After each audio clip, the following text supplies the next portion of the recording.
What's up, Cub Crew? Welcome to the Stram. Hope you guys are all having an awesome Sunday evening.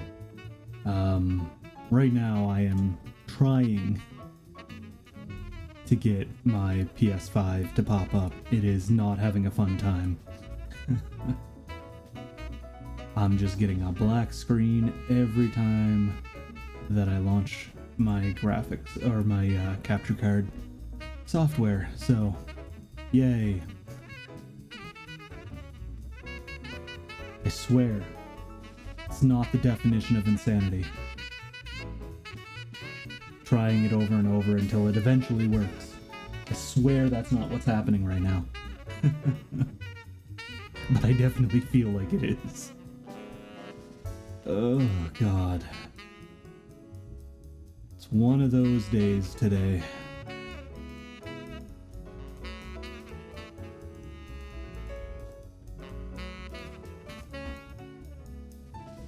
Oh, I didn't like the look of that. My whole screen flickered for a second there. Control 1 to open NVIDIA overlay. Oh, that wasn't helpful. Oh.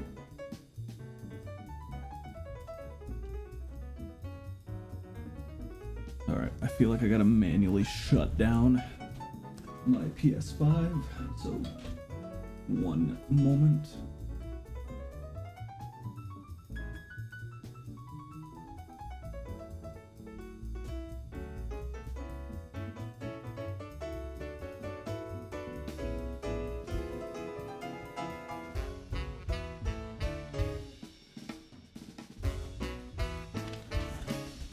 Oh, God.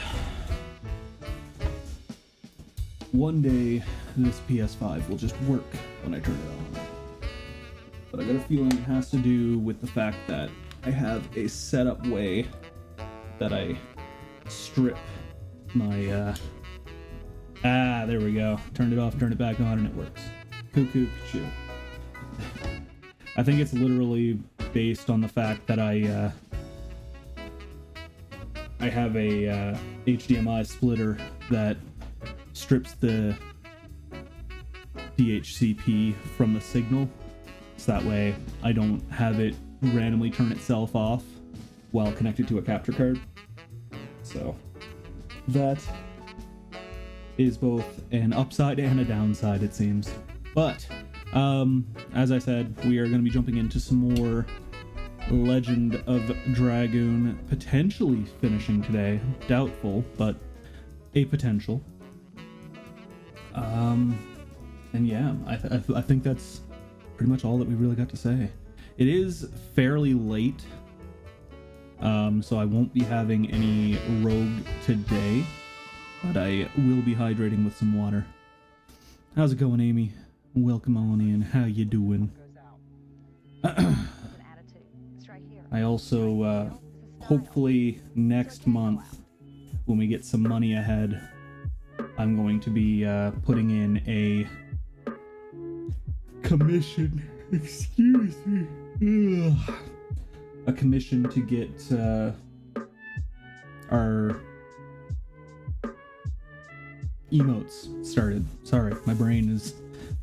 it reset itself there while I was trying to yawn. Won at cards today and made 6... Hell yeah.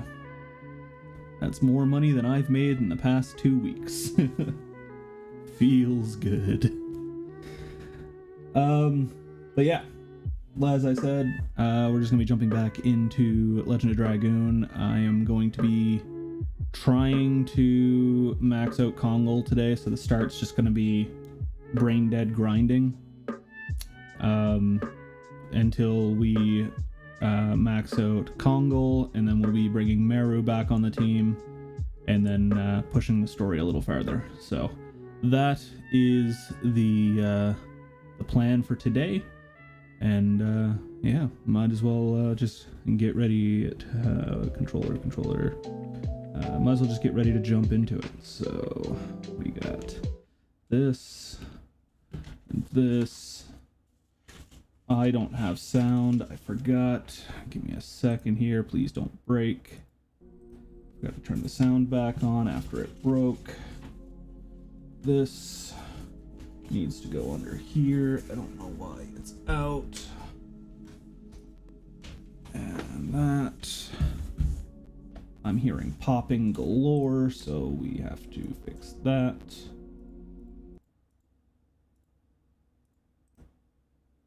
Please don't break. The popping has ceased. Oh, and then we have to put on our anti-wrist pain glove. New Year's deal. Save up to 80%.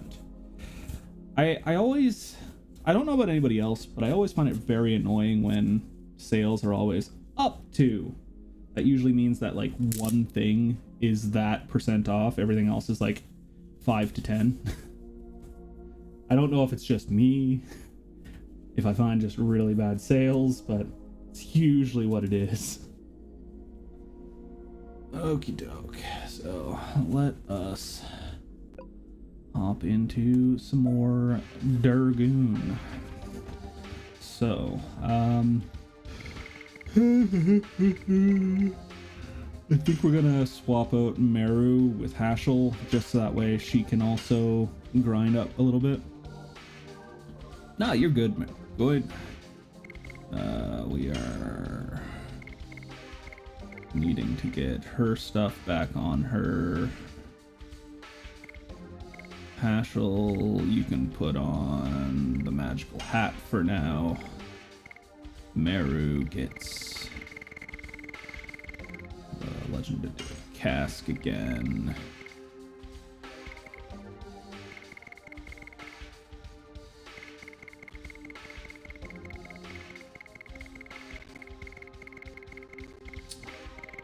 makes me wonder if I put on the...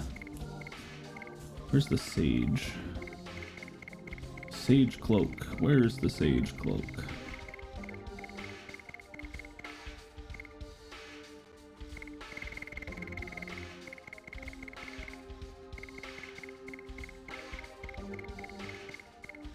Wait, where did the sage cloak? Oh, she's got the sage cloak on. Doy.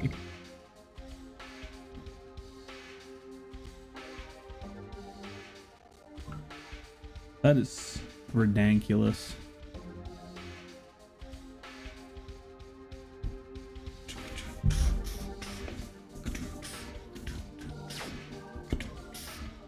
Alright.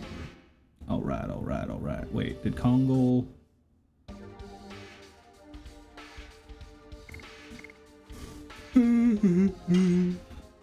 Oh, wait, yeah. I wanted to put...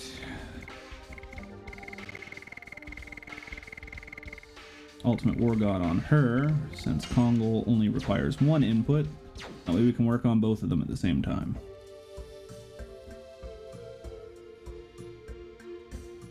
Alright, so we're just gonna run along here.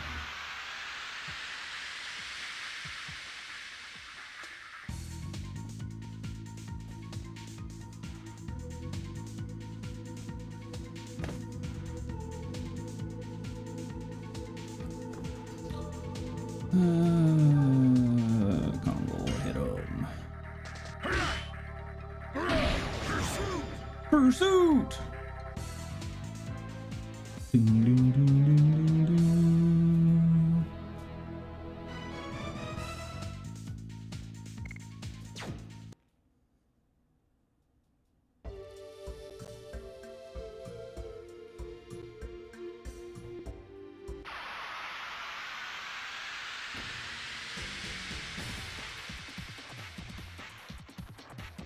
I guess I don't need to grind this early in the game. Just saves me needing to dip back to heal. Hell yeah, that 1 HP. Screw you, you tiny rat.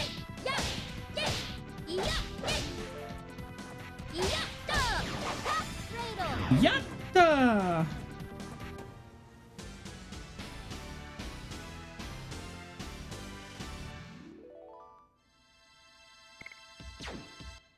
Boom, boom, boom, boom, boom, boom, boom, boom, boom, boom. Yeah, let's just go up to Xenobatos.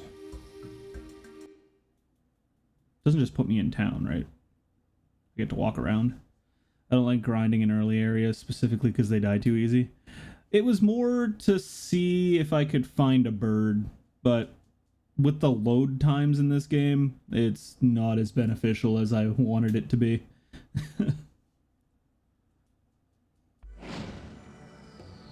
Oh, yeah, I guess I can't leave this town. That makes more sense.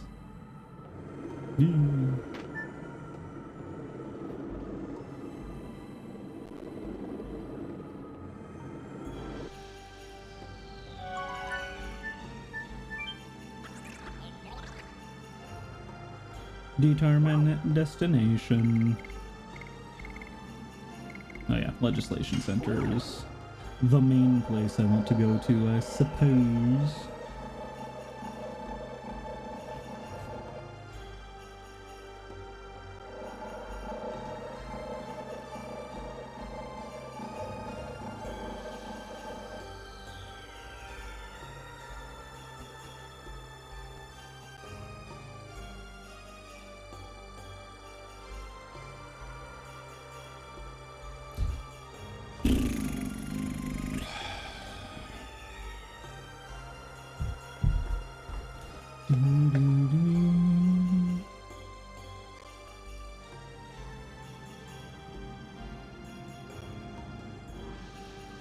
Wait, did it turn off combat in this area because I... No, there's no way that it just turned off combat, right?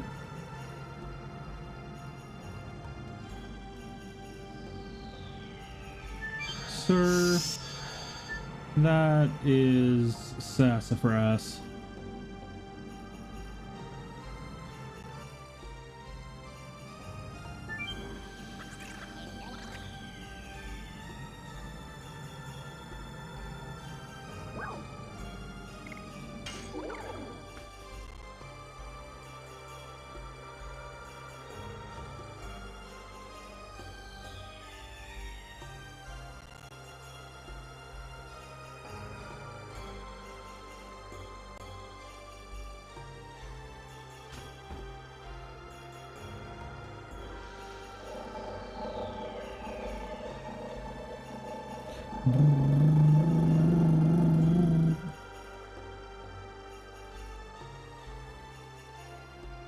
Because I don't remember if there's... yeah, there is combat out here. God damn it. I was like avoiding being out here because I didn't think there was any combat, but there's combat here. Cool.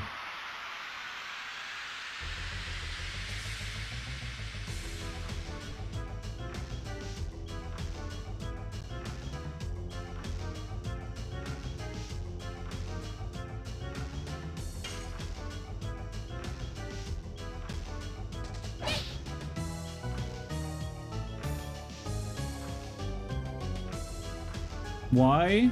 Oh, it missed. Okay. I looked away for a second and I only heard the eh! But it didn't hit. I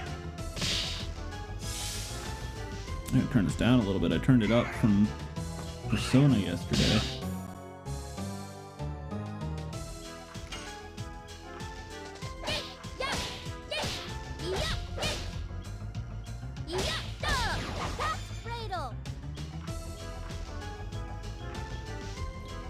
Doors.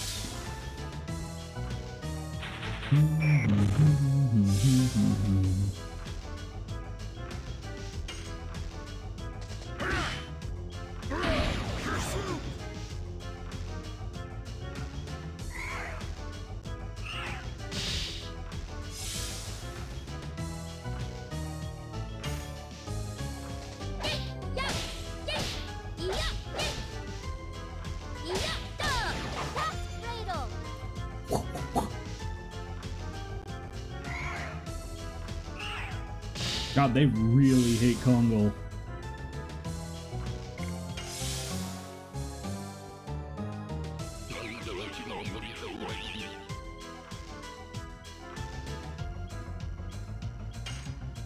A boring lecture.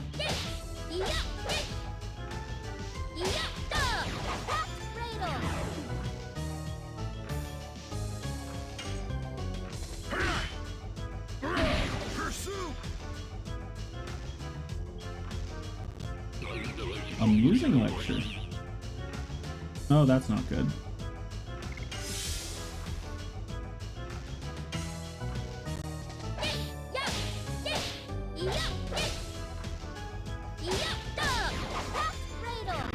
Luckily he died. Then we don't have to deal with Kongo beating the hell out of us.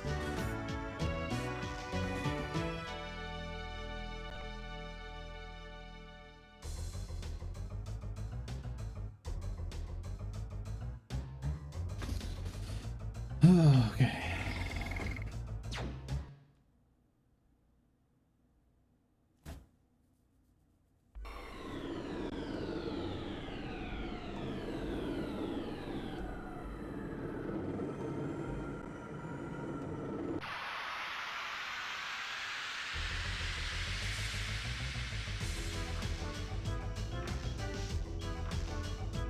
The guillotine and death. Death Purger.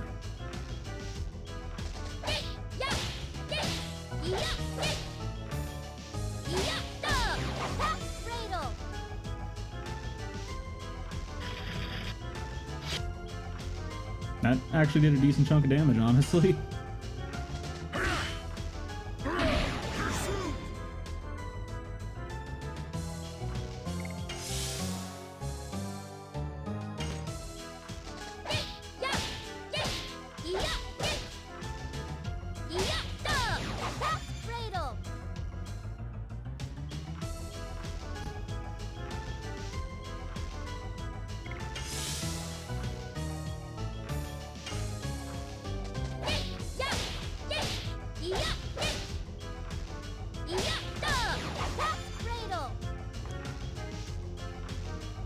It'd be nice if Kongo had a chance to attack this combat.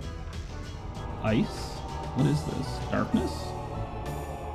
Yeah, that was darkness. And now he is fearful. Or would have been fearful?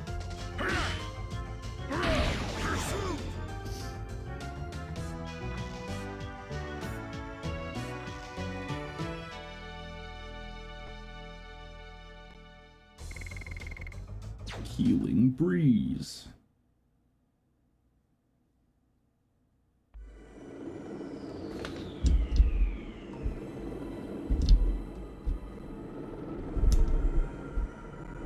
Give me a second here. I'm trying to fix my mic because it's in front of my face and I can't see my TikTok chat.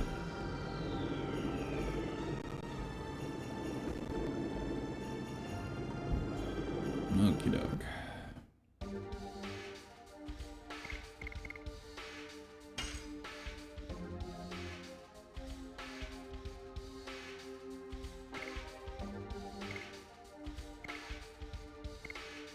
$49 is 60 and 20 more for pursuit.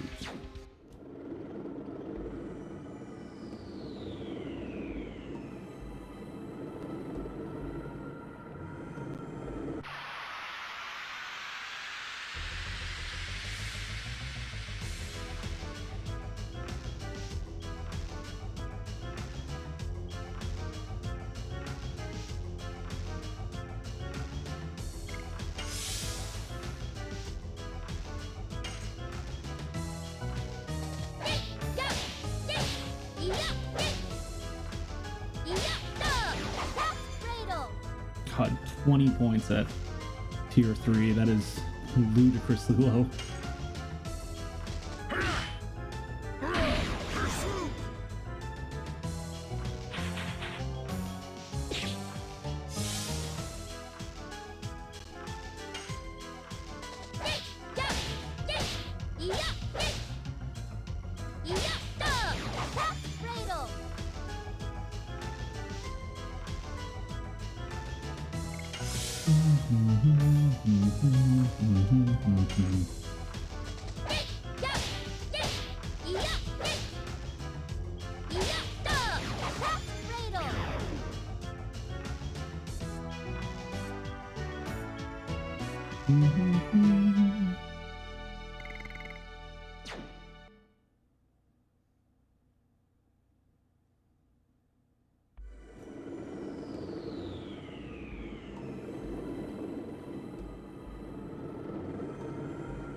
Come at me, nerds.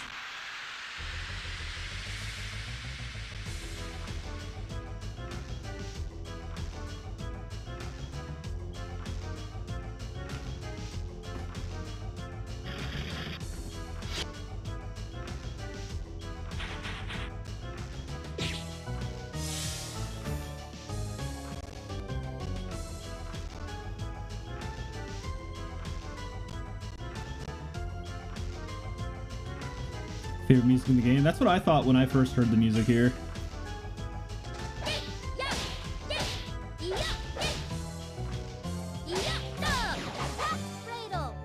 Cat's Cradle!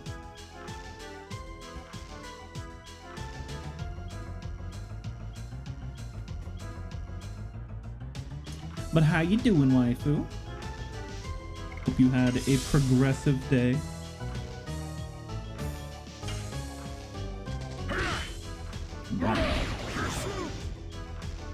Pursuit! Get him, Maru.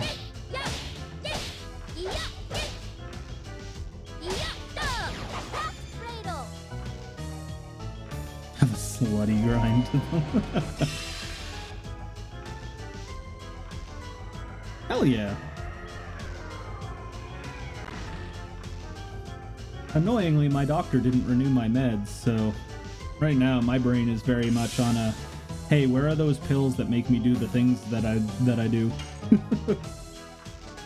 So I gotta try and call them tomorrow to get, you know, the meds I'm supposed to get. Because I was like, hey, I need a refill on these meds. And they're like, all right, here's some meds that do exactly the same thing as another set of meds you have. So you'll be doubling up on meds that you're already doubled up on. And I'm like, I'm just not gonna take those and call the doctor when I get a chance.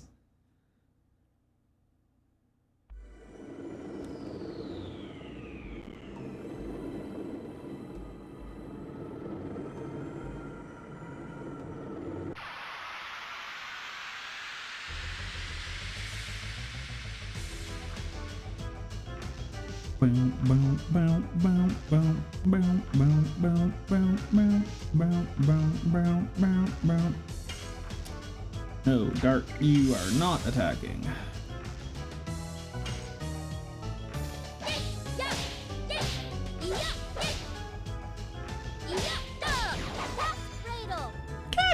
Cradle! Yeah, keep hitting Kongol. Give him that SP that he so desperately needs. God damn, you guys hit Meru hard. Oh, I think I was late. Yep, I was late.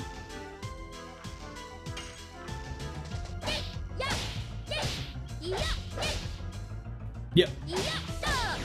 Basically, I have the Lost City finished, and I just need to go over and... I just need to interact with the robot that takes me to the Signet Stone, or the Signet Ring, and I'm just grinding in front of that to max out Kongol, and then have basically my endgame team before moving on, because I don't know how much I've actually got left. And I haven't been asking because I didn't want spoilies in case I'm like near the end.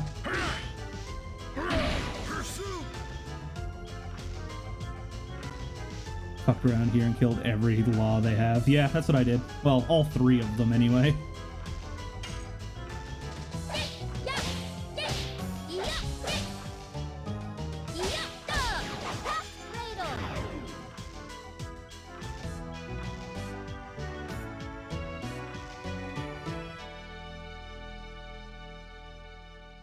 Healing Breeze.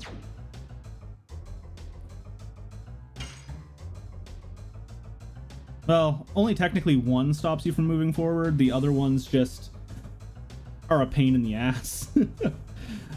The one that makes it so you have to wait in line, one that makes it so robots don't attack you anymore, and then the Signet Ring one. So the only one you need to turn off is the Signet Ring one, as far as I can tell. The other 2 were just for the sake of, hey, I want to move forward and stop dealing with these idiots. Oh, there's 6 in total? Yeah, those are the only 3 that I turned off. I didn't notice the other ones.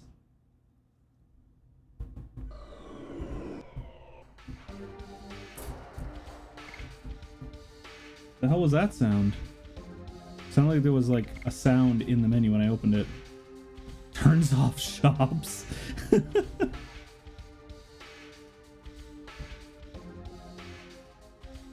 Turns off monster. Well, I'm glad I didn't do 666. The funny thing is I was gonna do 666 as a meme. I'm glad I didn't. And I'm glad I didn't turn off the shops. But I don't know what the teleporter one is. I might have to do that one later, I'm guessing. What was I doing? Oh yeah, I wanted to... No, I wanted to... This, and this there. Organize my inventory. Yeah, funny thing is I didn't know that there was a law for the random mob encounters.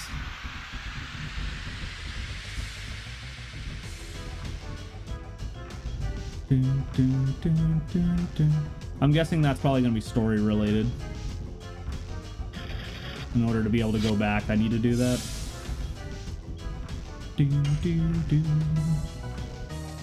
Miss. Oh, is it? Okay. Wow. Good job, Meru and Kongol. You guys can't hit the broadside of a barn apparently today.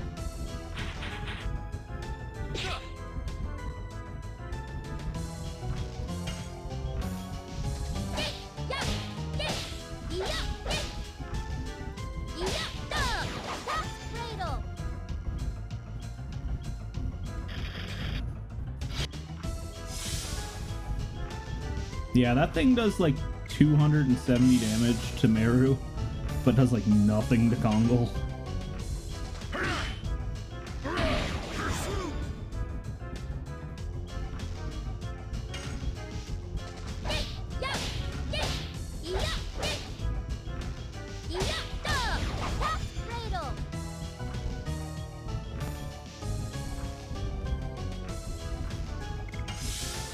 I should probably heal Meru up a little bit. Nope.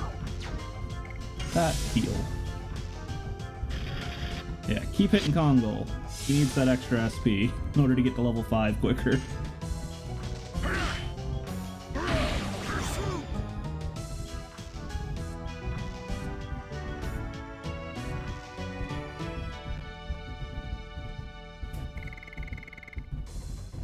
God, Kongol has almost half as much XP as what Dart does. That is ridiculous.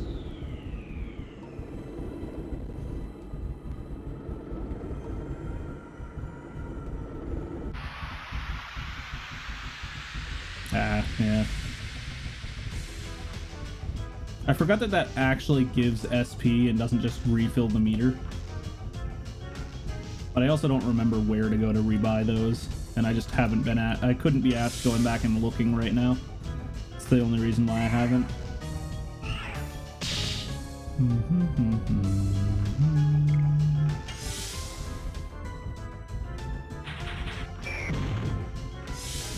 Nah, I'll check later once I get a chance, because I know if you tell me now, I'm not going to remember later anyway.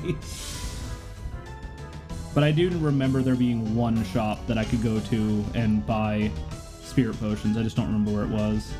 I mentioned it in the last stream too, I want to say. Kill the professor! Please don't do an amusing lecture on Kongol, or especially Dart, because Dart will ruin the entire team.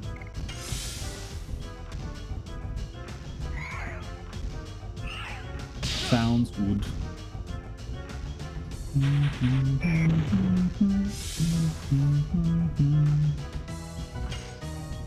Kongol, you also need to heal up here soon, because goddamn, my dude, you are getting your Sherman kicked in. Dun, dun, dun, dun, dun.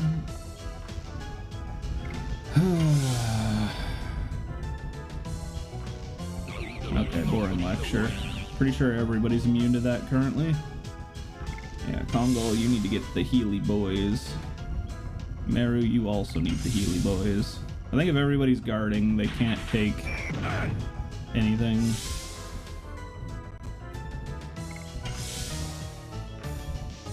Pretty sure if you're guarding, you're immune to status ailments, but I could be wrong. That's the one that I don't want to hit. Okay, guarding does work. Or it's the rainbow dress, which I'm 90% sure is actually what it was. Forgot about the rainbow dress.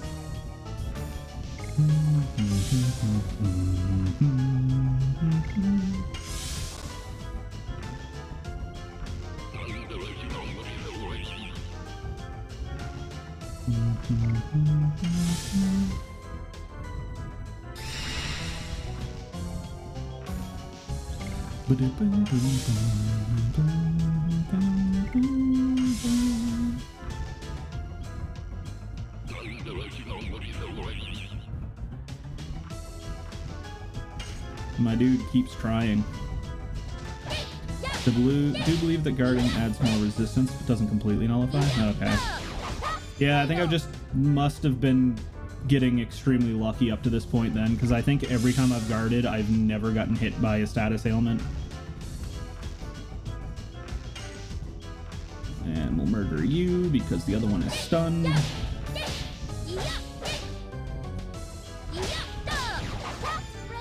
Yatta! And you are back to full. Cool. So now we can start attacking again.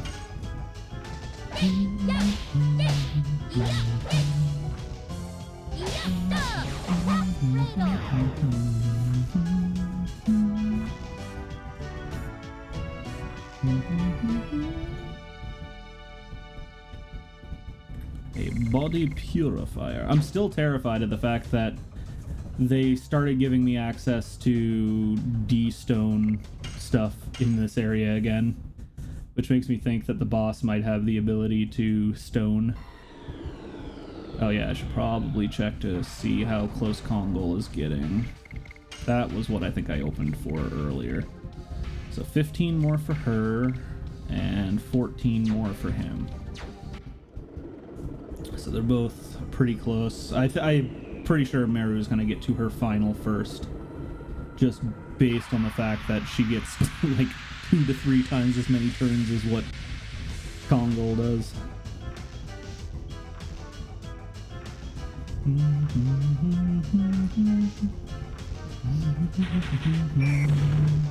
Ow.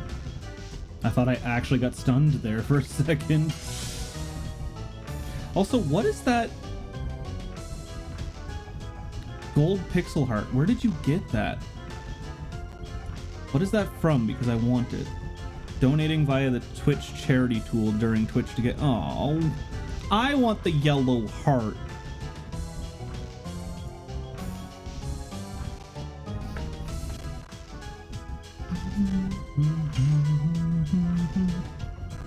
Ow, my lungs. I forgot to refill my water. I might have to take a break a little bit later so I can go and refill my agua.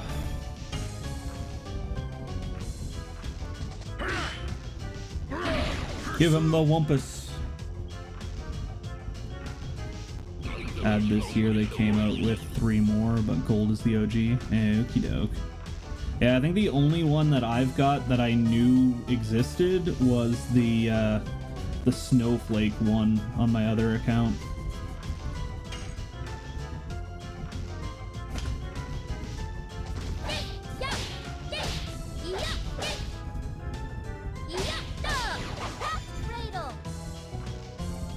Two stuns, we take those.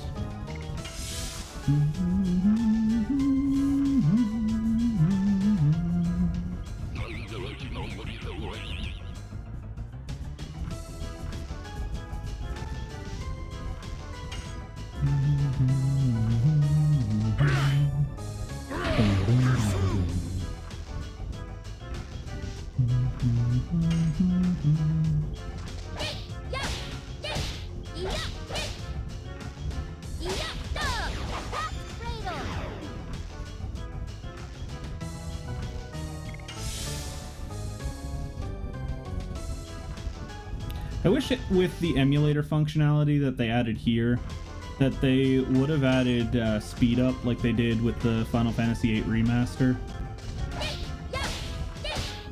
Queen here and attempting to take my job. She's a friend I've had for a long time back, and she loves Dragoon as much as you guys do. She's the one that I was telling you about recently that actually cosplayed as Meru. But I couldn't find the pictures of them anywhere, because I knew she sent them to me at one point, but I could not for the life of me find them to show them to you.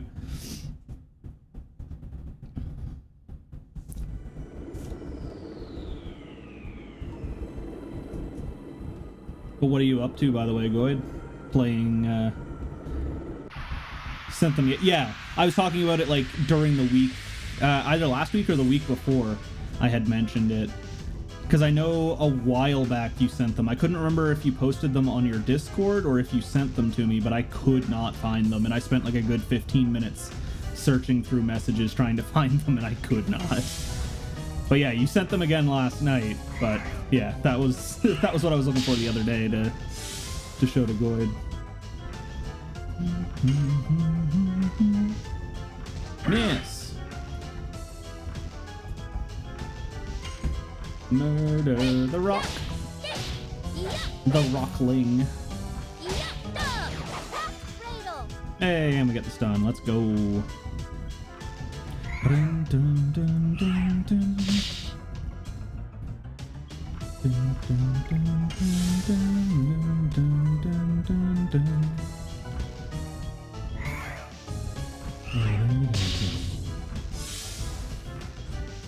Also, after watching Kitty currently playing through Final Fantasy VIII, I don't know if I'm gonna have a good time playing through Final Fantasy VIII, because goddamn, that junction system does not seem like it is intuitive at all.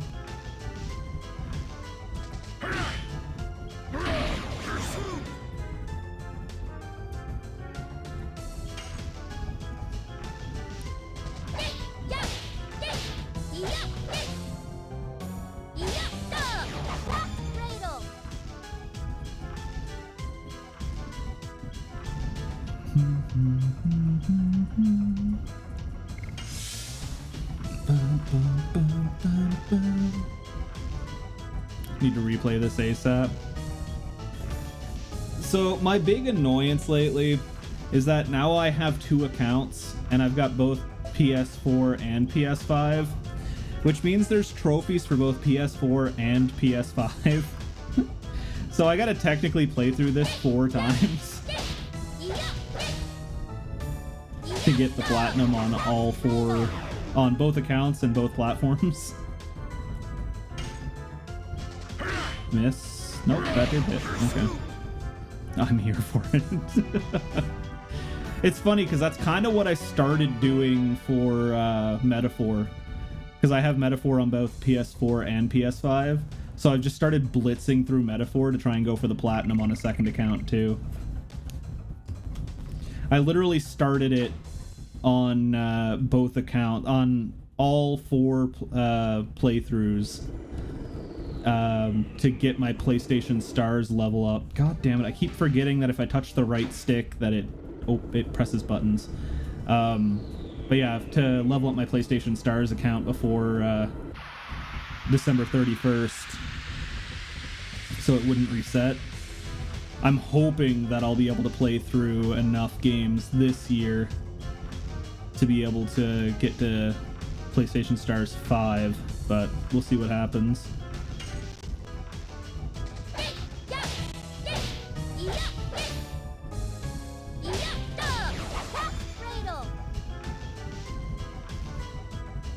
I also need to sit down and grind through the OG Persona 5 at some point too, because I need to platinum that, because the OG Persona 5 for PS4 is actually it actually takes skill to platinum. I think it takes 2 to 3 playthroughs to be able to platinum on PS4, the OG Persona 5.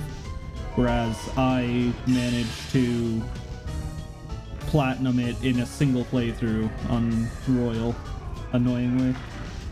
Even though I prefer Royal, I'm still upset that there wasn't a 100% platinum achievement for it. It was literally just beat the game and do a few extra things and you get platinum.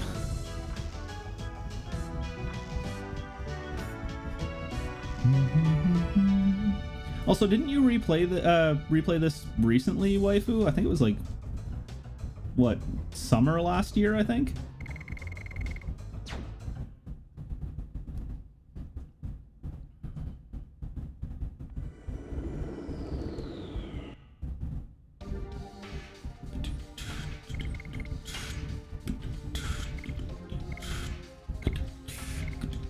All right, 4 more.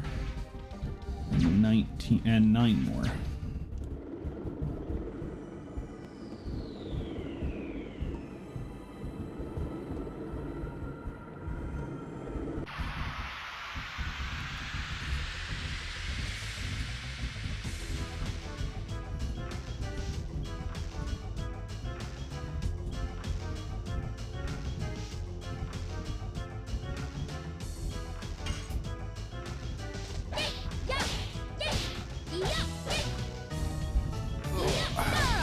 Oh yeah, I've got like no water left in my water jug.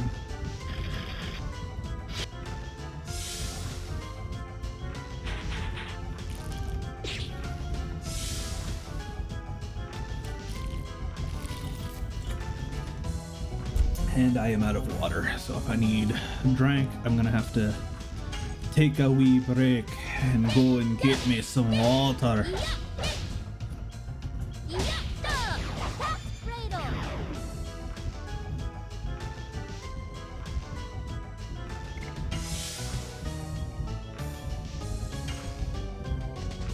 Oop. I thought I missed there for a second. My brain turned off expecting Ultimate War God.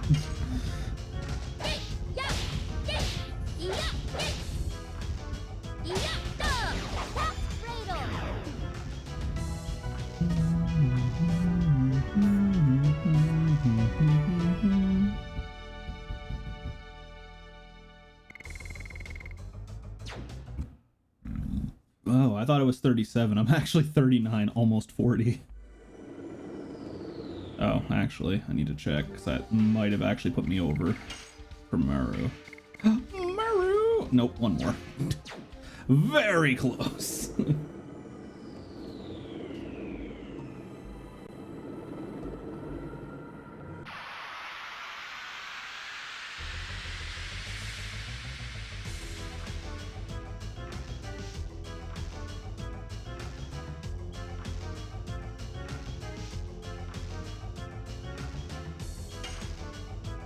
I still have yet to see this thing attack, and I don't want to see it attack.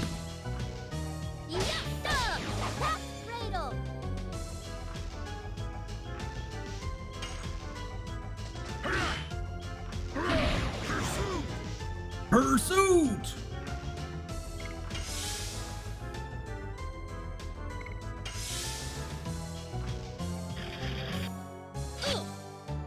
Yes!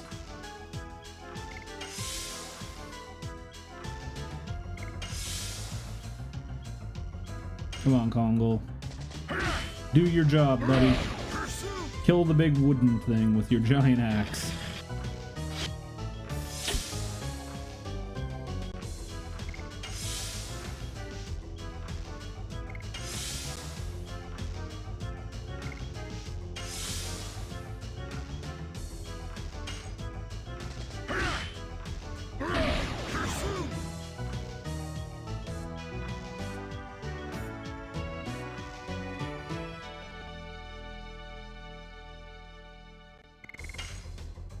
Perky step.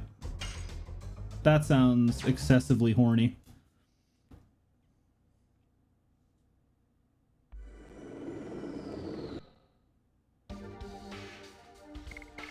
Audition. Starts 100 SP and 200% damage. Okie doke.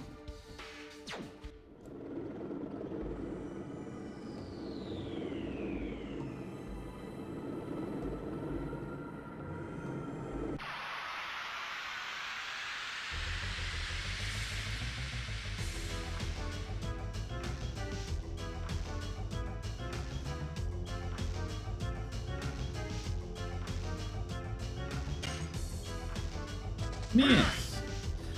Kongo finally gets to go first, and he whiffs.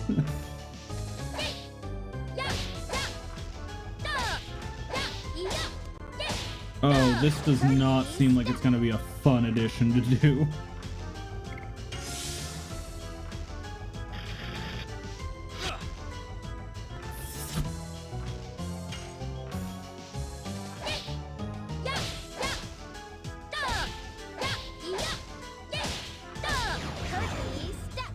Perky step.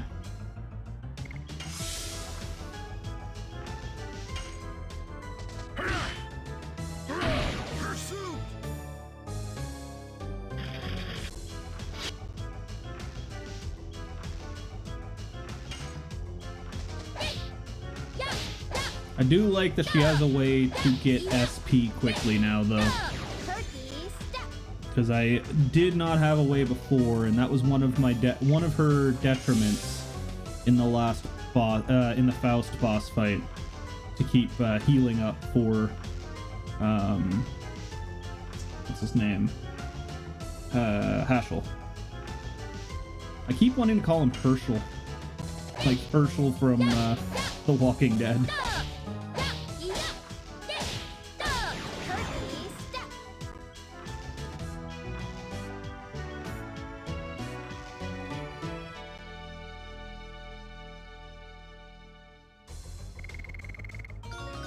Miranda leveled up. Hell yeah. I've still yet to actually use her in combat, so I actually don't know what she looks like. But I'm sure she's great. Just a face swap on Shanna.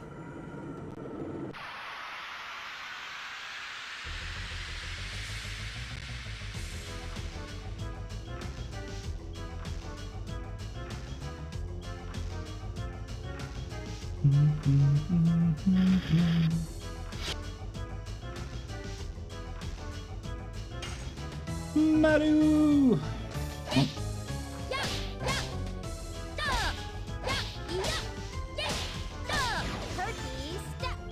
Does she do the splits as the last part of that? I just noticed. Also, I just realized how much more you guys can see the scan lines on the stream than I can on my screen.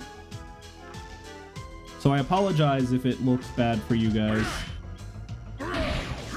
It just makes the game not look as bad to me, is the big reason that I'm using it.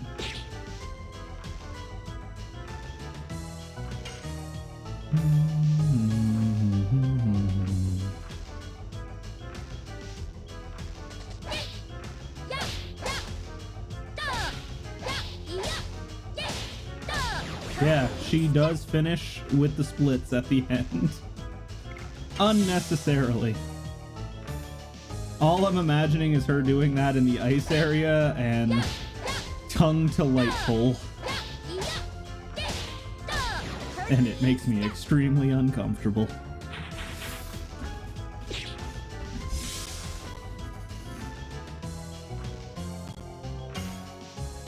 Miss.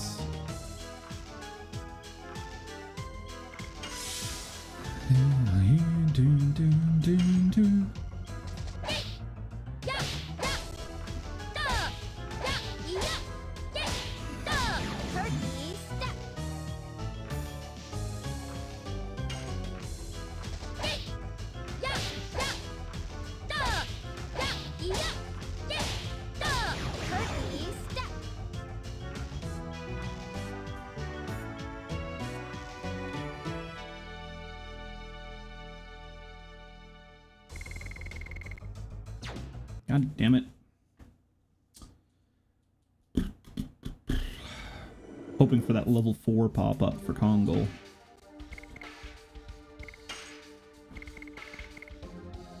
Three more, and then he gets to use Inferno!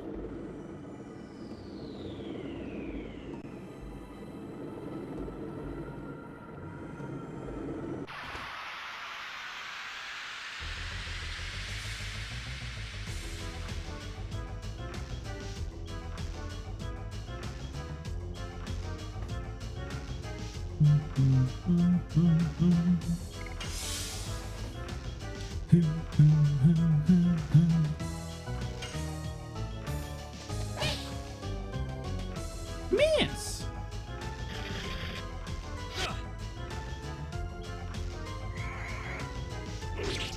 Oh god, he hits hard.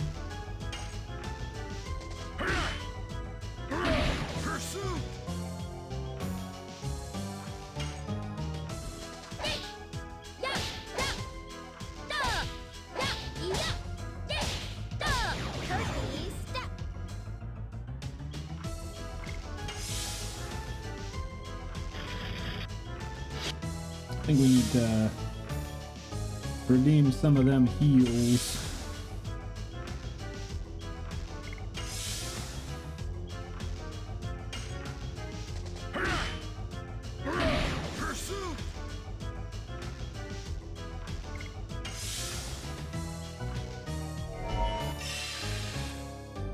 What do you mean? Who's Parm? How's it going, Melly? Oh no! Fear? Good thing I'm immune to it.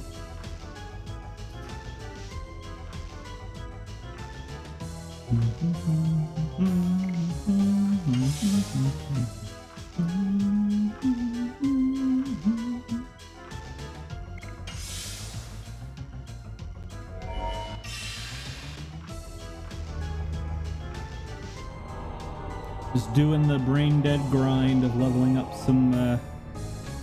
my side character. Oh, he's feared. Cool. Can he even hit?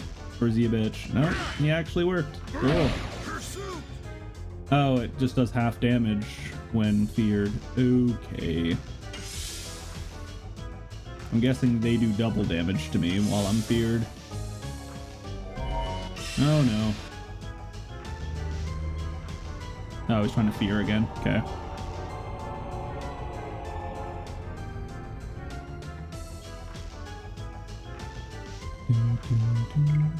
Alright, back to full on Meru. Kongol, kill it.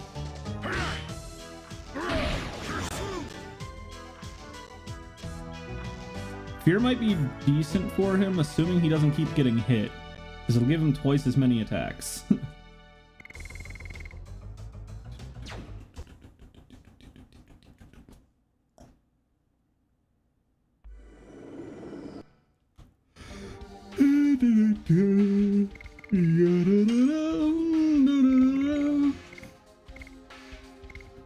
Inferno!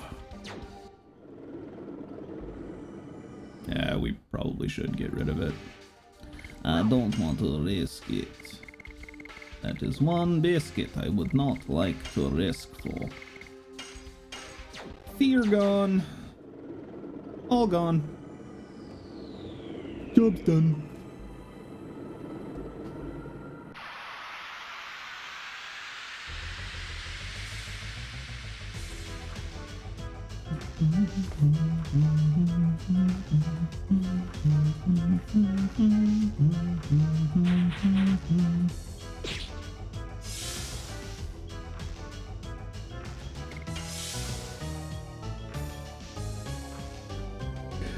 I don't know if it's World of, but I know it's, I want to say it's Warcraft 3 and Hearthstone for sure. Job's done. When you finish building a building, that's what it says. I think you're the first person that's actually understood that reference.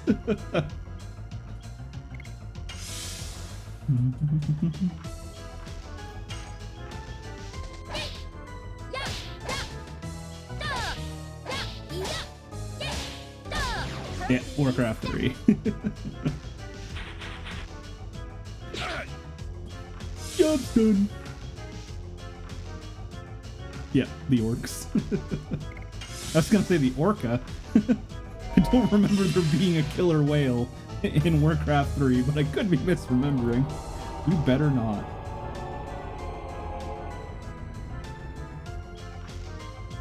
Hell yeah, no fear.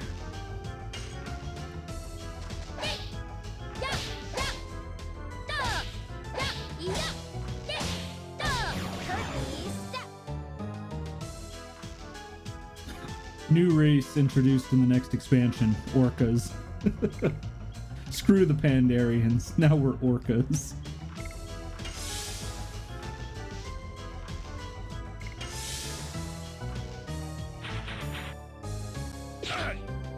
What we really need is a playable Murloc race, let's be real here.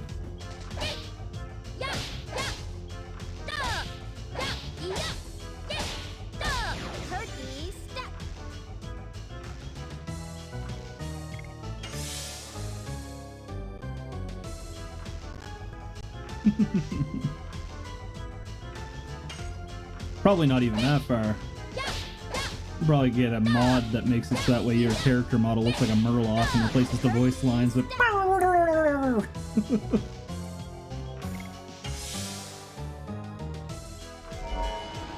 oh no, not Cyclone.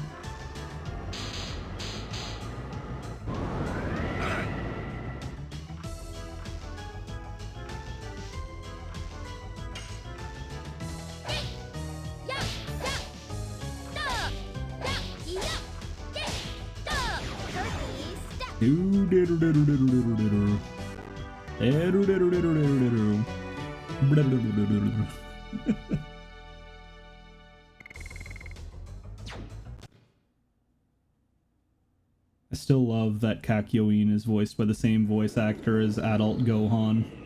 Just knowing that Adult Gohan's voice actor did the cherry scene in JoJo is just, it's just great to me.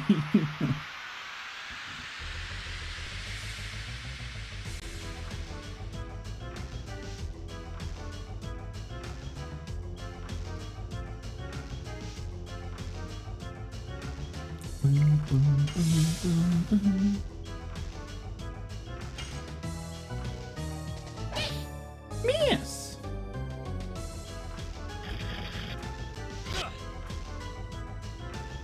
Good old Echolalia.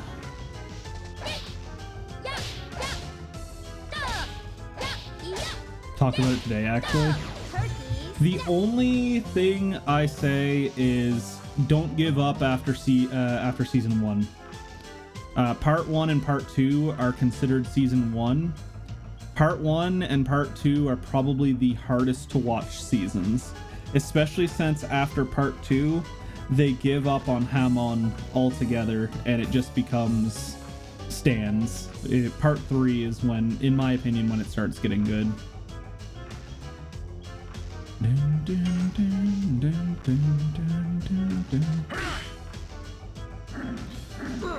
Oh god, I forgot that it actually had more than one hit.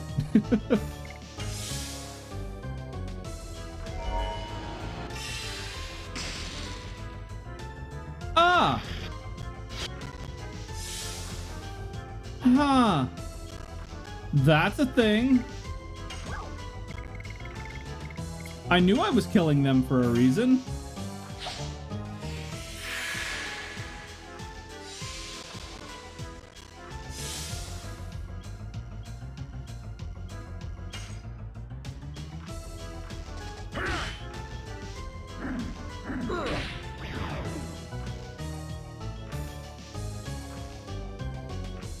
No, it's just like the same kind of thing with The Office. Like the first season and a half, it's like extremely cringe, but it gets better. It's the same kind of thing with JoJo, in my opinion. The first two seasons are just like, especially like the voice acting is just like over the top. Like, I can't even really explain it very well. It's just off. Couldn't with The Office. Yeah, forcing myself past the second season, that was when I started getting a lot more invested. It was the over-the-top secondhand cringe that I suffered from that made it really, really painful to watch. But it does get really good. It felt like they were pushing the boundary way too hard in the first season. The first like 10 episodes.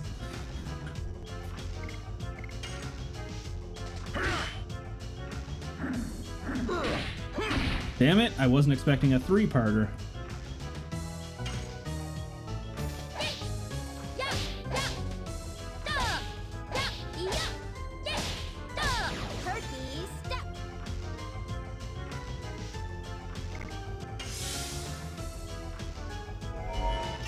Here comes another fear. Too bad she's immune to it, idiot. What? I have the rainbow dress on. How am I not immune to that? At least I think I have the rainbow dress on. I'm 90% sure I have the rainbow dress on. And I missed. Oh, no, I didn't. Inferno!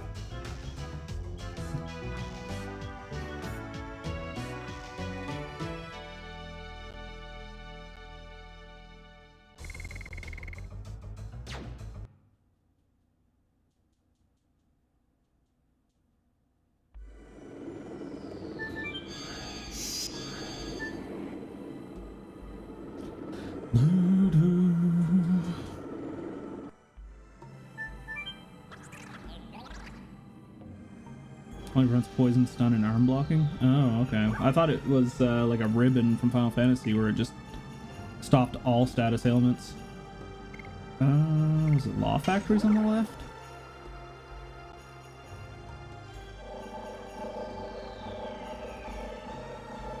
Yeah.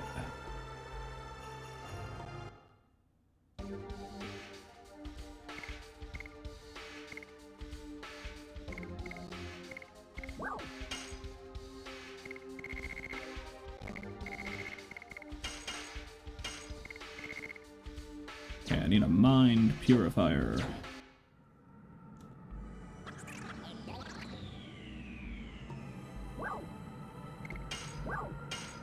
Oh, I didn't want to go to the weapon shop, but I guess we're here.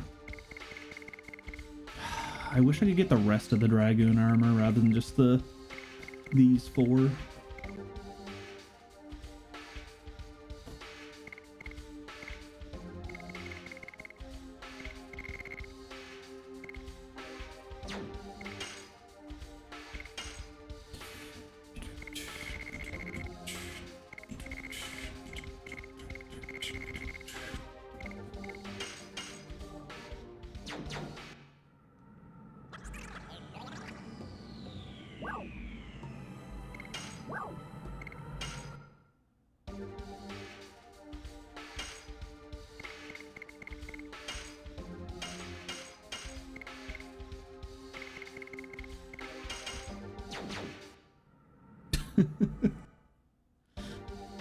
If anything, I got Goyd just in case.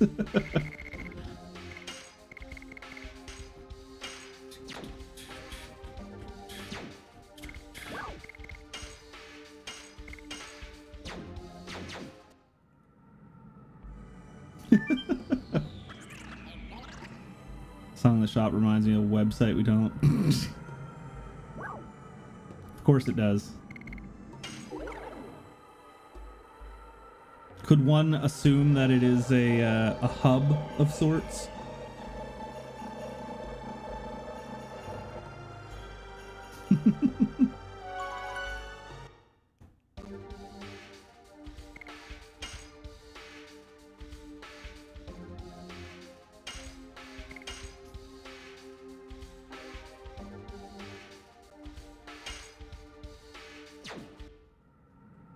Yeah, good old, what is it? Orange, black, black, orange? I can't remember anymore. It's been too long since I've made the memes. The memes have drifted from my mind.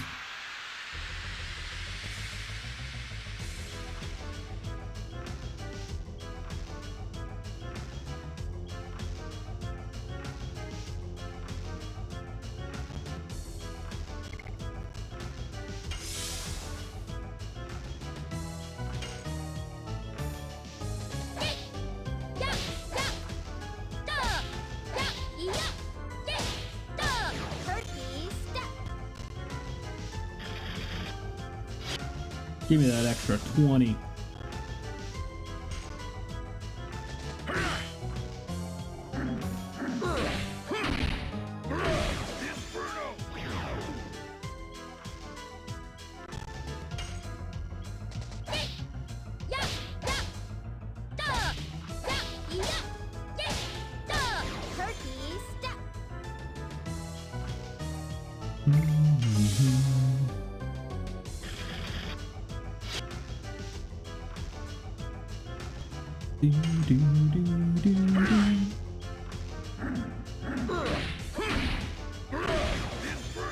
Inferno!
Oh no. God damn it.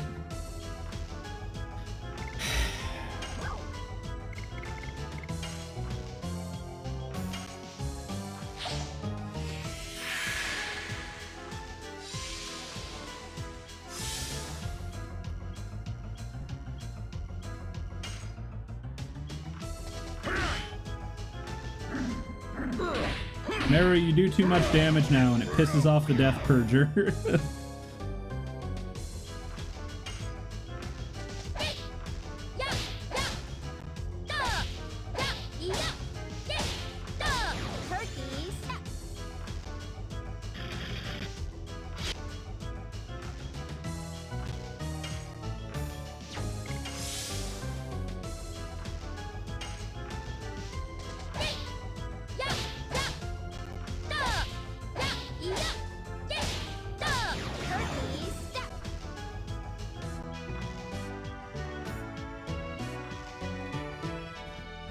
Boom, boom, boom, boom.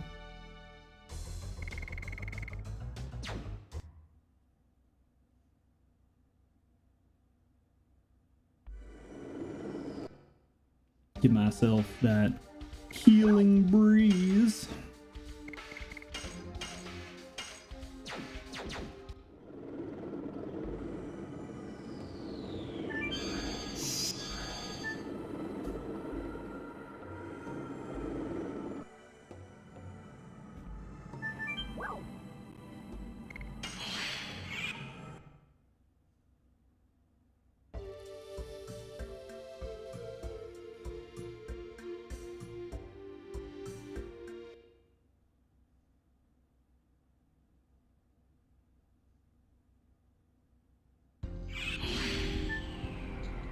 Oh, so that just works. Okay.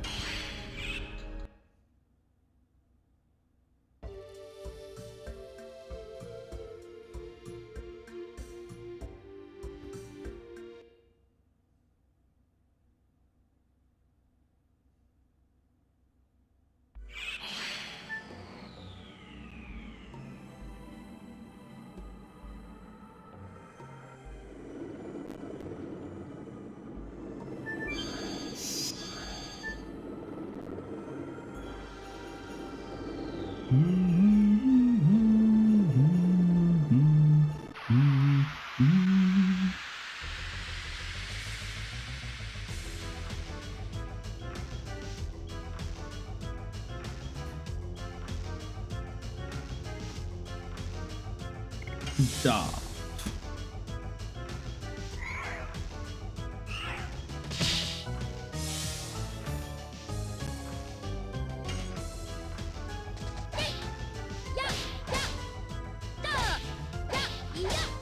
Screw you and your lack of feet.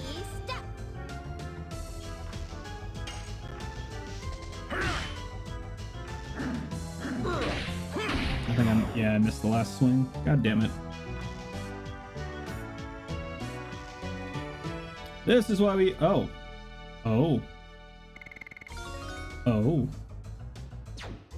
I got another sage cloak. That's the good item.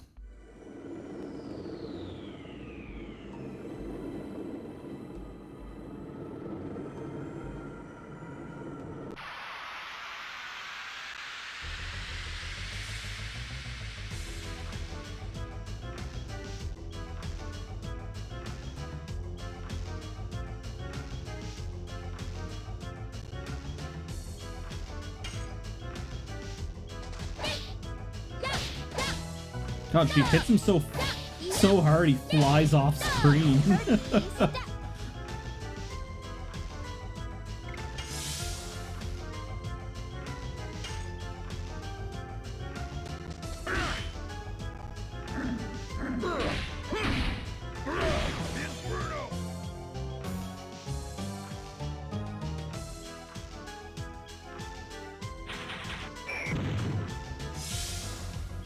Okay, I was terrified that was gonna stun, but I got lucky and I didn't get stunned.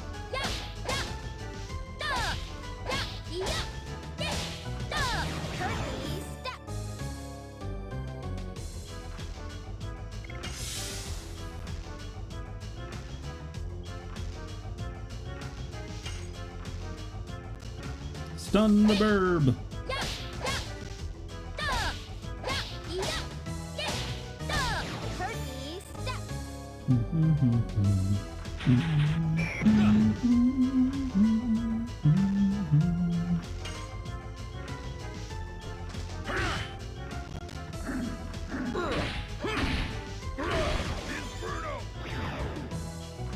God, I feel like Kongol should do a lot more damage than he does, given the size of his axe.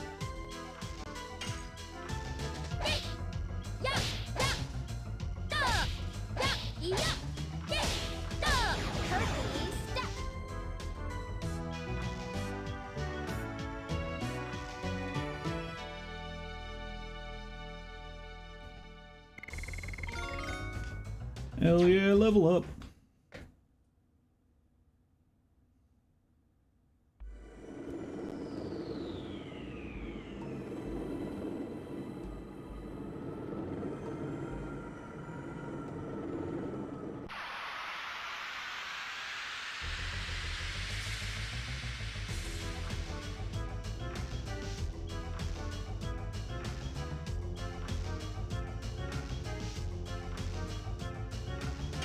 Oh yeah, I leveled up. I was like, wait, why is my HP weird now?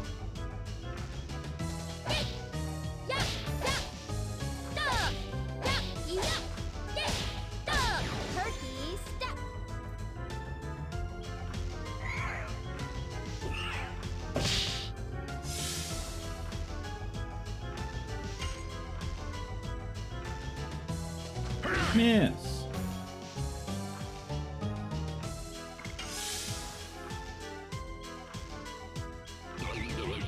Damn it.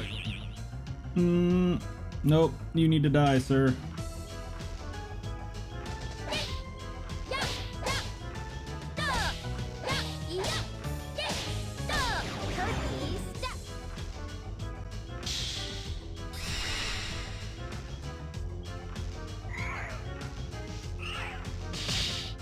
No, you're supposed to throw it at Congo. He's the one that gets SP from you hitting him.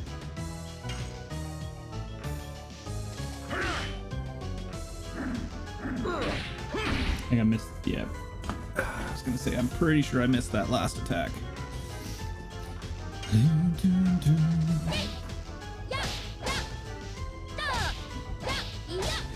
Yeah, she's a wee bit late.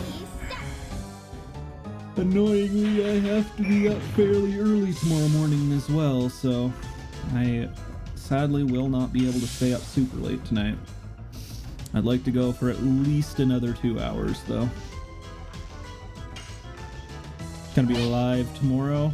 Sadly, probably not, because I do have a doctor's appointment in the city tomorrow, and that is at 2:30. And usually takes about a half hour, 45 minutes. And then if I were to leave immediately, that would be 3:30. It takes about 2 hours to drive back.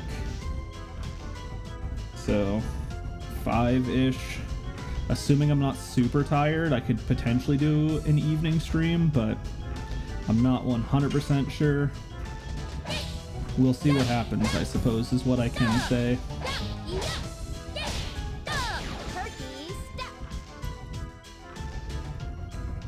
Yeah. Welcome to living in the middle of nowhere.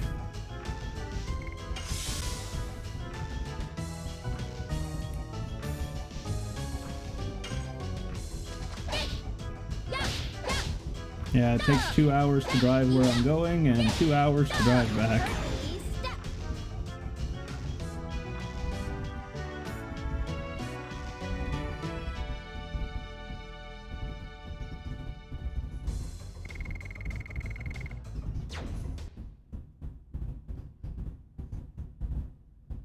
Yeah, I chose to live here. It's a nice place. Had I chose somewhere closer to the city, it would have cost probably about 4 times as much for our house, so...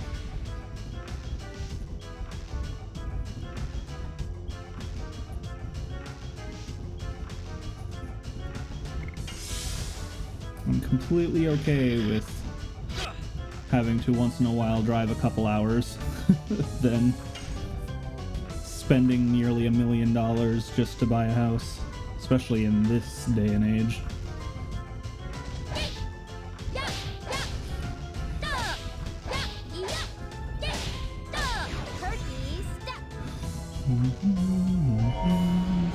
Damn it, hit me with that cyclone again.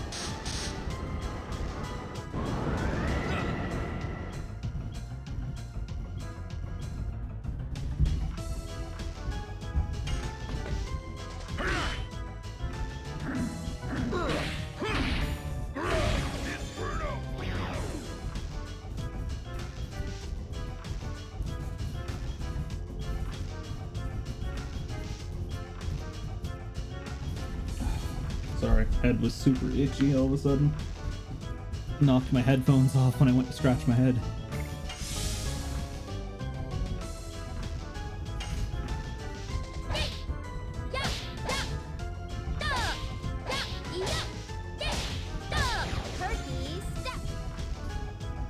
Just keep an eye on the Discord and you'll be able to see when I'm going live.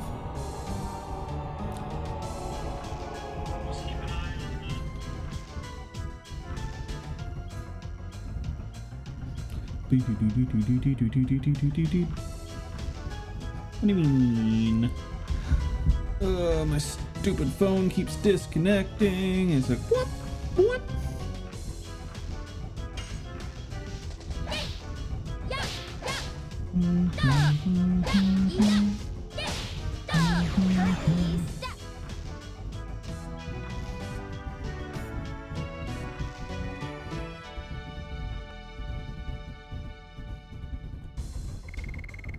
Hey Kongol, you want to hit level 4 soon, my guy?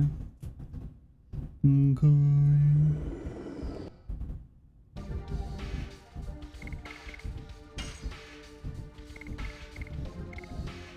37. He's got 7. God, I might have to put Albert on the team just to speed him up a little bit.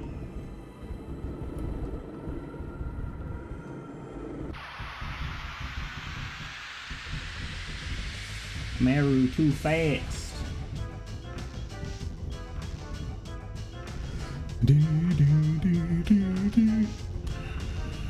Oh, my yawn.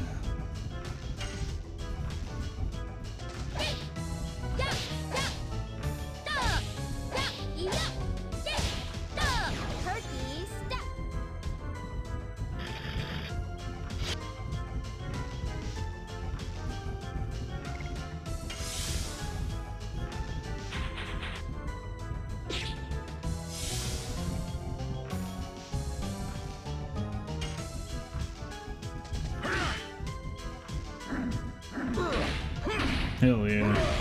Number 8.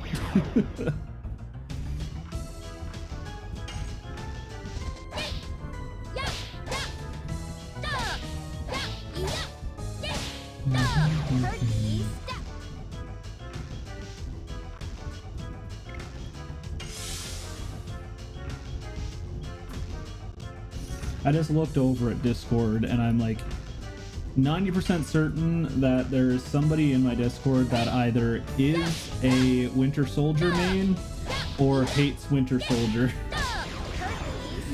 Because yesterday their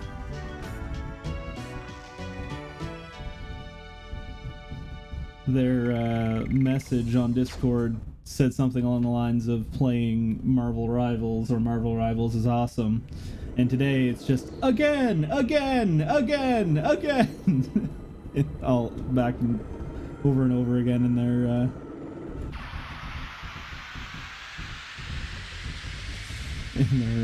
personal message.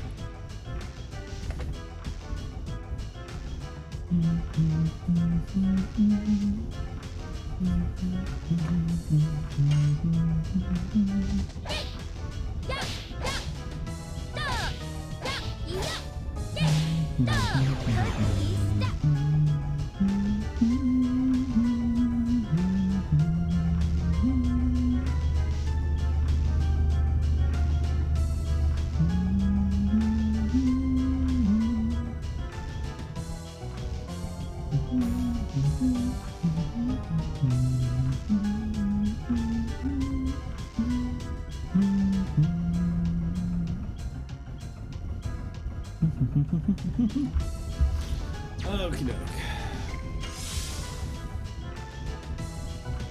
Get him, Kongo.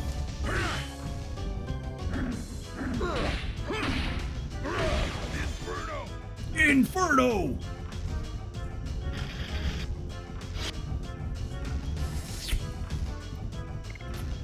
Alright, Mara, you can heal up a little bit. Will bake.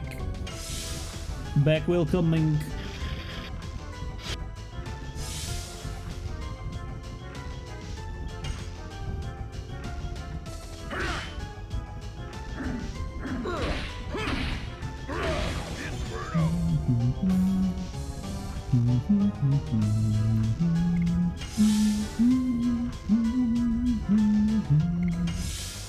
Actually, Kongo, you should probably heal up too. Never mind, I should have attacked. I forgot that he's down to half.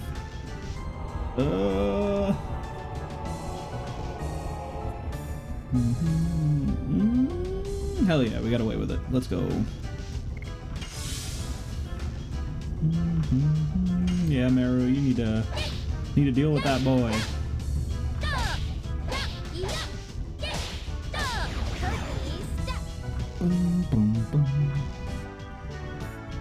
Alright, waifu. I need a video of you doing the choreography of Perky Step ASAP in full costume.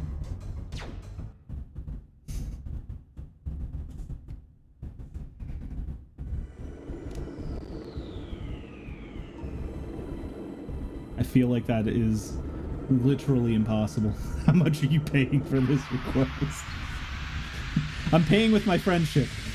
I'm redeeming all of the points.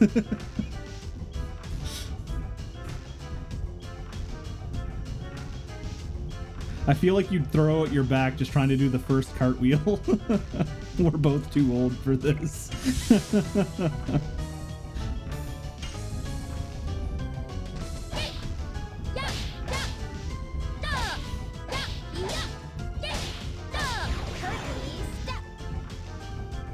Just doing the first flip over the hammer just seems absolutely ridiculous.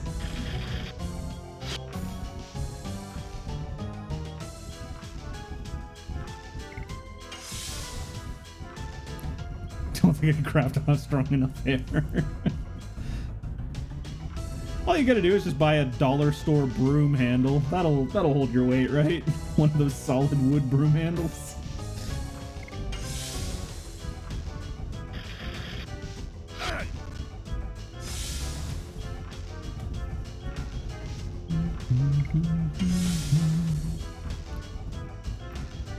Alright.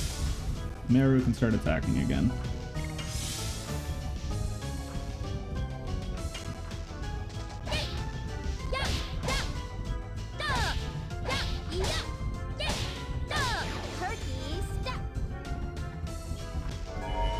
Damn it! Stop it! I don't like going and buying mind purifiers. Hell yeah. You didn't get hit. There, now he can attack too.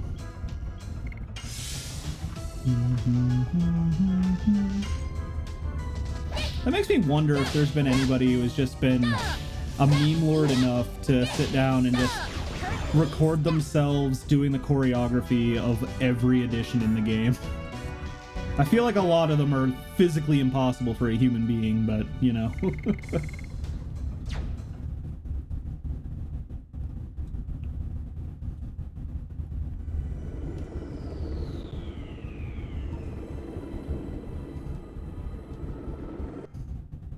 Alright, how far are we with our additions? Mara's at 45, so what, 25? 35? 35. 35 more for her. And 150 more for Kongol.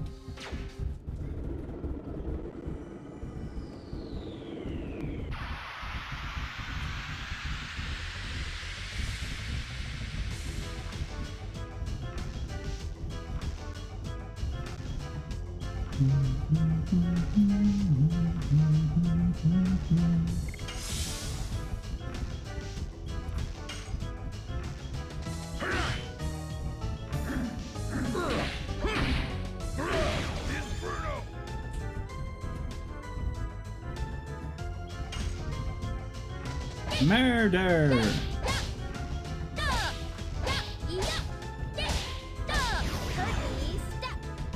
Oh.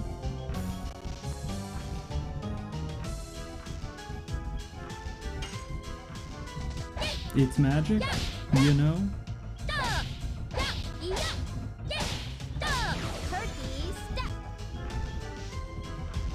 Point of no return on chapter 4 after a boss fight in the city of Mayfill.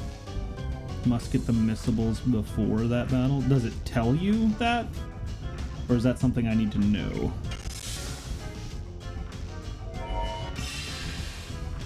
Stop it.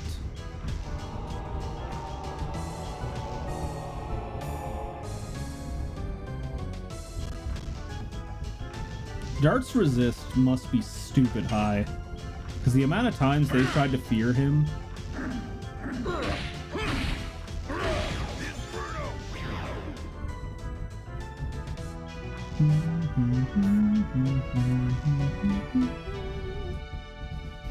I mean, we also do have this at some point too, which honestly I haven't done in a while, so. Save state. Essentially emulator.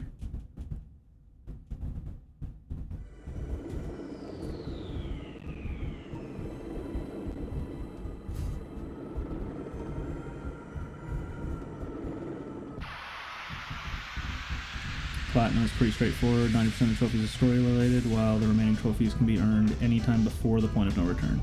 Okay.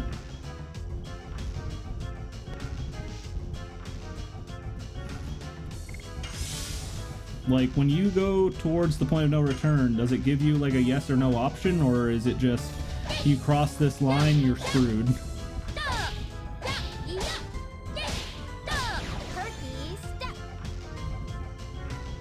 It's obvious? Okay. Good to know. Damn it. Gore shadowed? That sounds like a good horror movie plot.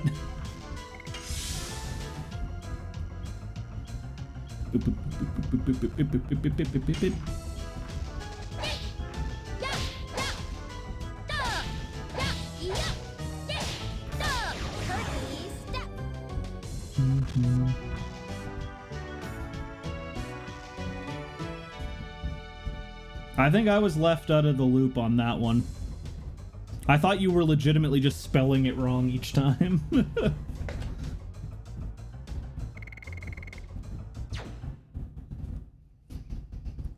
Speaking of that old cafe we used to go to, I remember they had a Counter-Strike map that was of your high school.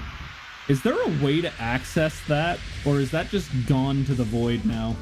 Because I was thinking about that a few weeks ago, where I was like, huh, that would be neat if I could find that and do a run through of it again.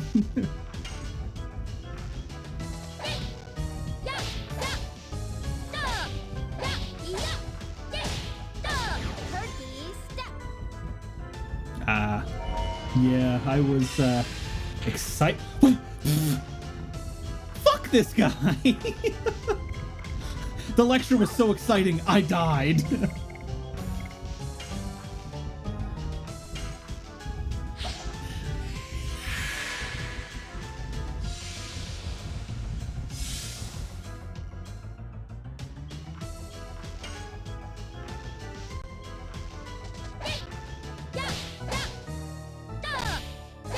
Yeah, every one of them have me blocked on everything since high school, so I think there was like one of them I talked to after moving out of the hometown, but aside from that, no that feels. Put it this way, I think, trying to think. I know there is legitimately, aside from you, there are 2 people that I still talk to from our hometown that... No, just those 2 people. Aside from that, everybody else that I talk to from back east is from when I lived in Halifax.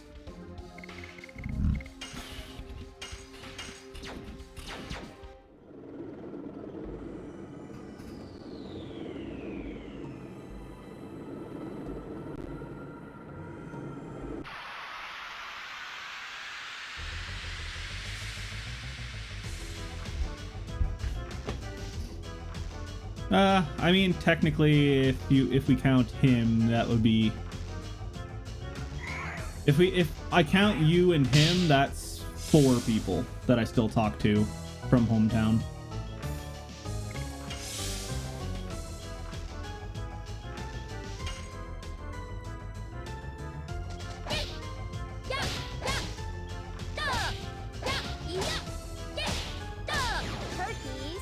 Oh, did it not announce that I was live again?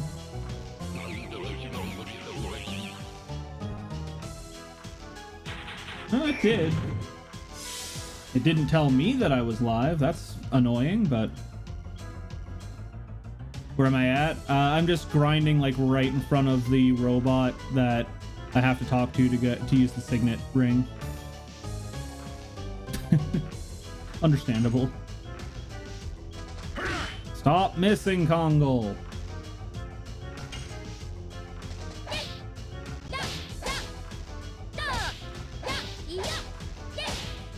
Nah, I figured I'd get my grinding done here, and then we can basically play the game without worrying about grinding anymore.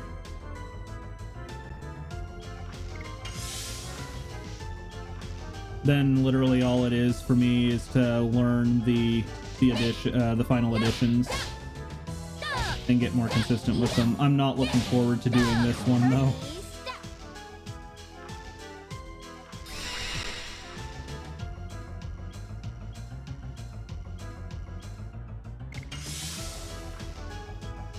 Oh, it looks cool as shit.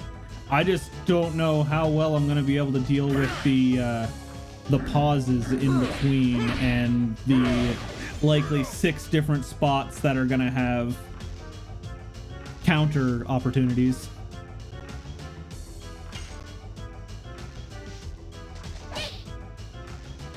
God damn it, Meru, stop missing. Yeah, keep it up. Oh, it stunned him. I was gonna say, keep hitting Kongo.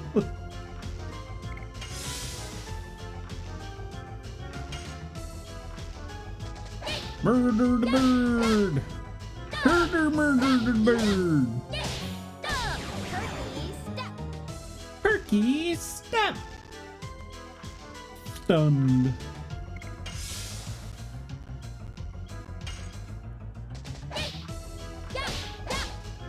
But yeah, I had planned on streaming this morning, Barrel, but I did not feel good this morning when I woke up. Didn't help that I allowed Haru to lay on me and made me not want to get up to go to bed because I was very much in the mindset of cannot move, sleeping cat. So I pretty much stayed up till almost 3 in the morning watching horror movies, since that's the only time I get to watch horror movies anymore. Also, random thought, if anybody has a subscription to Shudder, let me know. I want to watch horror movies, but I don't want to pay $15 a month to watch it once a week. Feel like that would have been possible when I was a teen. You mean doing Perky Step?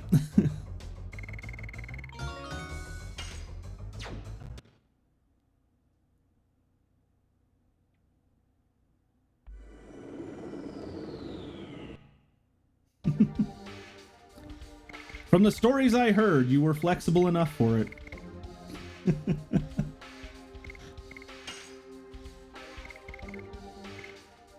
Alright, we are at 24 more for her. God damn, it's gonna take forever for Kongo. Why you so slow though, bro? Alright, legitimate question. Can somebody look up a shop for me to go to that has a set of armor for legs for Dart, so I can put the goddamn bandit shoes on Kongo to speed him up? Because my god, he is stupid slow.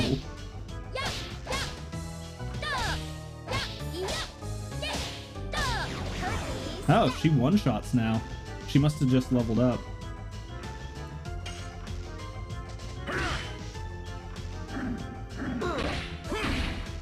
Just throw the speed up on it. He has the speed up on him. That's the issue.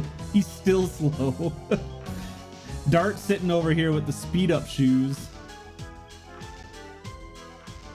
Yeah, he does. Kongo has the speed up item. That's just an extra input every combat though. And since I got the ability to fly around the map, it's easier for me to just swap the pants on him. Because I want to just put the bandit shoes on him.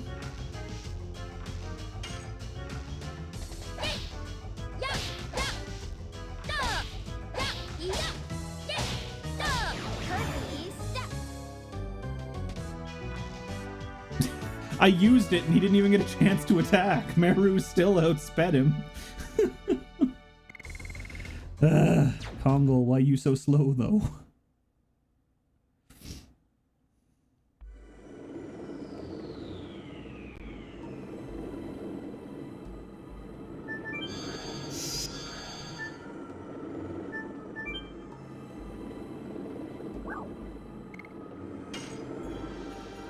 I require pants. Kazas and Firni. Okay.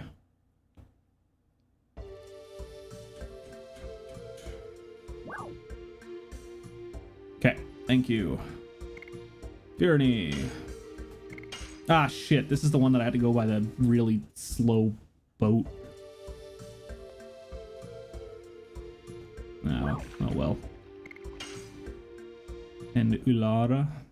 Okay. Well, I'm at Firni, so we'll use this one for now.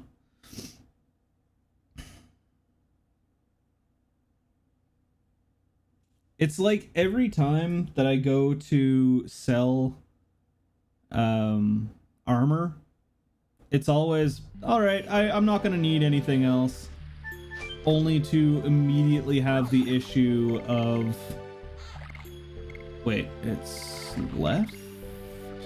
Oh wait, it's back. Surprised you're giving Congo all the love when there's no trophy for it, at least from what I can see. Like I said, I was blind to the trophies. I didn't know what I needed, and I just wanted to max out everybody. My mindset that I told Beryl also was the,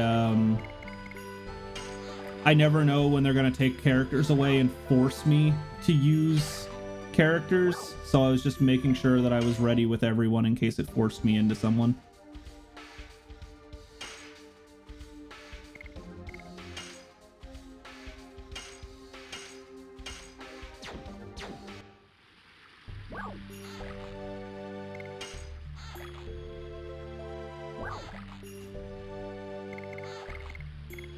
Yeah, I know you told me there wasn't, but you also told me that I should play it as blind as I can, like not without knowledge of knowing that that wasn't there. And the way I would play this game would be to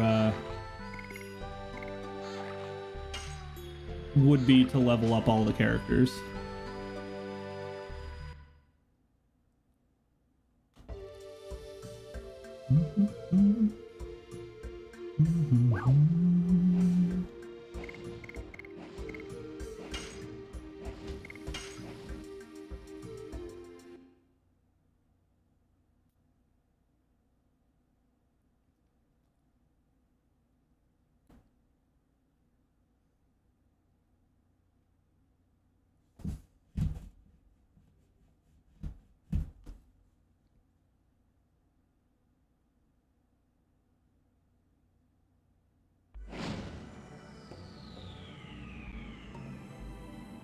So which 10k items do you say are like the game-breaking ones, Beryl? Are the majority of them the ones that I plan on using, I'm guessing, or?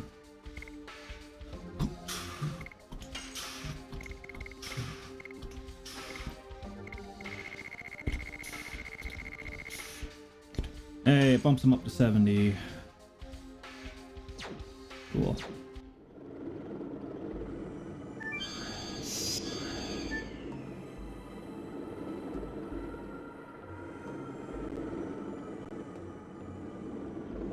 Pie blasting fuses. I was asking which 10k items are is it that you consider the super OP ones, outside of knowing what it is that I plan on running, because it's what you tell me isn't gonna influence anything. Oh, the what is it? The legend cask? The legendary cask? Oh, okay, yeah. I mean, I've got 2 of them. I don't remember what I've got on Dart, but yeah. Understanding that it also gave the 50% avoid.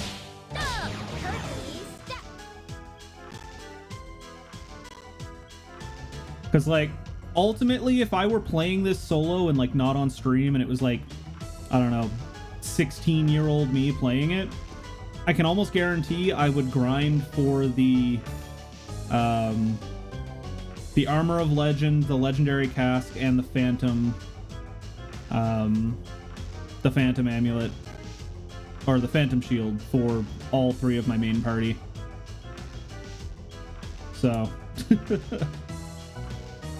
so to be fair, having the the Dragoon armor for Meru and Dart in that Faust battle saved my ass 100%.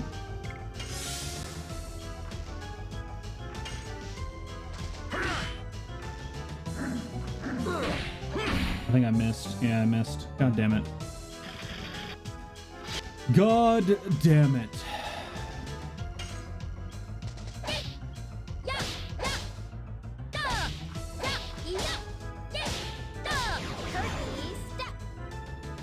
Messed up thing about Cap, you could have the Phantom Shield and the Armor of Legend and probably still die to some of the bosses. Yeah, because they do, it's mainly magic, right? Because the Cap, like, practically triples your magic defense and gives you a 50% passive avoid chance.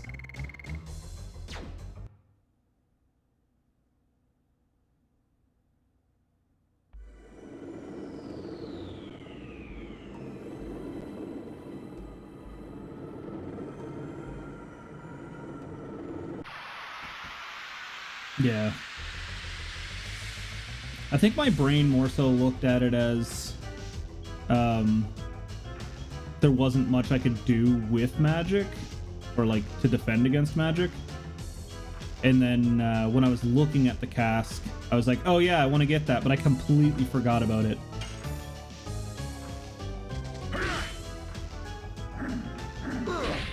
Until going back to Lohan later.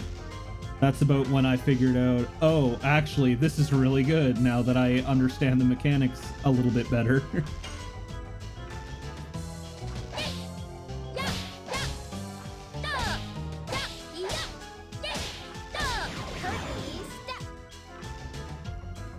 It's so weird to be killing enemies with Meru. Wait, did you actually just hit me with that? God damn it. Shit, what is that? I think that's a mind.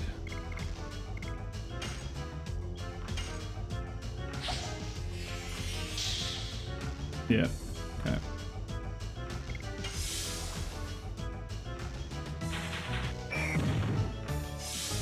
Fully expected to get stunned after that.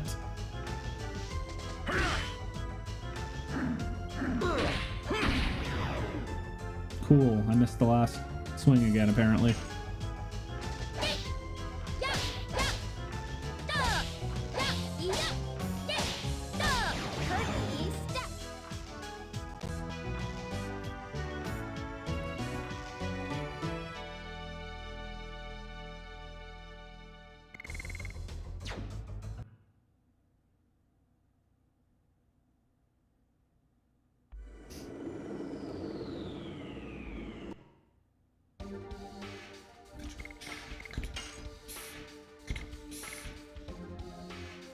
Could use rewind. Yeah, true, but that just feels tedious to me.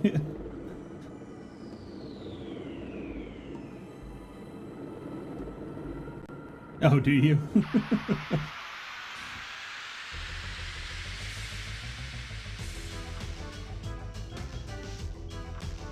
Once Meru's finished, I'll be swapping UWG over to Kongol, and then once he's done, then we'll be going for the Signet Stone.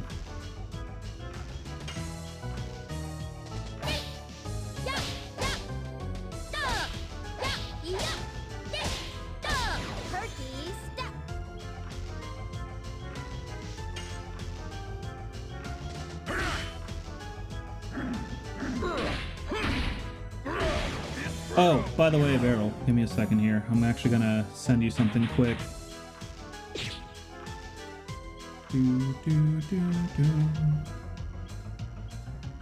I made this graphic last night when I was explaining to Waifu about my delay and when I have to press the button because of the delay.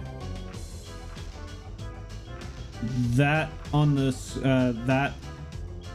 basically at that moment as the square is coming in is when I have to press the button in order for it to basically do a perfect, which is like almost a half a second, maybe a little bit more than what it is visually. And then some of the squares are slightly faster or slower depending on the attack.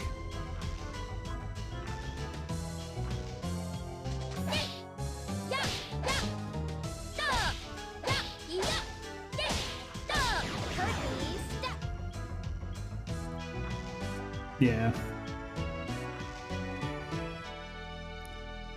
I just didn't feel like fucking around with trying to move setup and everything just for a single game that I'm going to play the single time on stream, right? So I just learned to deal with it. That's why my consistency is out of whack, because some of the additions, the square comes in faster or slower. So I just have to like learn the timing of when the square is coming in. And that's what throws me off.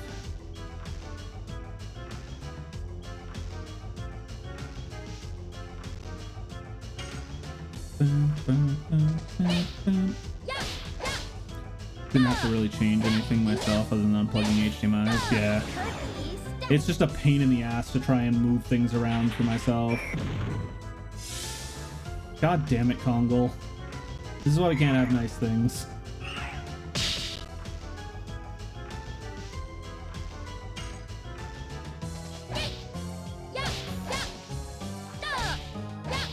Yeah, because for me, I've got all of my consoles plugged into my splitter. That's on the other side of the room. So, it is a big old pain in the ass. Like right now, there are... Let me count these quick. 1, 2, 3, 4, 5, 6, 7, 8, 9, 10, 11, 12, 13, 14, 15, 16, 17, 18 cables from my monitors and my my mic setup going down in behind my desk.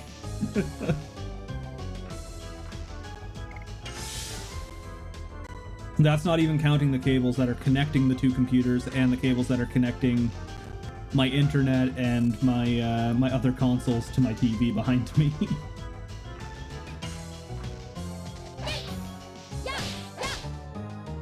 But luckily, my feet aren't in a rat's nest of cables anymore. I mean, it doesn't look good under my desk, but at least I can put my feet up on my desk and not have to worry about kicking a cable loose. At least my left foot. My right foot, there's a chance I can kick the power cable out of either the wall or the back of my PC for my stream PC.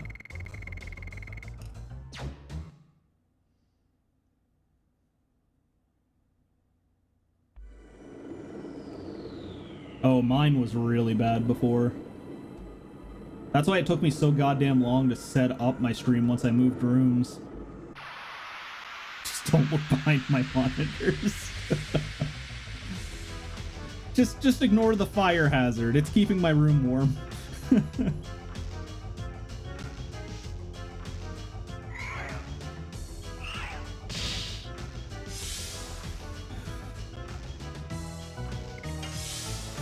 Alright, after this combat, I'm going to take a small little break.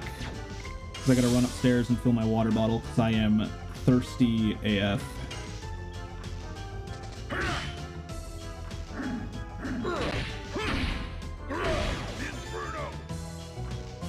Oh. Apparently Inferno can cause stun? That's neat. I didn't know that that was a possibility. Or it's my axe that possibly causes stun. I think that's the first time I've seen him inflict stun, so I didn't realize that something he did stun. Also, is Meru wearing like a full, like a, like, what would it be? Like white pantyhose bodysuit? Because her face is like normal skin tone, but the rest of her body is like extremely pale compared to her face.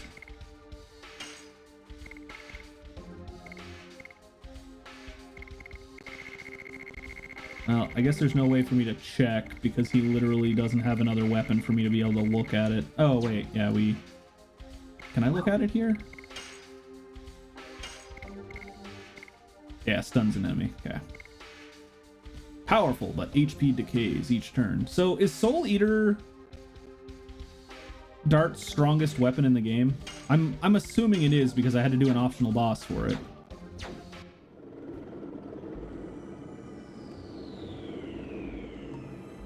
Okay.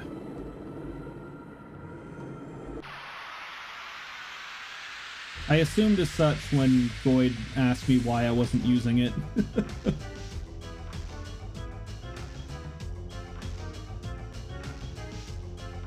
God damn it, I got sidetracked. Stupid ADHD. I was supposed to go and get water.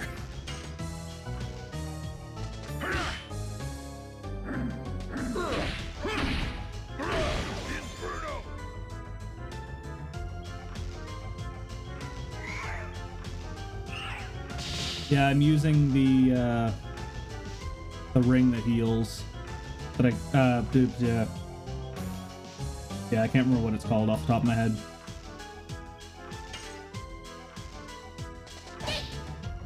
But yeah, I wasn't going to use it because of the HP decay. And then Goyd told me that the therapy ring would negate it. I was definitely going to try it. I just didn't want to have to deal with the extra 5 seconds of taking damage, healing damage, going forward. That was the main reason why I didn't want to do it, because I'm like, I just don't want to have the extra animation time every goddamn turn.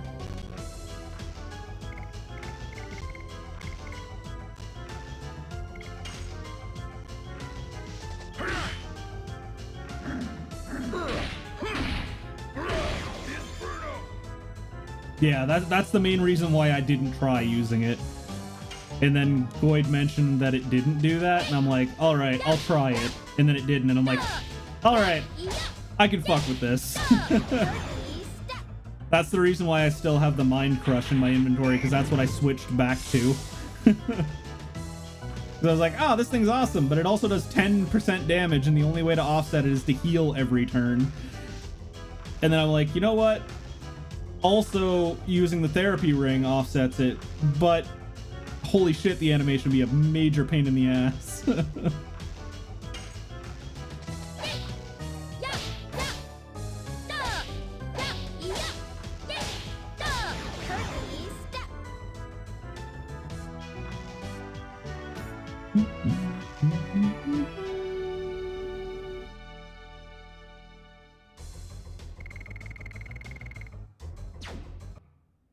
Yeah, I think that's like one of my biggest gripes currently is just, holy god, the animations take forever sometimes.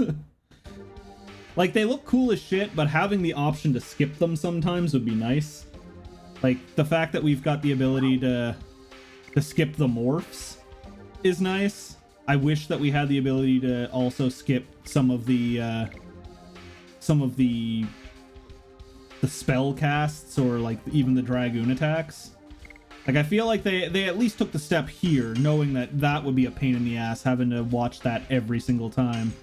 But also, the spells usually take twice as long as what those do, so it's just another one of those things that if we were to get a quality, a remake of this, that would be something I'd want as a quality of life upgrade, is the ability to either turn them off after seeing them once, or just having, like, quick animations. Or like the way where they did with Final Fantasy VIII Remaster, where you can like triple speed things just to be able to speed past animations. That would be nice. But yeah, I will be right back, guys. I just gotta run upstairs and grab myself something to drink. I just gotta refill my water bottle, so I'll be right back.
Test, test. Okay, mic is now working.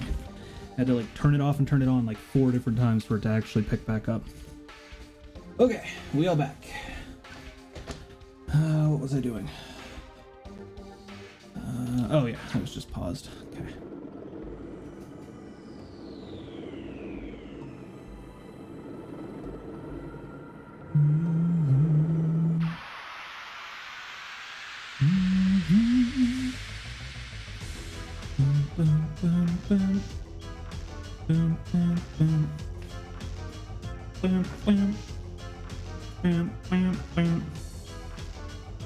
Yeah, Mara, you can heal. Take some time to heal up a little bit. Yeah, Congo might as well heal up a bit too. He's getting a wee bit low. Hey! Don't hit me!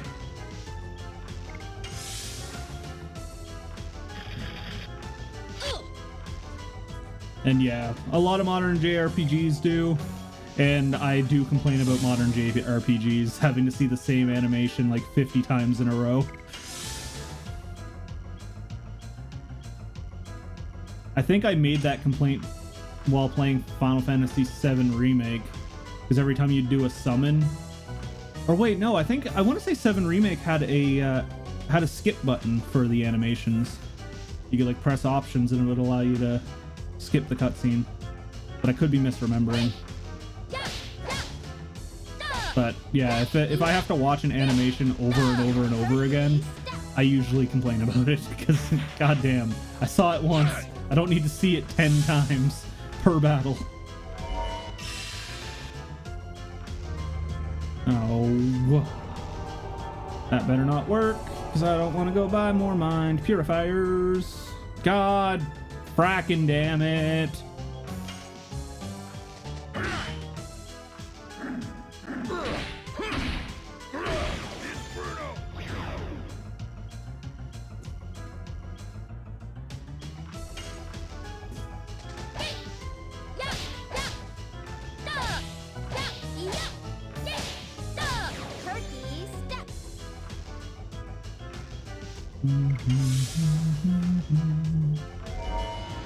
And here comes Cyclone. Oh no, just Tornado. Miss!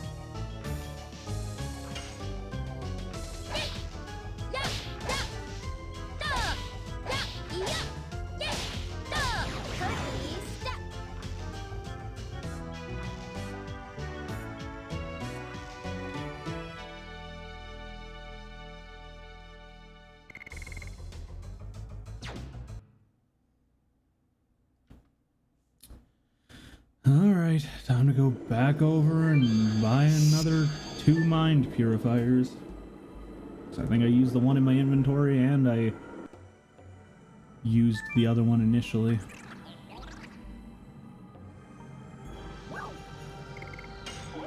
That is not what I pressed. I pressed it down once, not twice, but okay.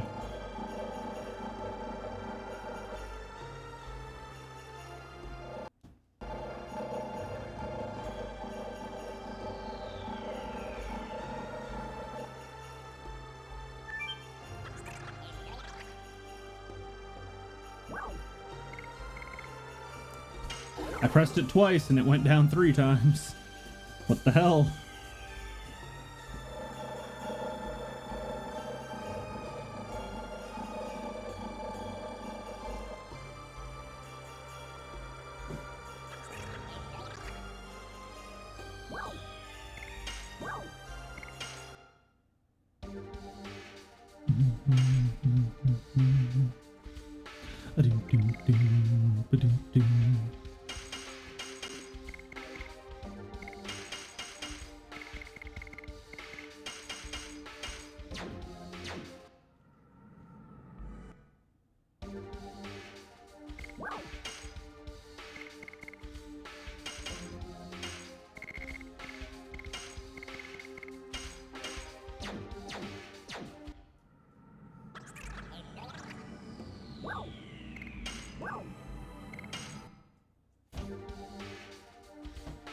I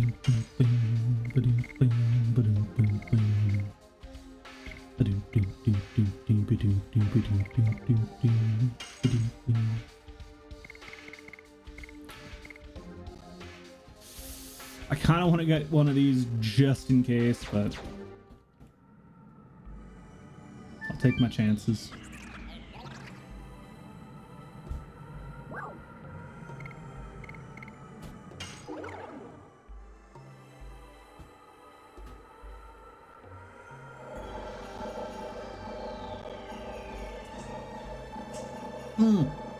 Oh god, that water's so cold it hurts my teeth.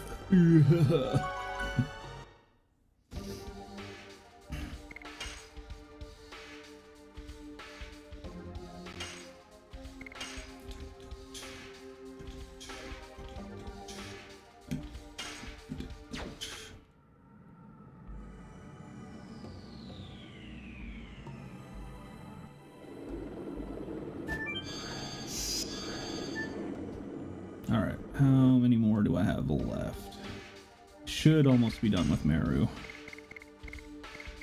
Yeah, 6 more for Meru. And yes, for Kongol.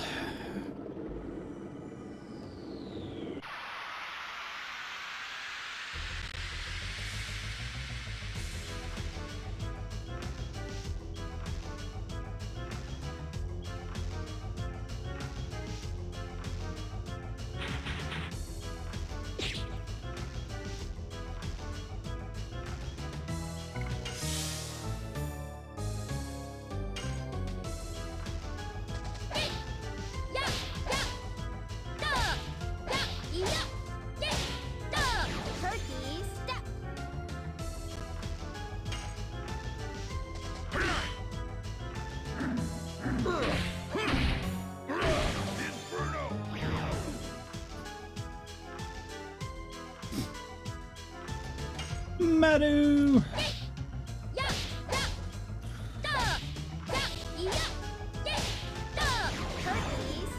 Knowing a rough answer on how much of the game you have left, change your mind on sitting here grinding versus playing through naturally leveling up additions as you go? Probably not. I just want to get it done, so then all I have to focus on is just learning the new additions. Because I mean, I'm almost done Meru, and then after that, it's just leveling up Kongol. Because then I can have a save before the point of no return, that if I want to, I can like go back and meme around with other characters and other playstyles and stuff. Especially since you said you wanted me to take on the end boss with non-game breaking items, so stuff without the legendary cask and such. I think like 1 or 2 more battles and I'm done with Meru, and then it's literally just guard, womp, guard, womp with Kongol until he levels up. I think the biggest annoyance is not instant final boss. Okay. But I think the biggest annoyance for Kongol is going to be getting him to Dragoon level 5.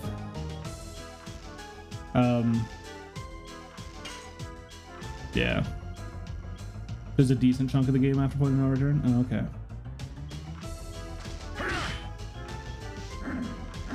Fuck, too early. But yeah, I was thinking about, because waifu sent me a link to where I can buy the spirit potions. Depending on how much they cost, I may just go and try and level up Kongol using spirit potions for his Dragoon level 5 to save me some time, rather than sitting here and just watching me struggle bus trying to grind SP for a single character.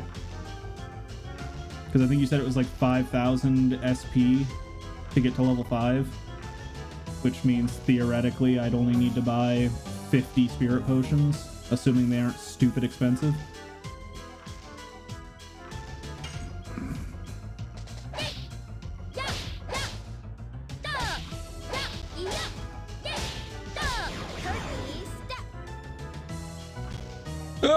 Excuse me. Should be 8k to level 5 from 4? Oh, okay. Well, it's 8k minus how much it is at 4. So I think it's only like 3k difference or something like that, maybe. Maybe it's 5k to 8k.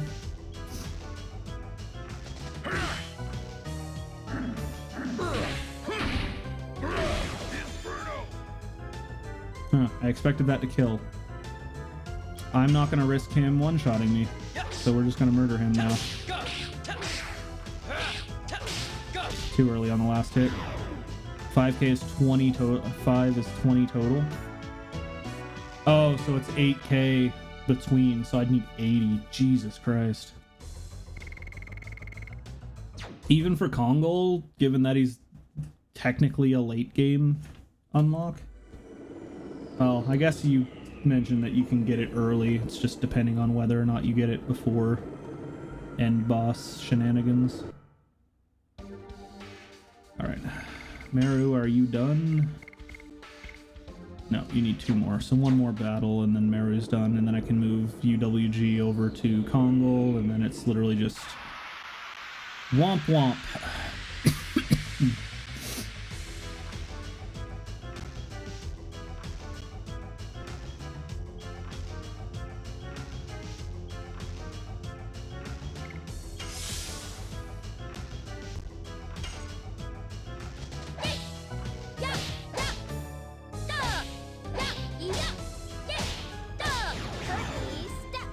Of course she'd one-shot the thing when I only need 1 more attack from her.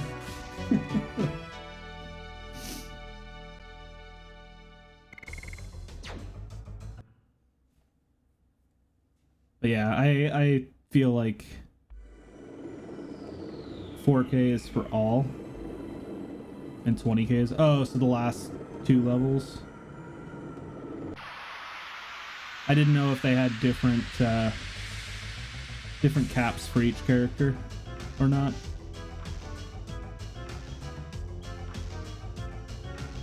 I guess that begs the question, does Kongol have a weapon that gives him like 50% buff to SP? Because if so, that's probably something I should look at getting if I don't already have it.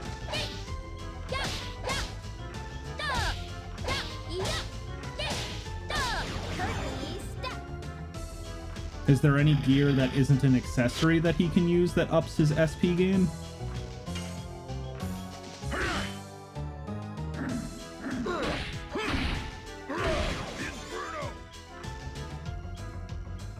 War God Sash? Ah.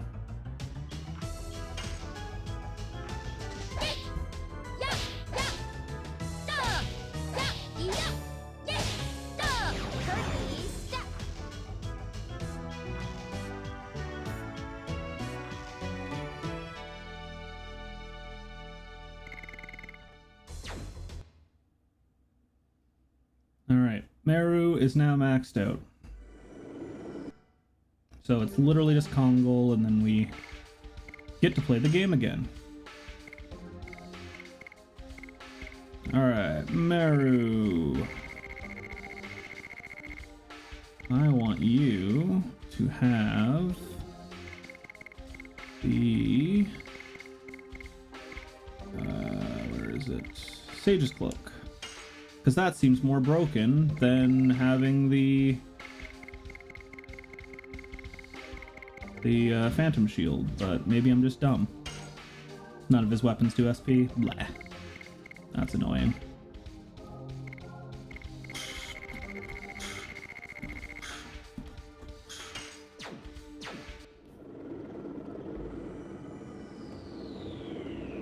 He only has 5 weapons. Oof.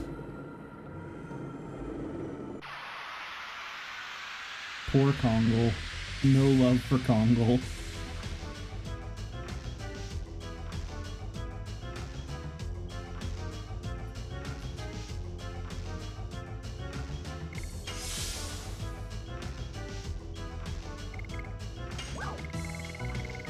Yeah, but Merus are good.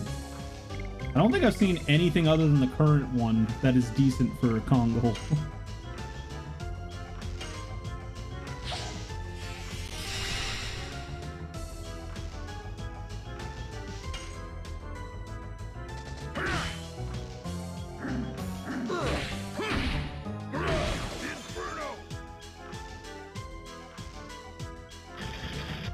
Dart has 8. God, it definitely felt like Dart had a lot more than 8.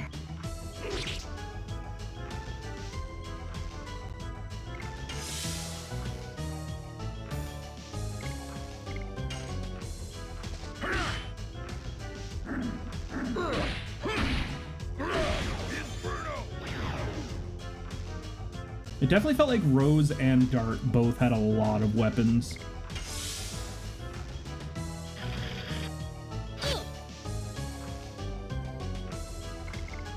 God damn it.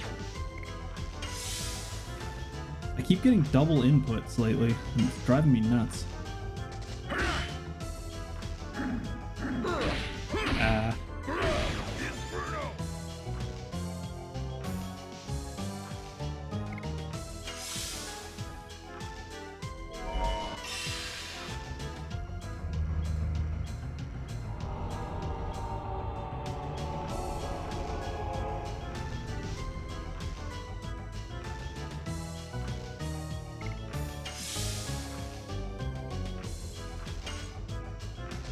Alright, at least the combats are going 1, 2, 3 now, rather than 1, 2, 1, 3, 1, 2, 1, 3.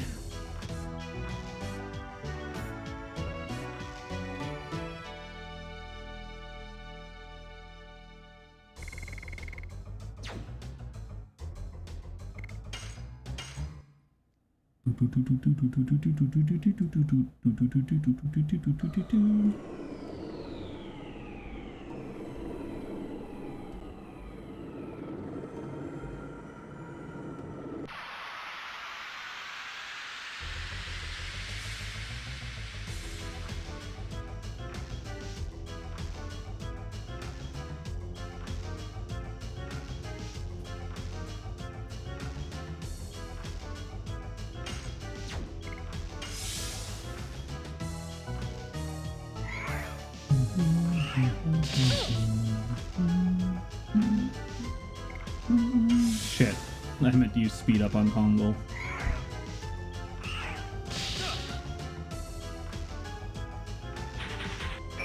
Do not stun him.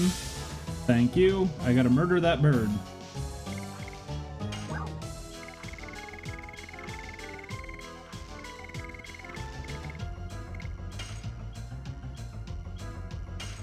I had to like stop and wait a second to make sure that it didn't double press and accidentally use it on Dart or Meru.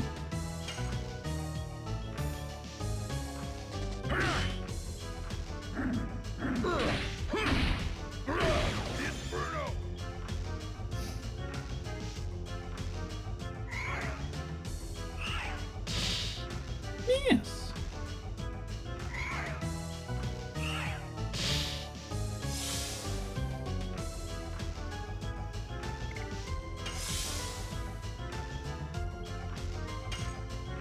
Screw the bird.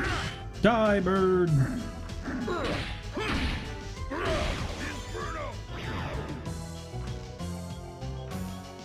That was weird to look at. I think the bird was at the back of the map, so when I was attacking it, it wasn't getting knocked back. It was just making Kongol slide away from it instead. So it looked really weird the way that that animation looked.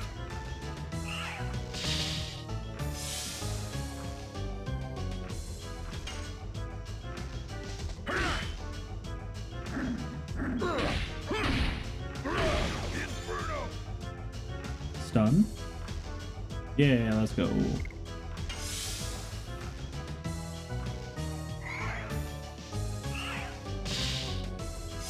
Yeah, keep hitting Kongol. Give him that extra 20 SP. He needs it.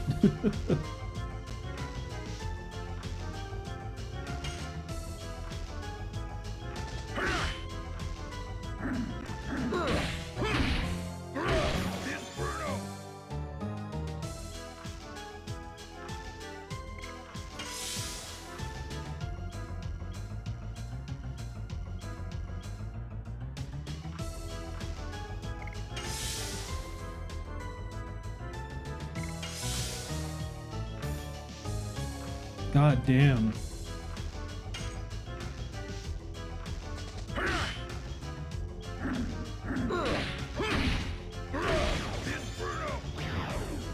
Maru, you're too damn fast. You get like 3 turns for every one of Kongol's at this point.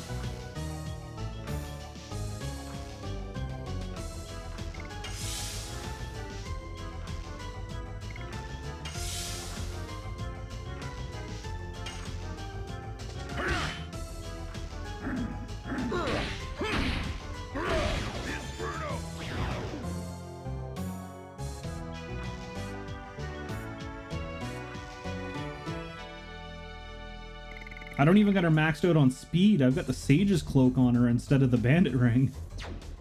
Or the Dancer's Ring.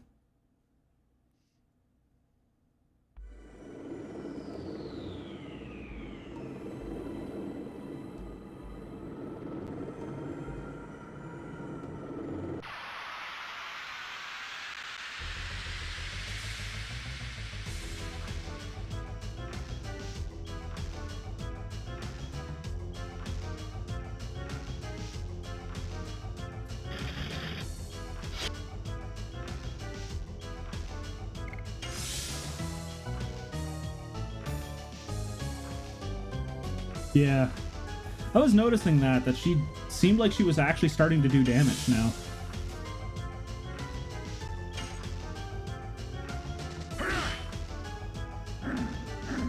I hate the Death Purger. When he gets into red, he just insta-kills someone.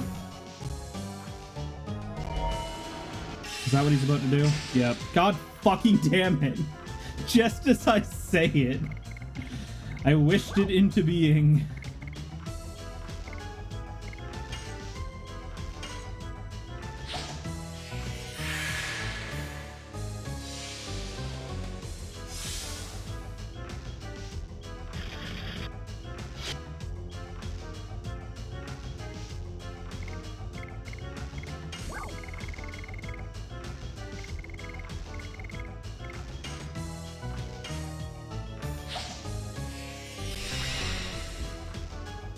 Bing, bing, bing, bing, bing.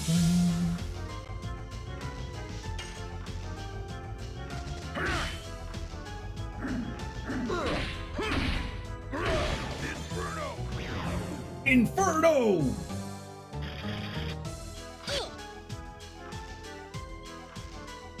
I'm kind of excited to see how big Kongol's final edition combo is. I'm hoping it's another 7 or 8.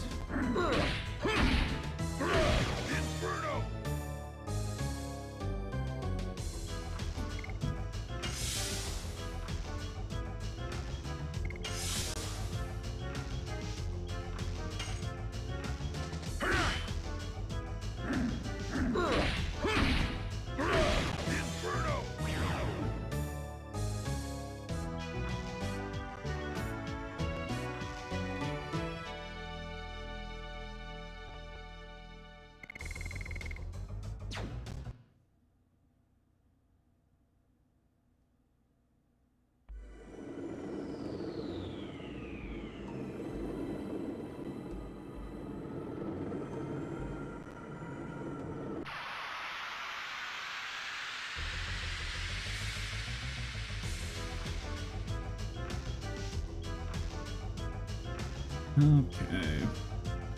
Deal with the bird first. You know what, Maru? You should give Kongo a healing fog.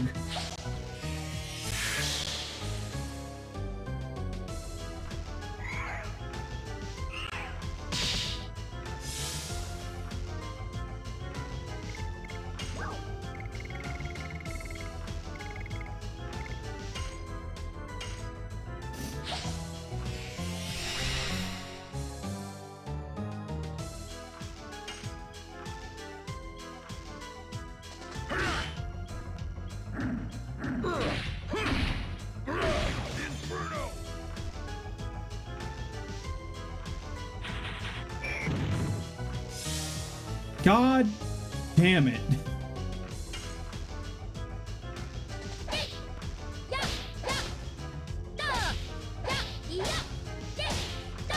Okay, that wasn't as hard as I was expecting it was gonna be.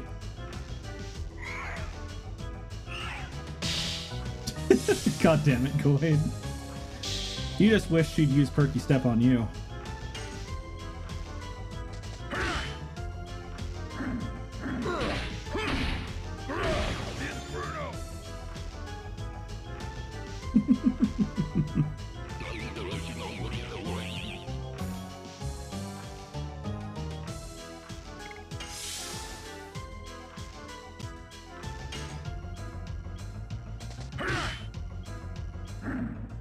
Carol, do you have a Meru emote?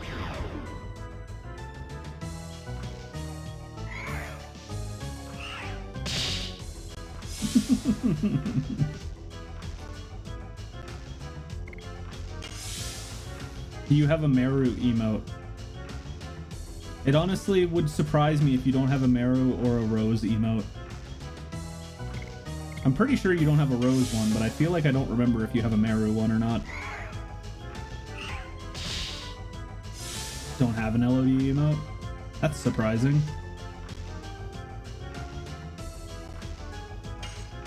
With how much you love the game and how you say it's your favorite game, I'm honestly surprised you don't have an LOD emote. Or at least a couple.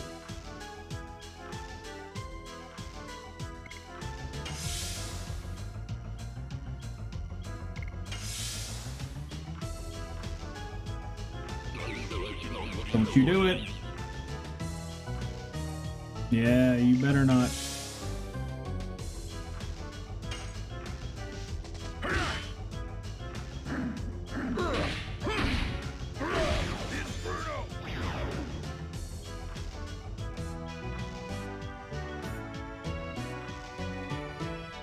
Different ideas for emotes is all.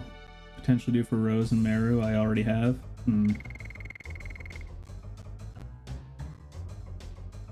I feel like a really cute one for Meru would be like one of those ones that's like the really chibi face, like big eyes with like the little chibi hands on the edge of the desk kind of thing, like peeking up over the edge of the desk, like the big cutesy chibi eyes.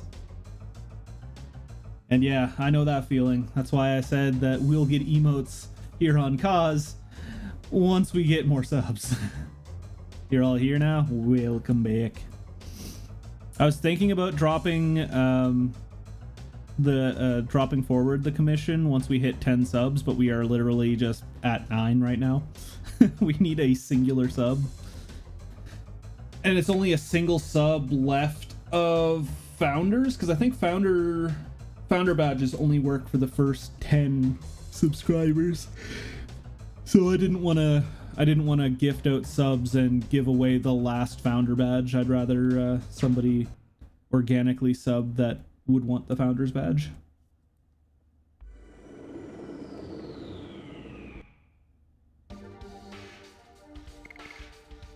Wait, despirit? When the fuck did he get despirited? Bump that to 25? I'm not sure. I didn't know that they changed it at all. Fucking mind purifiers, dude. I think despirit just made it so I couldn't get SP.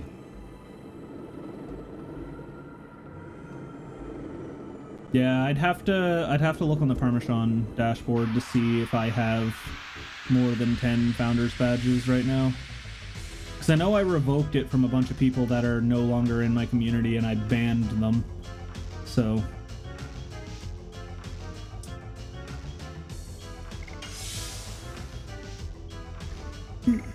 the spirit's biggest downside is that your characters have the big sad.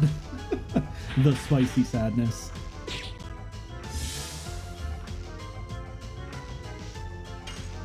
Fear annoys the shit out of me, because it doubles damage to you and makes it so you do half damage.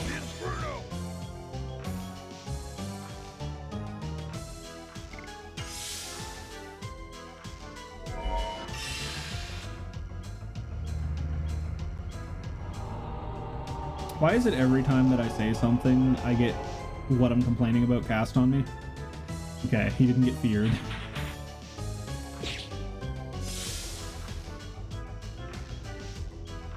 That isn't just straight death. Really? I mean, I haven't really minded it that much. I'm lucky I haven't had to deal with petrification, I think. Sorry, I thought I had Kongol equipped there. That's why I force quit that combo.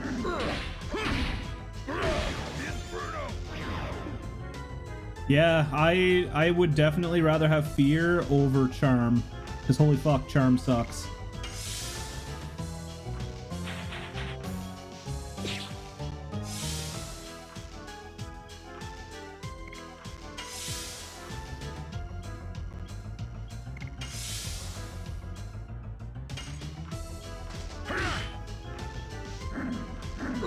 Also, I don't think I've had the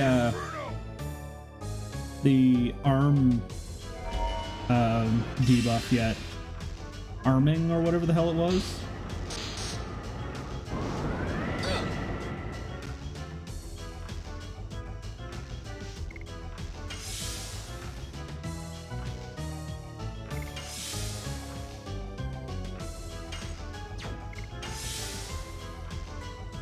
Arm block, yeah.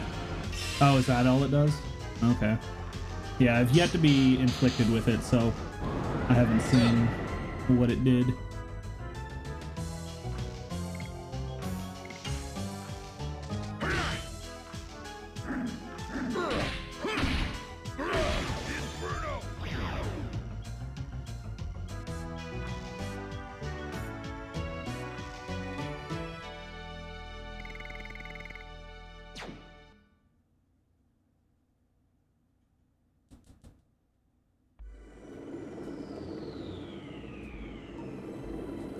My big reason for also grinding Kongol up is I want to see what the golden dragon attack looks like too. I don't know any enemies other than the poltergeist boss that you fought that even inflicts it.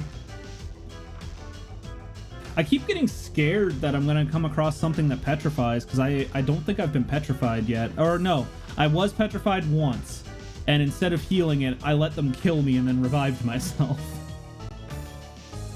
Did I see? Oh yeah, I guess I did. Because that was the one that had the laser beams in the middle of its head, right? The tank?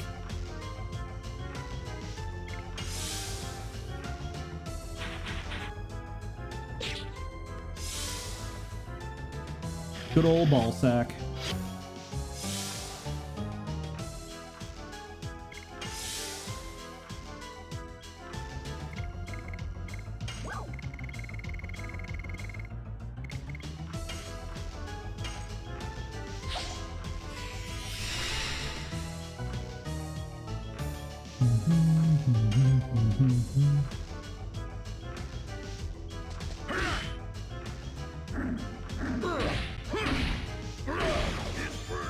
Confusion hasn't been too bad for me, but Charm has almost made me wipe twice now.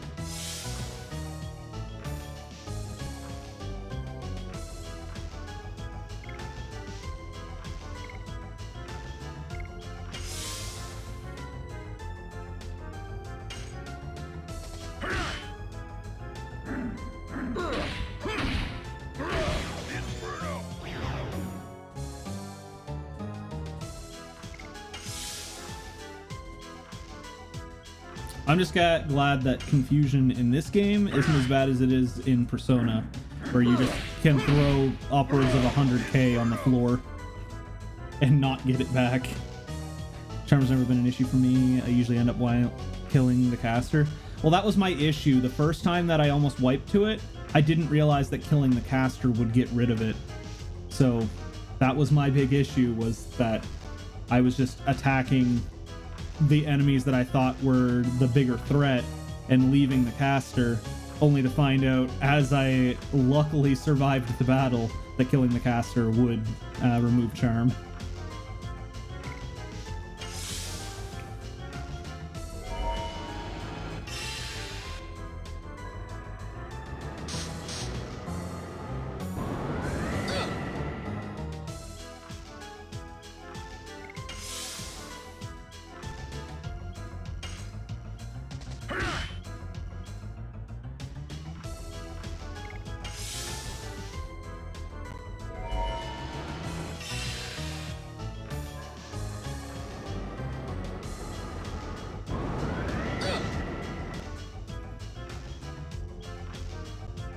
That's Django. Oh yeah, I forgot about Django. Like how his stuff worked. With how you guys were talking Django up, I was fully expecting to wipe on Django.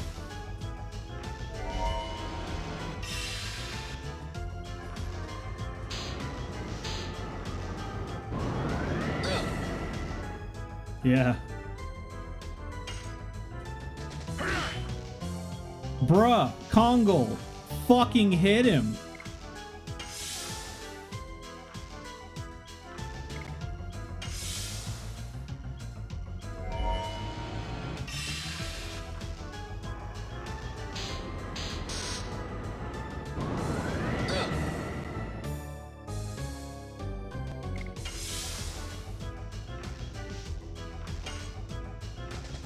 There. Cheese. Oh, Goyd's been inflicted with confusion.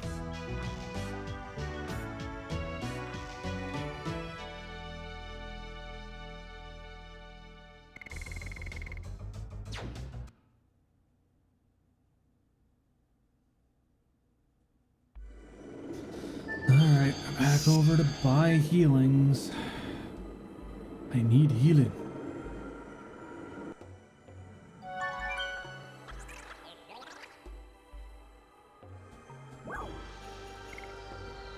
Thank you for only pressing the button once this time, game.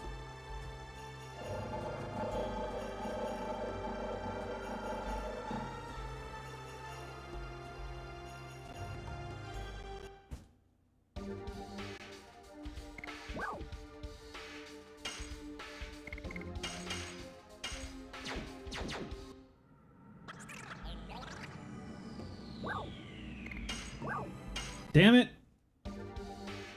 I pressed down, but it didn't. It didn't down.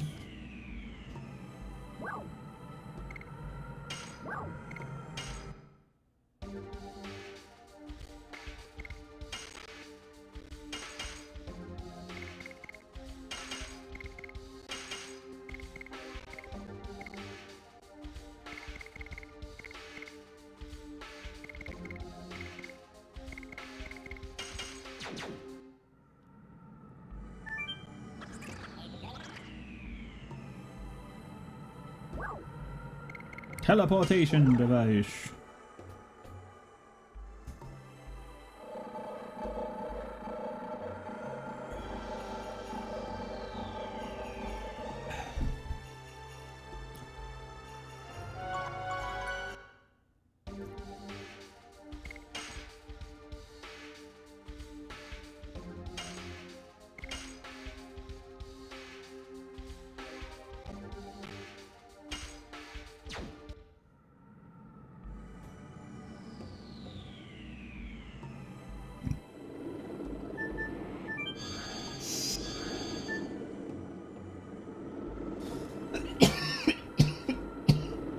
Ow.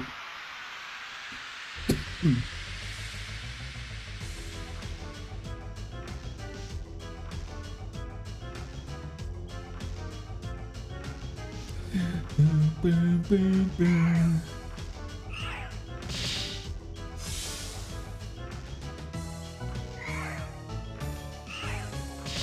Yeah, keep hitting Kongle.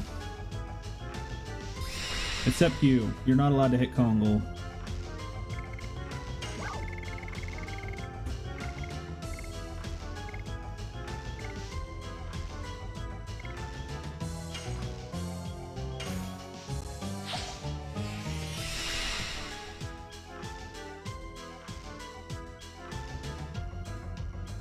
Yeah, I've been really enjoying this specific battle theme. This and the boss theme I've been really enjoying. But how's it going, Symbiote? Welcome on in.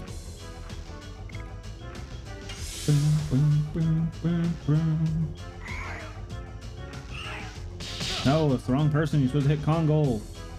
He needs that extra SP. Murder the bird. God damn it. He's probably gonna get stunned now. He tried. God damn it. Why is it always Kongle that you target with that? Stupid damn bird.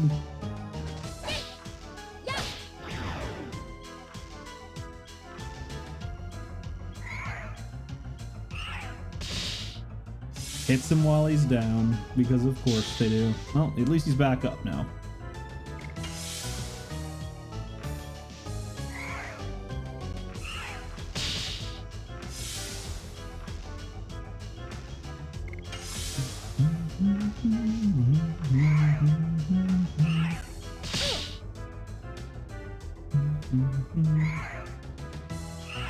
They're throwing so many books. As long as they don't have an exciting lecture, that's all we need to not worry. Oh my god, Kongol, stop missing, dude. Why does Kongol have such low accuracy? I put the ultimate war god on him so he wouldn't miss. And look at him, he's still missing.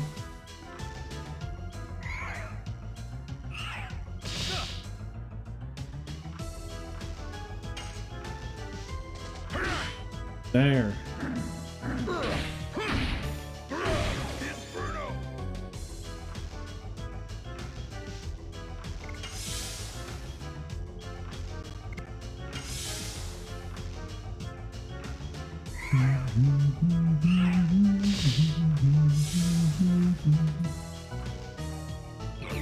I'm using don't charm. Okay, we're good. I was scared that he was going to get charmed and I was going to have to throw away.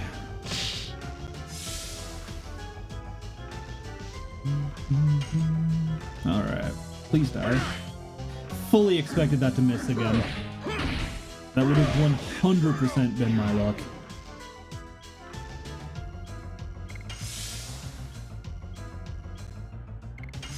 Guard. Meru guard. Meru bonk. Meru guard. Kongol strike. Miss. Brother, you've missed literally every enemy in this fight at least once. That is 4 misses in this combat alone.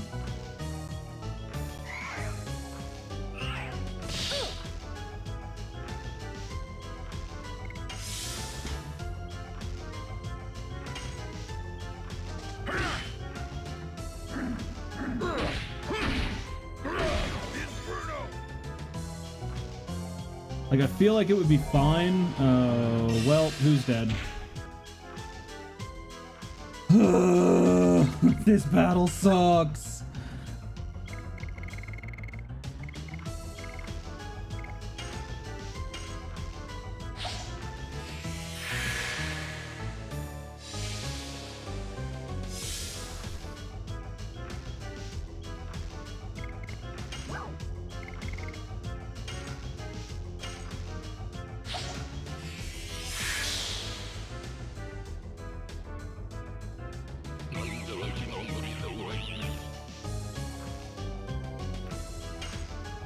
Don't miss.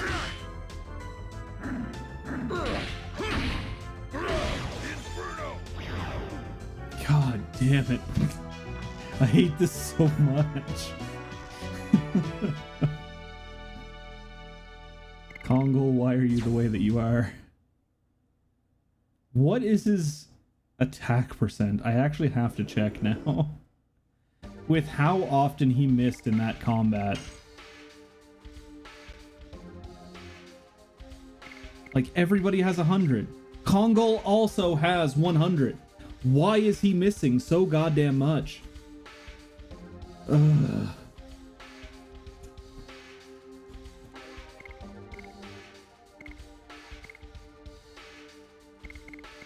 Also, Meru's Dragoon magic isn't super high. Fully expected it to be higher than that, honestly.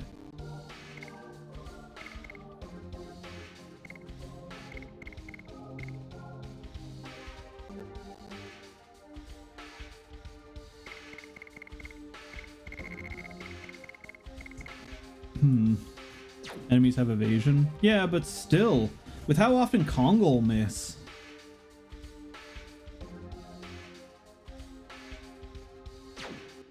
With how often that Kongol was missing compared to everybody else that I've been fighting with. magic attack power. Yeah, it's 170 against, what, 183, I think is what it was. I just expected the multiplier to be higher.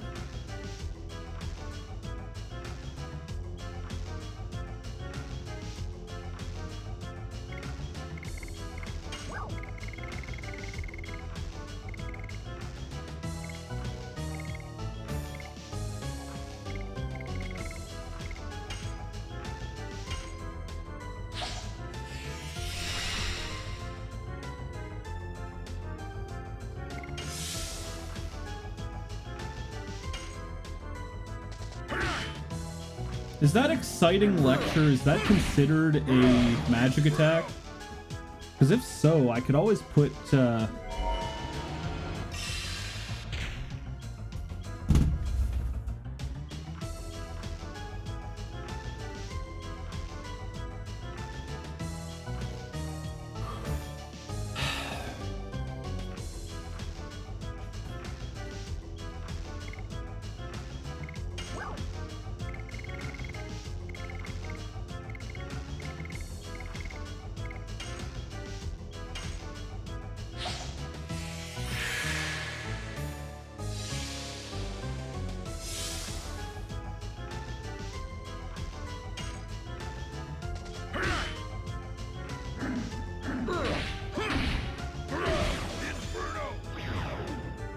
because I was gonna use the magic barrier item. No, because then that would make it so it would take longer because I'm not going to consistently be able to hit his attacks.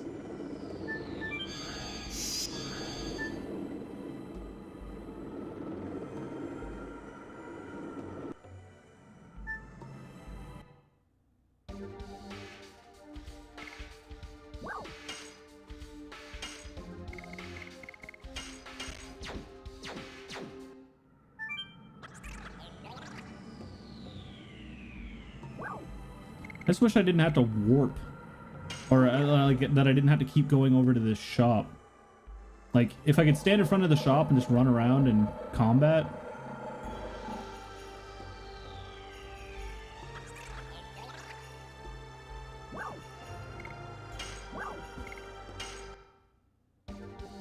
I wasn't consistently dying until recently. I've been having really goddamn bad luck. That's my big issue.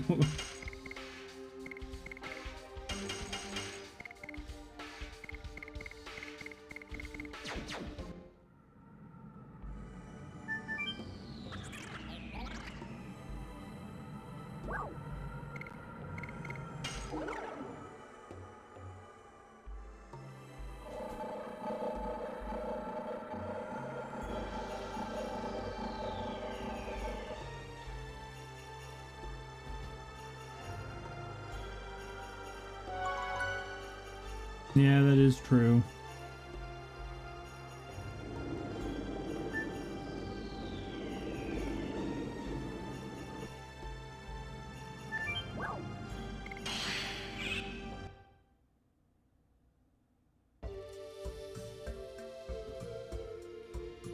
Boom, boom, boom, boom. Good old Oko.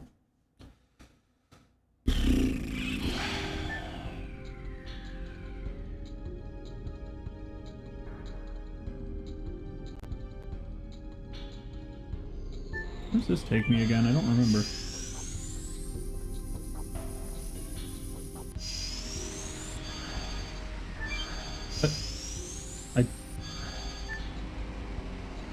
I didn't press anything. It just warped me automatically.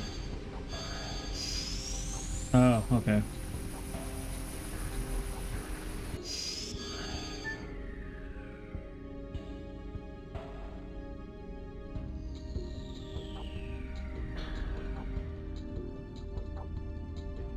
That must be a safe zone. I know I got in combats here. There we go.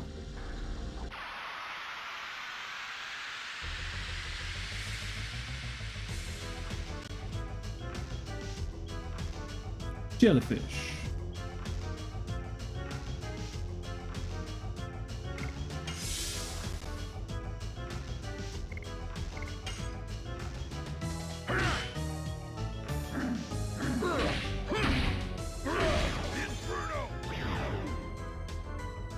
These things have lower defense.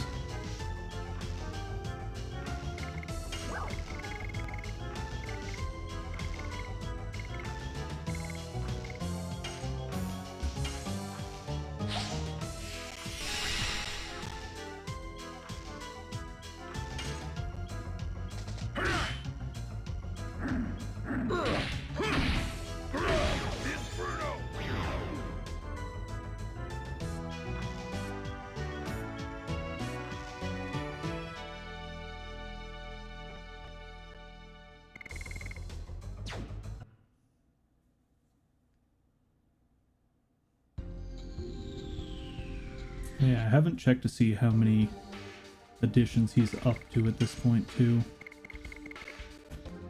58. So he is 22, so we are at 102 attacks away from being able to progress the video game.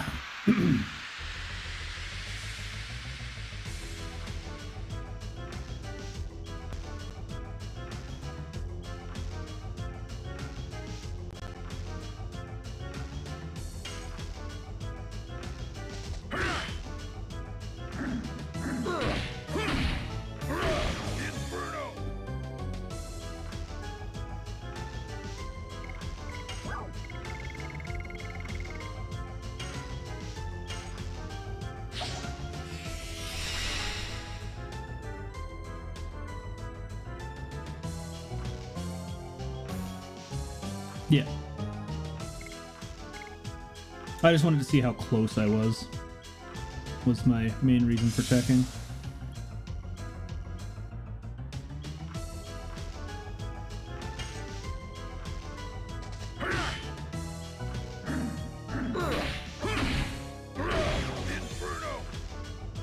Wow, my mans can take 3 attacks from Kongol.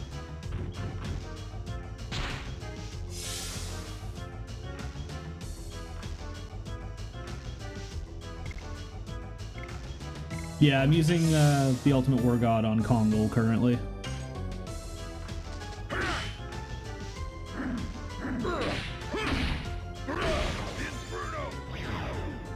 I'm just trying to level up his addition to max.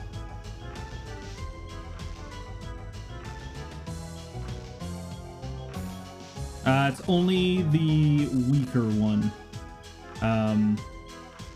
What is it? War God's Amulet or something like that is the one that you don't get any addition progression from. War God's Calling, yeah.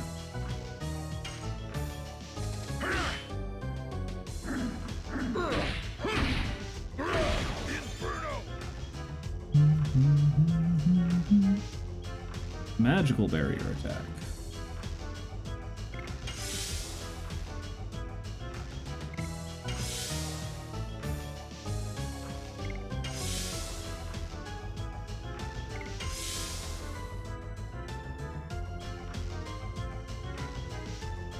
Yeah, Ultimate War God is the one that costs 10k to be able to get. Or from the final chest on the ship, on the Phantom ship. Well, final with air quotes. Alternatively, it gives you a free 5k. I mean, it'll give me a free 5k once I'm done with Kongol here.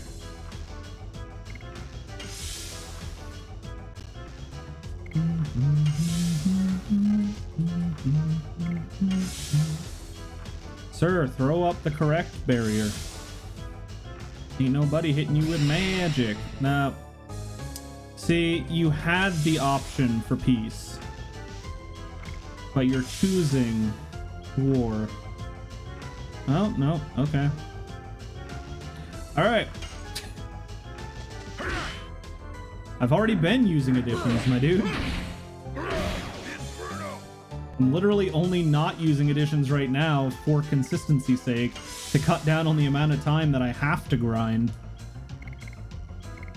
It makes me resent the game when I have to spend a ludicrous amount of time grinding.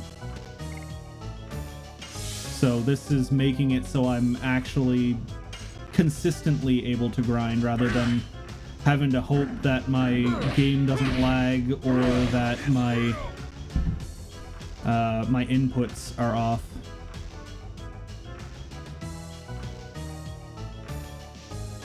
So that way do them when they are at least max level so you still do damage. Oh yeah, like I said, for the rest of the game, I'm going to be able to get practice. Like when using Merus, the 2 times I've actually attempted to attack with her, I've completed her, or fully used her combo. So like, I'm definitely getting practice. And you've seen how more consistent I am with Blazing Dynamo as well. I'm getting tired of this nerd not throwing up his physical.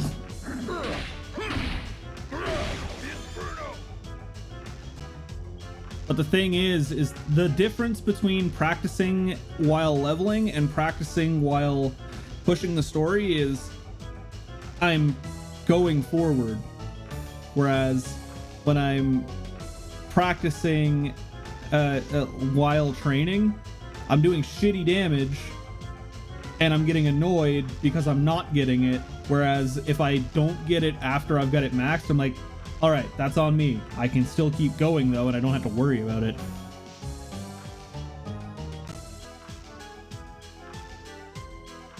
Three more times. Oof. I don't know about that one, dog.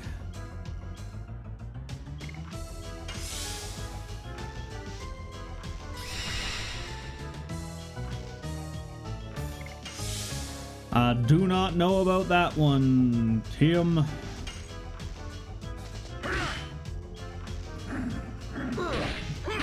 Or, I don't think so, Tim, is the actual quote, but you know.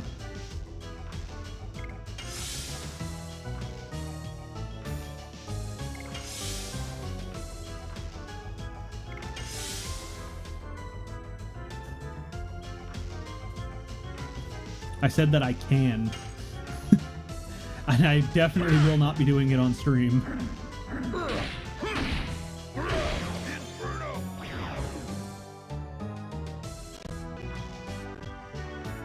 I'm also offline working on grinding out achievements for Metaphor on the other 3.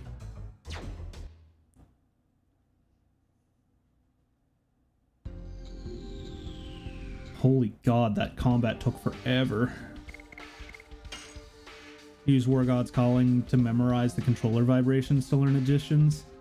Yeah, my big issue is that I'm playing on a capture card that adds a half a second to almost a full second of delay. And my capture card also has hiccups that you can hear in the music once in a while, where it'll just like skip forward or lag for a second and then skip forward. So it's very hard for me to have consistency for my my additions, which is a big reason why I'm using Ultimate War God. Whereas when I end up playing it otherwise, and I likely play it on my TV instead, it'll for some reason my controller isn't vibrating. I don't know if there's an issue with it or what, but I haven't had a single vibration playing this entire game.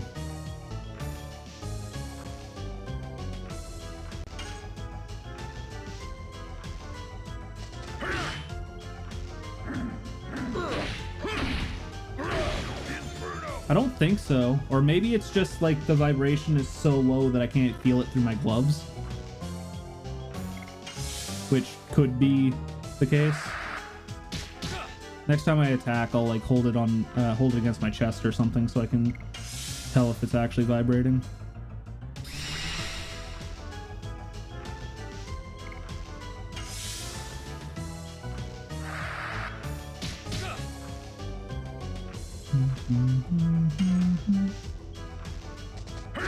Oh yeah, there is a very, very slight vibration.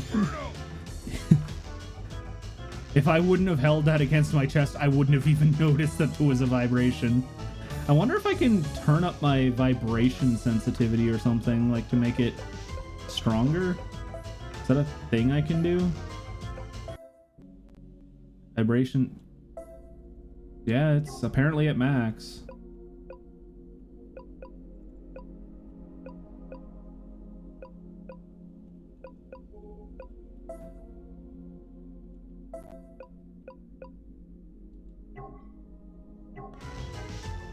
The gloves are coming off. Nah, I'd be even worse with the gloves off. Good old carpal tunnel and having my hands cramp up. The only way you got Albert's editions. Dude, you should have seen how much I struggled with Albert's editions. I was grinding Albert's editions on the Phantom ship, and then immediately after I got done, I got the Ultimate War God, and I'm like, I wish I had this before I started grinding out his editions. Because goddamn, it was so bad.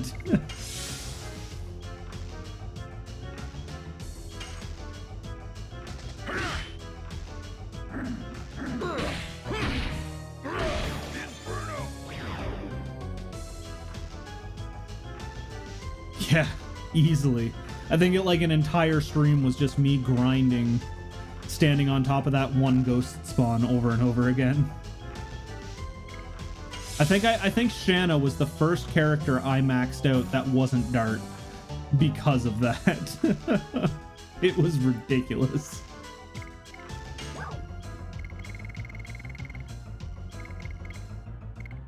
Yeah, if you're interested in seeing how much I struggled with this game, by the way, Symbiotes, you can check out my YouTube. I've got the entire playlist over there. You can actually go back and watch my struggle bus journey through the game.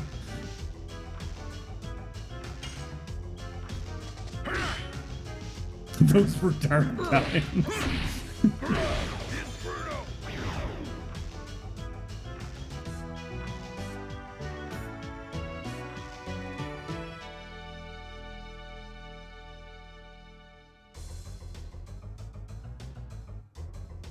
First playthrough? Yep. I am completely blind outside of Goyd and Beryl and GM giving me heads up when of how many Stardust there were in areas, but not actually telling me where the Stardust were. It's like when I got to a new city, they'd be like, 3 Stardust in this area, and then I'd spend like an hour looking for Stardust.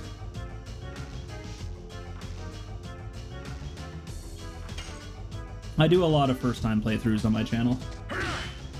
Yeah, and answering actual questions outside of the rhetoric.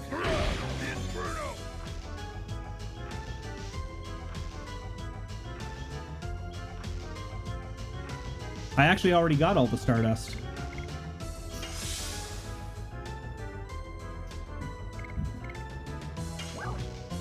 And I beat Faust. First try as well. Only level up Shanna Miranda when I get to Ulara and get our Arrow of Force for more SP. Ah.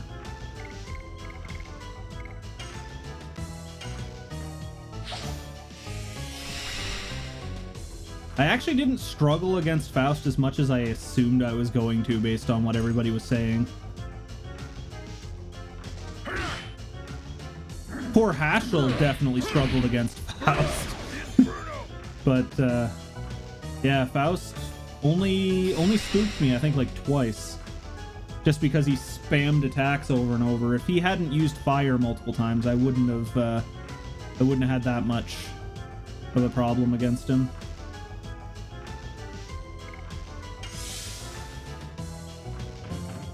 Never gonna struggle. These guys out here getting mad at me for using items in the game on my first playthrough that I would have used on my own playthrough. So throughout that, he counterattacks whoever attacks him with their element. So having the Dragoon armor on just straight up fucked him. Cool. That's why he kept hitting Dart with fire. That sounded good. That sounds good. Nice. Because I don't think Meru had her Dragoon armor on. I think I put the rainbow dress on her, so that's why she was still taking damage from the water. But yeah, that makes sense. I mean, to me, it felt kind of struggly.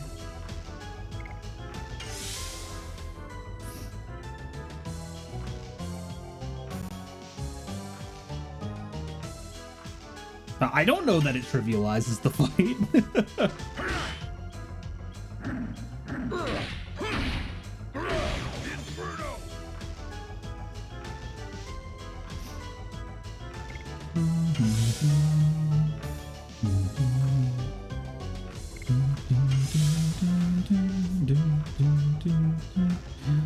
God damn it, Kongol, stop being so slow.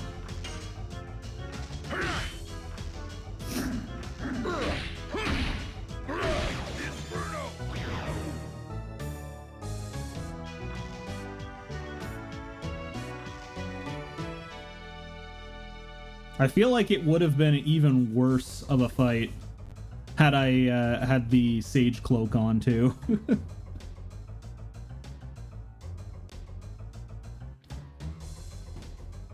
Does it? I mean, I was using both on Meru. I had the Phantom Shield and the DLC. First time fighting him with 0 knowledge and no legend cast on anyone is basically an insta-loss. Oh, really?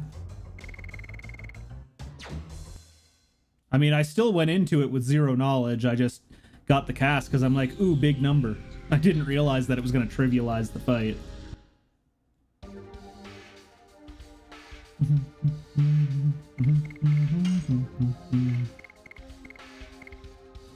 Four more. Okay. It's not nearly as good as you think it is when armor and cast exist. Oh, okay. Best item in the game. I wish I would have had it on Hashel. It would have made the fight a lot faster had I been able to use Hashel, but goddamn, he kept nuking Hashel every time that he got up. But I'm guessing if Meru didn't have the cask on, it also would have did it to Meru. That was why I was saying I wish that I had the Dragoon armor for everybody, not just Meru, Dart, Rose, and Albert.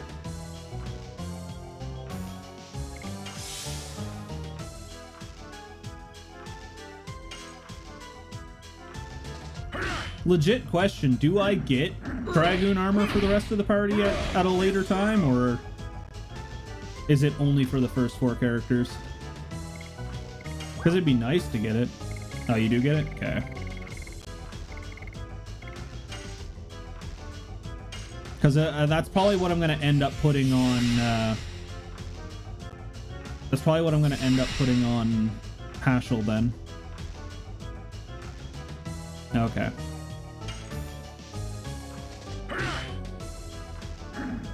It's after point of no return? Okay. I mean, it's not going to change the way I play the game. It'll just be, when I find it, cool, that goes on Hashel.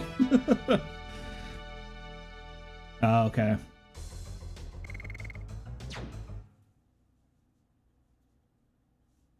So theoretically, I should have ran Rose or Albert in the fight against Faust then.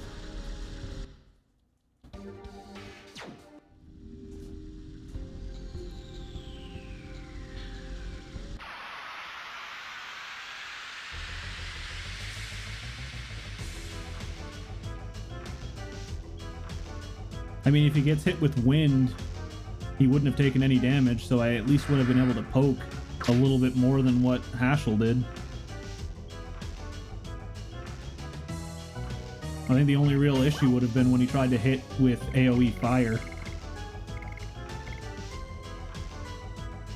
Oh yeah, that's right. I forgot that he was hitting us with the hydraulic press over and over again. You right. Never mind, it wouldn't have done anything. Forgot how many times he hit us with that damn hydraulic press attack and just kept crushing Hashel over and over again. Poor dude's dead body was just a tube of toothpaste at that point.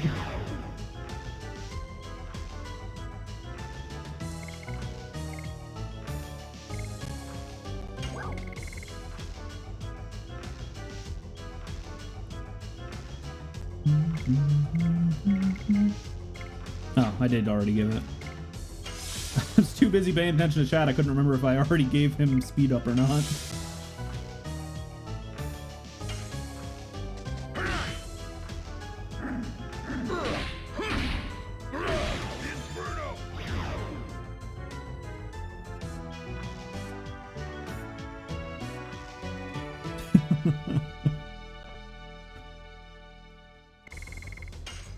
Hey, Bone Crush.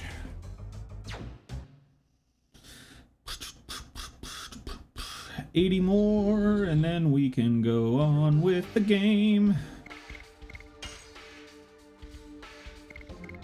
Let him wipe a few times. Wow.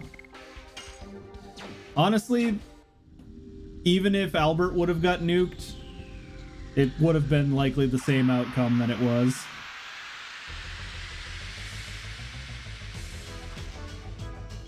Like, I feel like you guys knew I was going into that with the cask on at least one character after I was after I went back to Lohan. So, as much as you guys want to see me suffer, I'm still not dumb at games. Yeah, I didn't know I was fine for the fight. I thought I was gonna get fucked. I got dropped to red health like 3 different times. Especially with how much I kept trying to res Haschel. And the poor bastard kept getting nuked.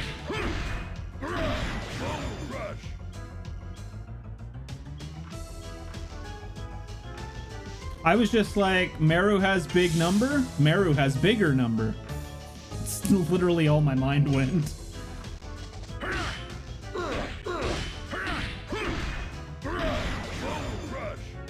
Bone Crush. Hey, he can actually kill things now.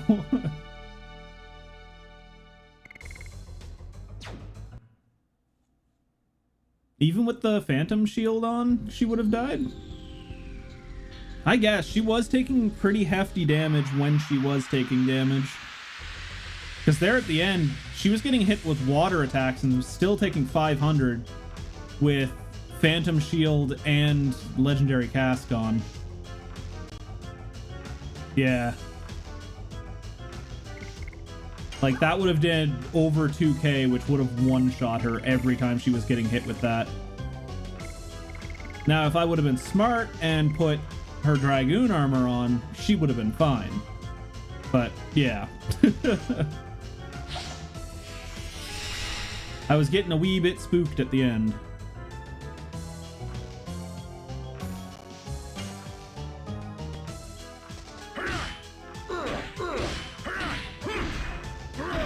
Well, I mean, the fire was doing hardly any damage. It was only doing like 280 damage to her. The water attacks were the ones that were doing 400 and 500 damage near the end there.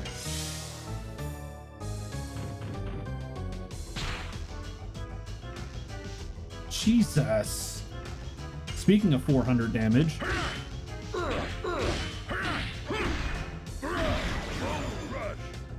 Yeah, that's why I was confused. Even during the fight, I was like, why is she taking 500 from this, but getting hit with fire, she was only taking like 324 or something like that.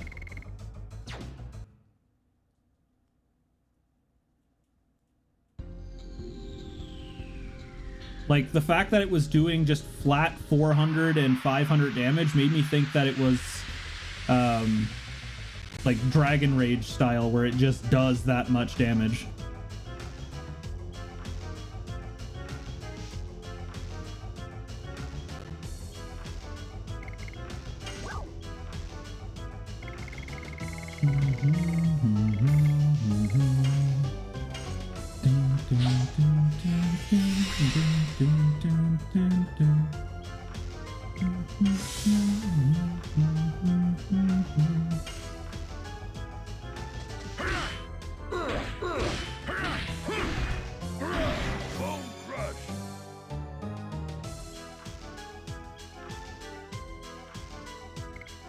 Oh wow, he managed to get it. Managed to be able to attack twice in a row. 100 points, not too bad.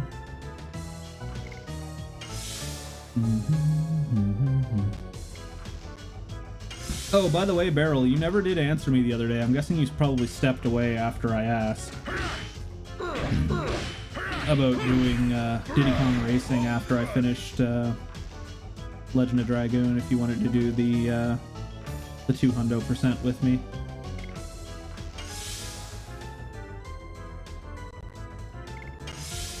Essentially, you just need to copy paste all of your splits because it's exactly the same thing, just the silver coins are in different spots and the tracks are mirrored in Adventure 2.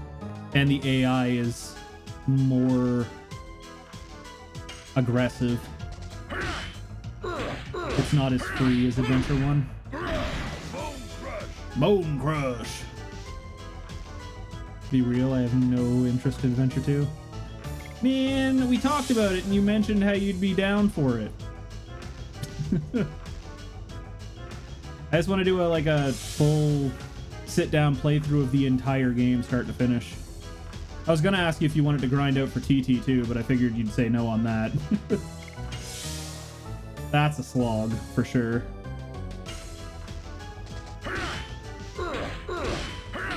To me, 100% of Diddy Kong Racing is all balloons, trophy races, and pieces. Are TT pieces? Yeah. TT tokens? Whatever. Full completion of Adventure 1, Adventure 2, and unlocking both Drumstick and TT. But speedrunning has weird decisions on what's considered 100% in my opinion.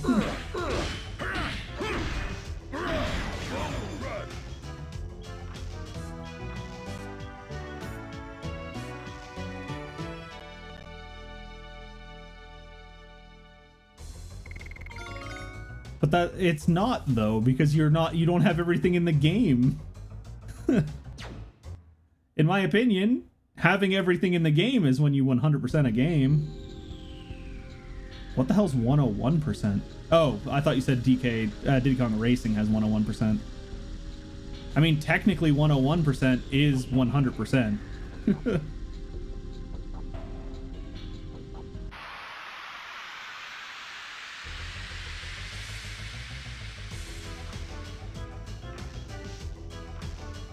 The game states that it's 101, but completing the game 100% means that you have to get 101%.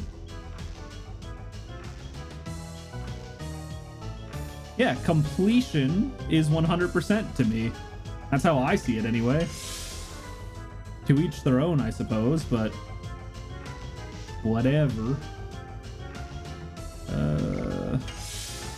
So I think Donkey Kong 64 also had to retcon because they found like an extra banana and an extra rainbow coin or something in it.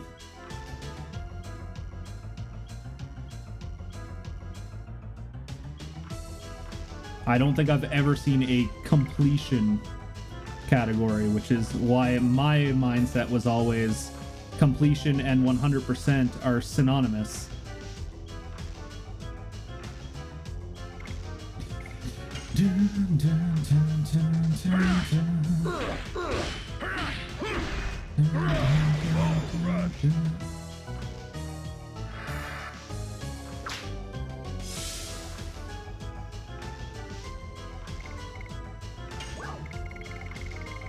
But that's the thing, is Diddy Kong Racing doesn't say what's considered 100%.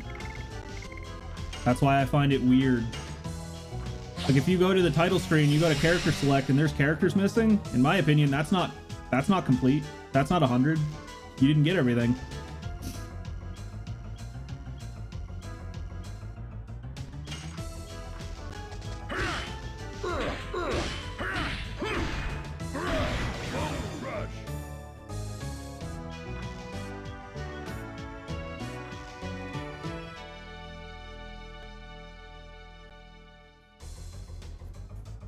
Again, like I said, it's like no slight to anybody. I find it weird because to me, 100% and completion are synonymous. So, oh, is there actually? That's something I didn't know. If that's actually a thing, then by all means. But I legitimately didn't know there was one.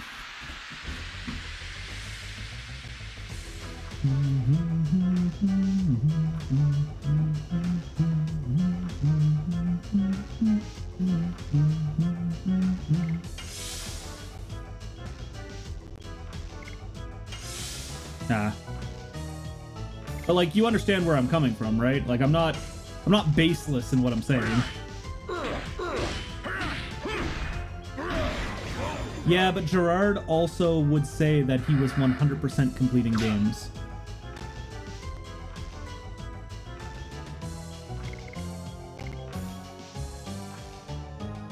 Also, what happened to Gerard?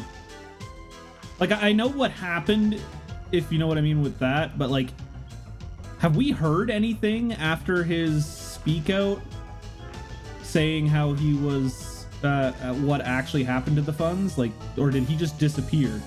Like, what happened to his company and everything that he had to pay for, and the warehouse that he was renting out for where he was recording, and all the side channels he had, including Super Beard Bros? Like, what the fuck happened with all that? He kind of just fell off the radar to me. Would make sense for why they set 100% categories the way they do, I suppose. But yeah, like I said, like you guys can understand where I'm coming from with my mindset on it, right? Like, I'm not completely baseless. Put out several videos, but everyone left him, so the video slowed way down, and there hasn't been a new video in 6 months. Oof. So like, did they just stage a coup and take the channel and stuff from him and like the company? Because as far as I know, the Completionist was a company, and like, they were recording in the Completionist warehouse and studio space and everything. It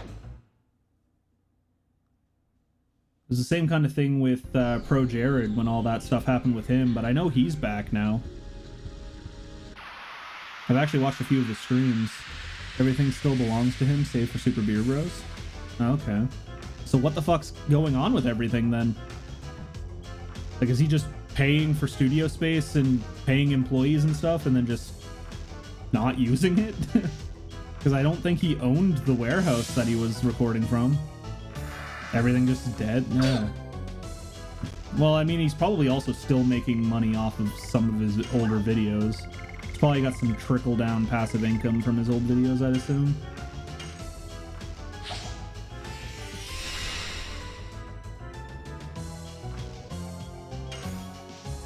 As much as I hate the shitty stuff he did, he definitely influenced the way that I played games.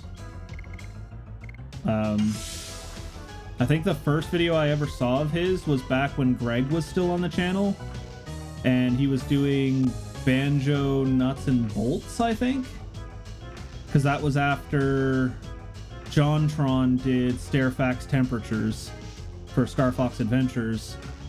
And then there was a reference, I think it was that, and then at the end of the episode when John threw the Banjo-Kazooie Nuts and Bolts disc into the sky, I think the next video that popped up in my feed was Gerard doing Banjo-Kazooie Nuts and Bolts, or Banjo-Kazooie, and that was when I started watching him, and I ended up getting very into achievement hunting.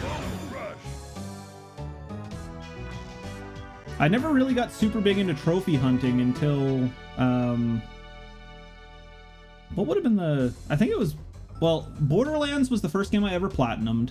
I want to say Persona's probably the first time I got super big in doing trophy hunting. Normally it was just everything achievement related.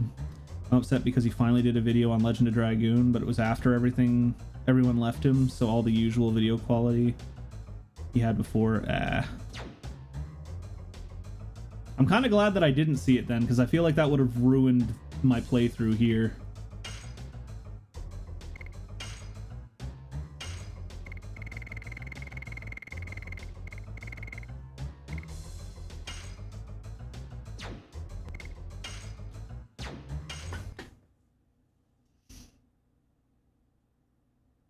I definitely want to go back and on Cause do, like on my Cause account on Xbox, do Banjo-Kazooie Nuts and Bolts. He put out after the fact. It had been so he ended up getting the red lightsaber on everything. Got it. Bleh. It kind of sucks too, because I heard that there was a new Big Bad Bosses album that was about to start recording, where I think they replaced Nate because Nate was too busy to record. And it's been making me tempted to pull down my Big Bad Bosses poster off the wall, but I don't know. It's been a weird period, because like, as much as I hate what he did, the way I look at it is like a lot of what I do today is because of what he did and his influence. So like, I don't know. It's weird for me to try and just throw it all away like it never happened, right? It's the same kind of thing with Achievement Hunter.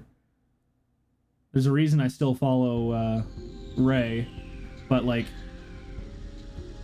what, almost half of the staff from Achievement Hunter ended up getting outed, and it was just like, like I still own my Achievement Hunter hoodie, but like the connotations behind that at this point, after everything that came out, is like,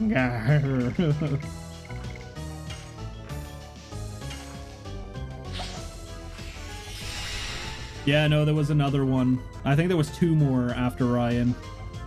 One of the ones that replaced Ryan, I can't remember what his name was. No, there was another one like Ryan after Ryan.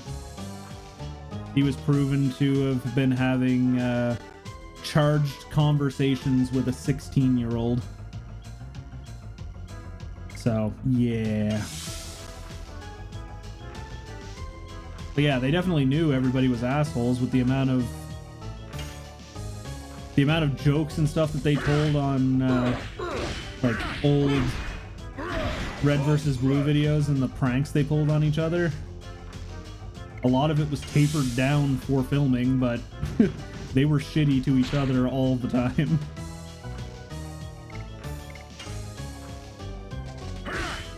It's after Ryan. I have no idea who the person is. So I was already not watching Achievement Hunter. Yeah. Trying to think of what the guy's name was. He was also in Funhouse. He was like the one that replaced Ryan, I want to say. Ironically. I'd have to look up the name.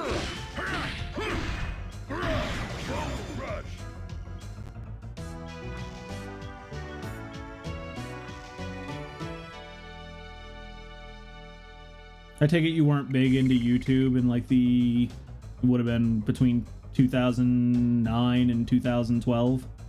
That was basically when it was like the PewDiePie, Rooster Teeth, Jacksepticeye, Markiplier era. When they were like all just starting to get big. The gaming front. Mark and Jack, yeah. It's funny, I didn't know about Mark existing until Hot Pepper Gaming, when they did, when they had Mark review a game on Hot Pepper Gaming, when I think it was, I want to say it was VidCon. It was either VidCon or MagFest, when they had Mark eat a habanero pepper and then do a review of a game that I can't remember what it was. Never watched Mark or Jack? I find out about a lot of good indie games from watching Mark and Jack, or Sean, Mark and Sean.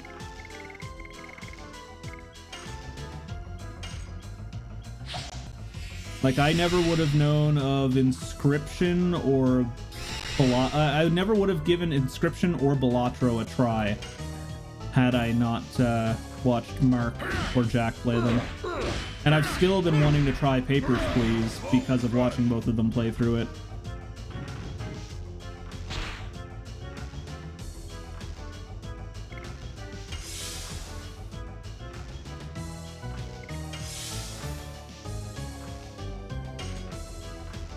Indie games learning from Northern Lion. I haven't heard of Northern Lion. I used to watch a lot of Graystill plays for a lot of his like shitty mobile game playthroughs and meme Sims playthroughs and GTA memes, but his videos haven't been popping up in my newsfeed lately. It's been really weird. Does it age me to say I used to watch Game Grumps and Oni Plays? You're talking to a guy that owns the original JonTron era Hey I'm Grump t-shirt. So yes.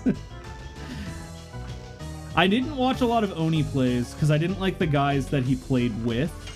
I love Oni cartoons, like I love Oni, but yeah, I didn't watch many of his Let's Plays. Big streamer from right here in Vancouver. Oh, okay. But yeah, one of my favorite, I want to say it was JonTron era as well, as fucking Banana Shoes. I think that's actually where Beryl got his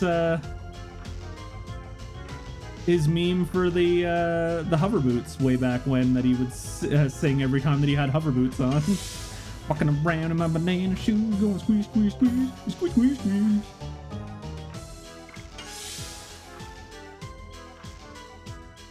Because I think that was the Poppy Bros Jr. and Poppy Bros Sr. video that they did. Oh, you got it from Patty. Okay, I thought you got it from Game Grumps originally. Yeah, no.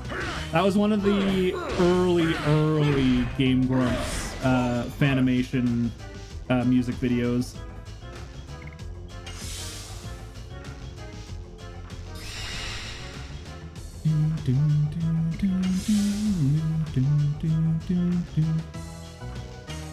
But yeah, you saying... Oh, I accidentally attacked with Meru. I thought I had Kongol up there. That reminds me of... Christ, what's his name?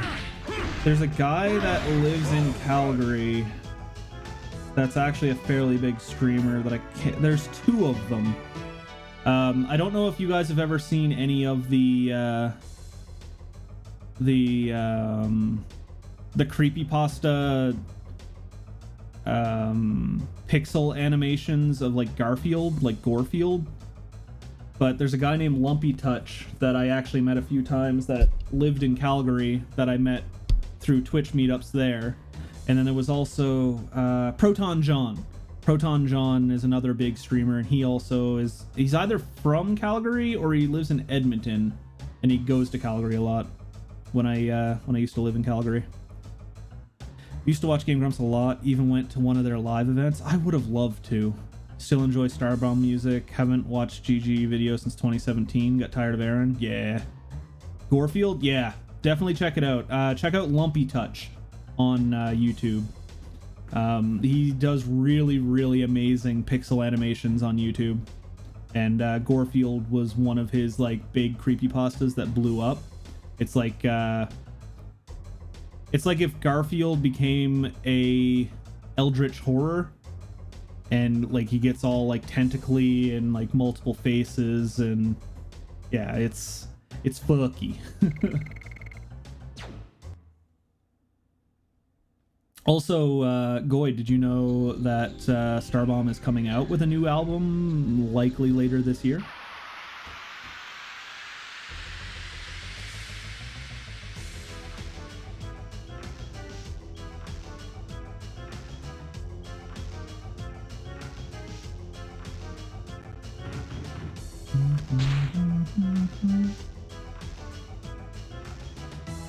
Safe search off. I'm in.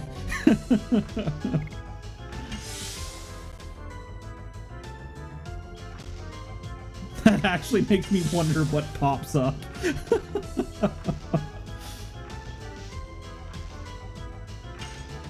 But yeah, Lumpy Touch's animations are hella fluid and super creative. Like, he does really good pixel animations. Not even just... Didn't know who they were? Really? Nah. A lot of his stuff was reposted on Reddit and stuff, so he blew up for a little while there. Because he was mainly known for his Gorefield series that he was doing. He even had like a pseudo... creepypasta mini like pixel game that he created as well. That looked like it was like a Game Boy game, and it looked really good. Like even the sound design sounded like it was all recorded on a Game Boy, like an original Game Boy.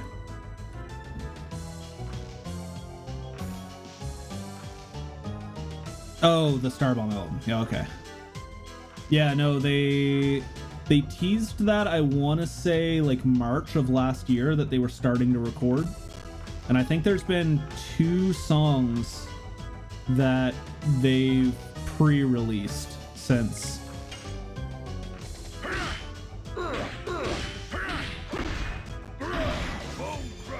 Bone Crush.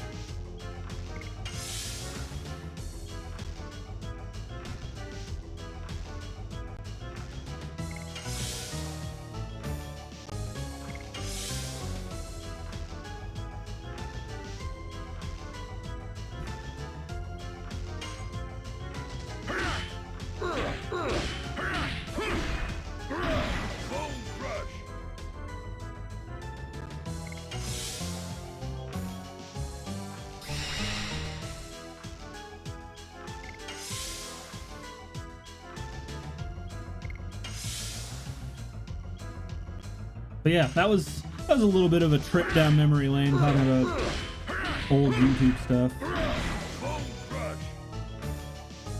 Flying Spaghetti Monster. I mean, kinda. There's been a lot of them. There's a lot of his videos. Like I said, my favorite series that he did with Gorefield was the. It was like a think Dragon's Lair arcade game, but as a Game Boy game where you're playing as John and trying to not get killed by Gorefield.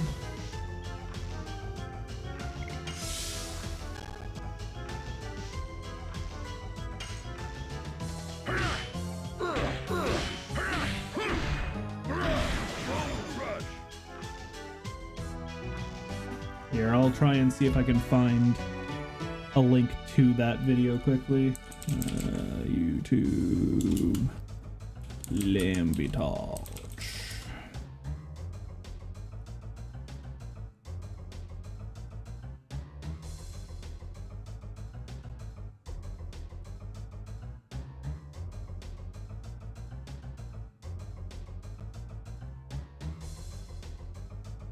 Videos. Oh, he's making another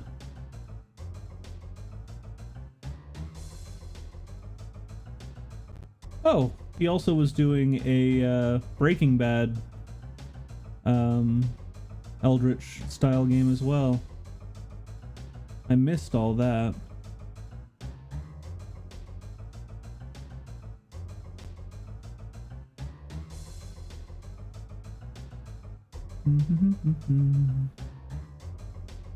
God, it must have been quite a while ago. Cursed. No, I might have went back too far, because now I'm into his old,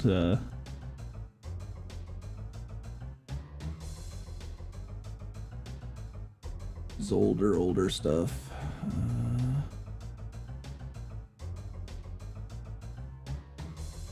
Where in the hell is it?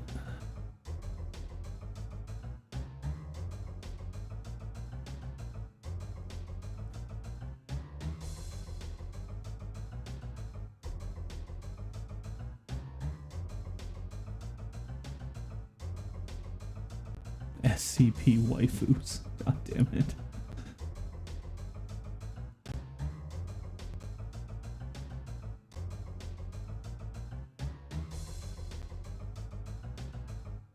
Unless maybe he removed it, because I'm not seeing it anymore. Or it could have just been a series of TikTok videos as well. I thought that he merged it all together. Garfield Game Boy the movie. So this is what it looked like, but I can't find the actual other stuff.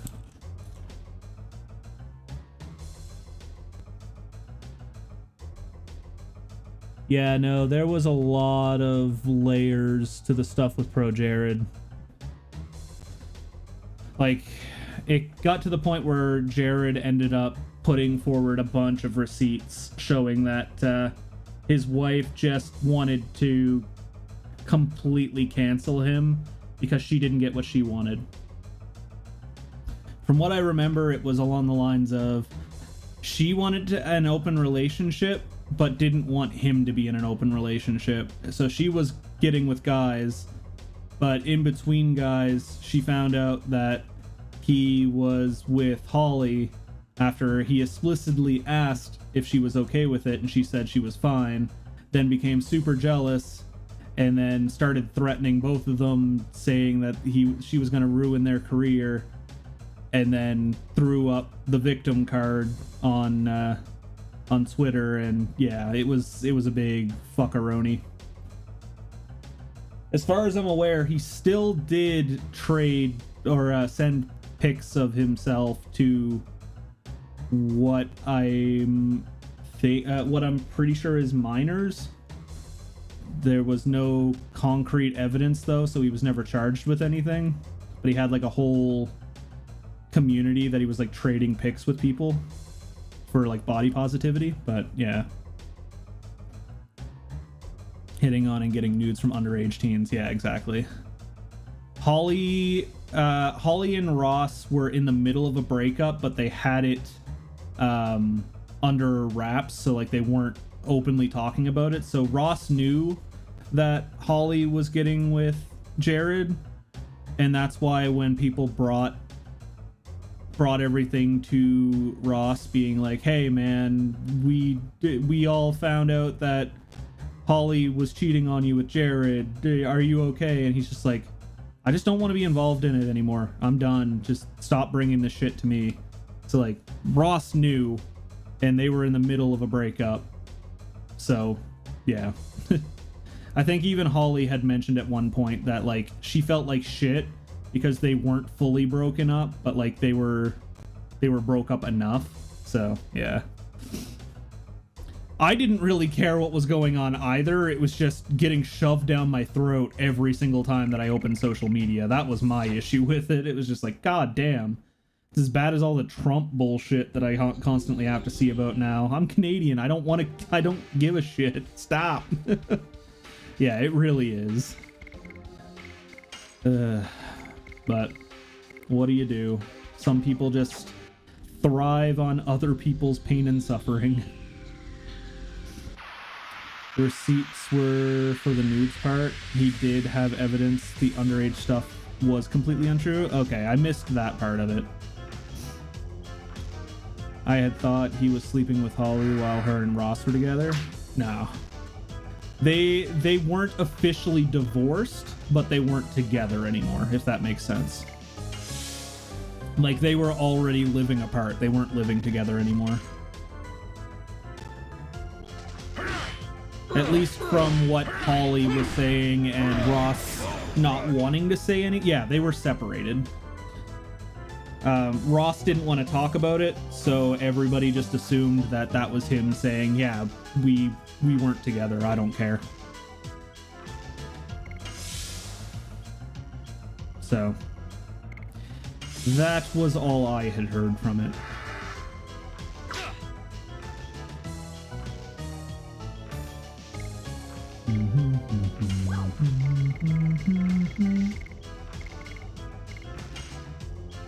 Yeah, and then sometime after that, there was some girl that started trying to accuse Danny of grooming.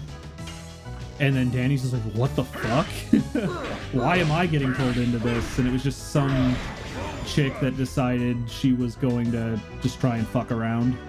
And then she found out. Followed it closely because I watched his yeah, I did too. Because it ruined his D in December that year. And that was something that I followed every year and I looked forward to, was D in December. And then, yeah, I don't think he's done D in December since then, actually.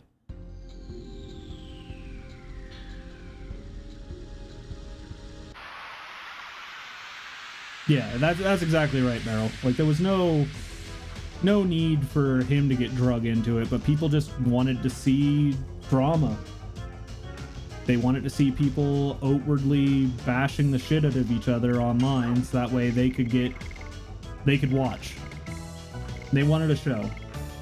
Even though it wasn't a show, it was people's real fucking lives.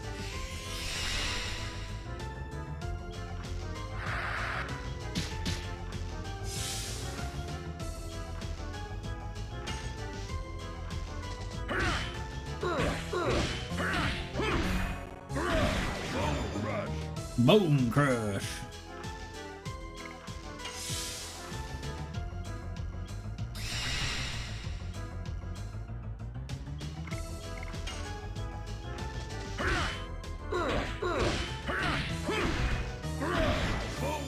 I used to watch Pt.13 a lot too, but I stopped recently because like 90% of everything that he was covering was all politics related, and I was just getting tired of hearing about politics and hearing about Mr. Beast.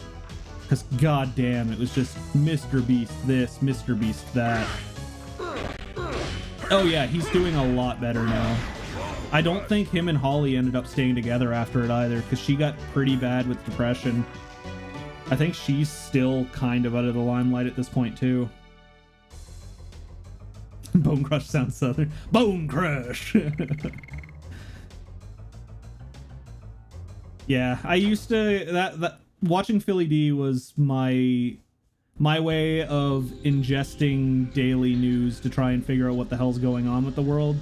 But then the world has been too fucking political lately, and I'm getting tired of hearing about Mr. Beast and KSI and Logan and Jake Paul.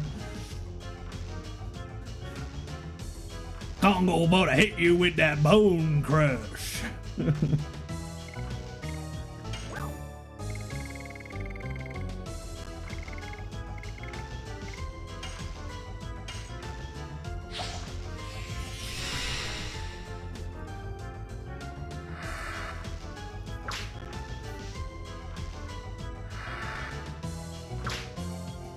But I'm pretty sure he's doing a lot better than his ex-wife after the whole debacle. Yeah, as far as I know, he at least had Holly to fall back on. Because of when she did it, she didn't have any guys to fall back on. So she literally was thrown to the wind after everything, so 100% FM. I'm not Raikaru. I think I saw him doing Vanilla FM yesterday. Or the day before, one of the two. I saw it pop up over on my Discord feed, and I was like, haha, he's a man's man. Oh, it was yesterday? Okay. Oh, is that what you were playing yesterday? Okay. Yeah, no, that's another one of those games where it's like, I don't know. Not a fan of this. I do want to get a copy of it for my collection, but it's not a good game. I beat it once, and I'm probably never going back to it. Yeah, Spike's still recovering from GDQ, right? Because I heard that he was hosting one of the GDQs. Just drink bleach; it's less painful. Finally, I'm glad someone agrees with me about a PlayStation 1 game. That game was painful as hell to play through as an actual avid Yu-Gi-Oh player. Ah, okay.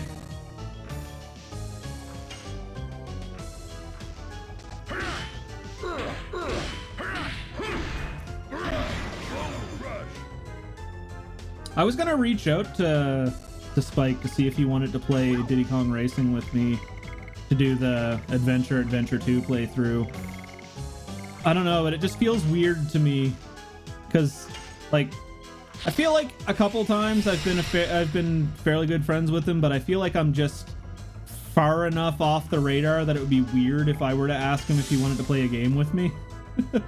FM Yu-Gi-Oh! Forbidden Memories for the PS1. Have to forget about what you know about Yu-Gi-Oh!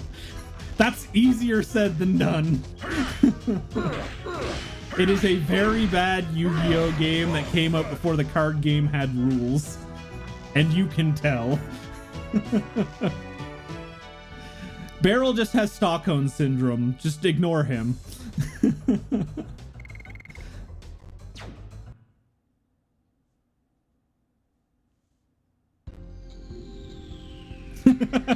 Yes, but also...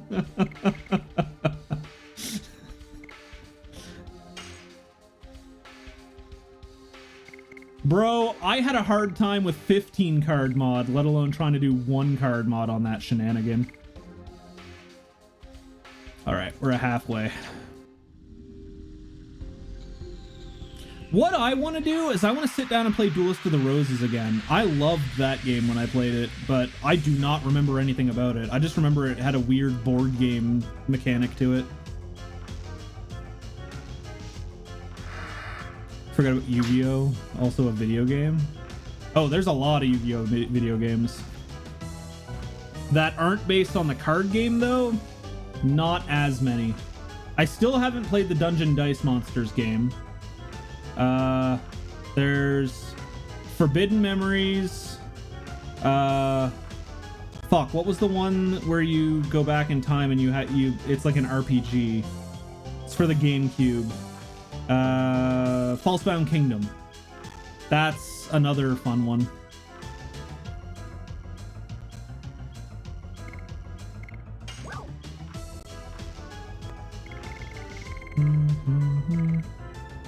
Our entire early days collection is games that don't fully play like the proper TCG. Really? To be fair, a lot of the earlier ones I didn't play.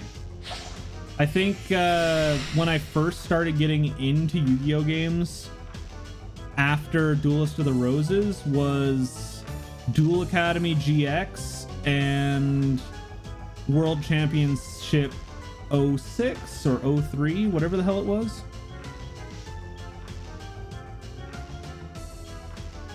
Oh, okay. I was gonna buy the one for the Game Boy Color, but I could never find it anywhere.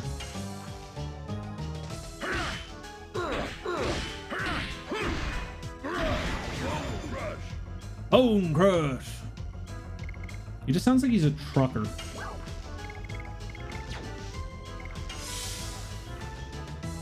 What is the early days collection? That's an actual thing? I thought you were just saying, like, the early games. Is there actually like a group of games considered the early days collection?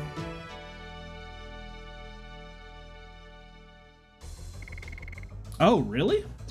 Ah. I didn't realize they were doing a Yu-Gi-Oh! Legacy collection. I take it it's going to be on PC? Perfect.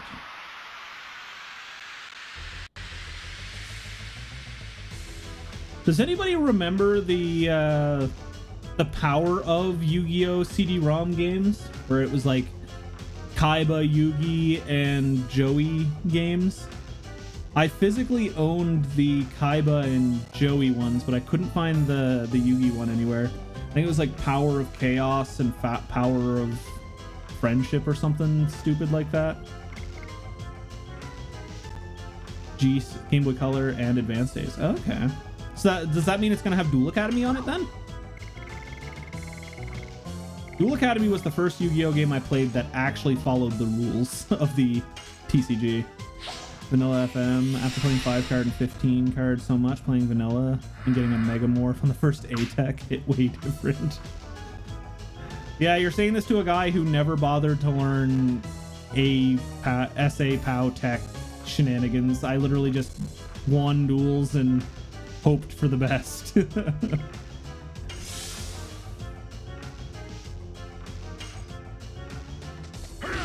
And then I pissed off that one speedrunner that legitimately played as a speedrun, and he got mad at me because I pulled a Blue Eyes on Final Kaiba.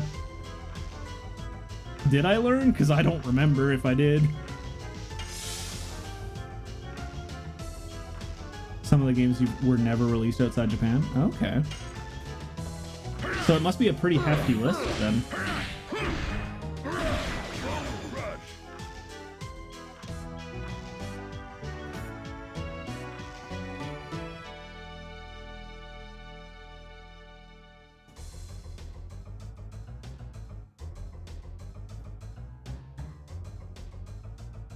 So we got Duel Monsters, Dark Duel Stories, Monster Capsules, a second Dark Duel Stories? Or is that one Dark Duel Stories 2? Oh, it's the Japanese and the American re-release. Okay. Battle of the Great Duelist, Dungeon Dice Monsters. That was one that I really wanted, but I couldn't find it anywhere. Sacred Cards. I wanted the cards that came from Sacred Cards. I want to say that was the Zoa Metal Morph pack was Sacred Cards.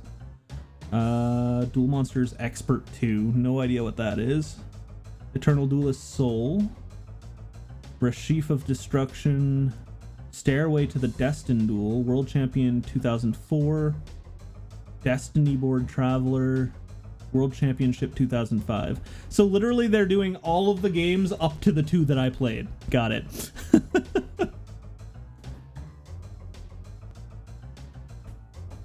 Easier to explain. God damn it.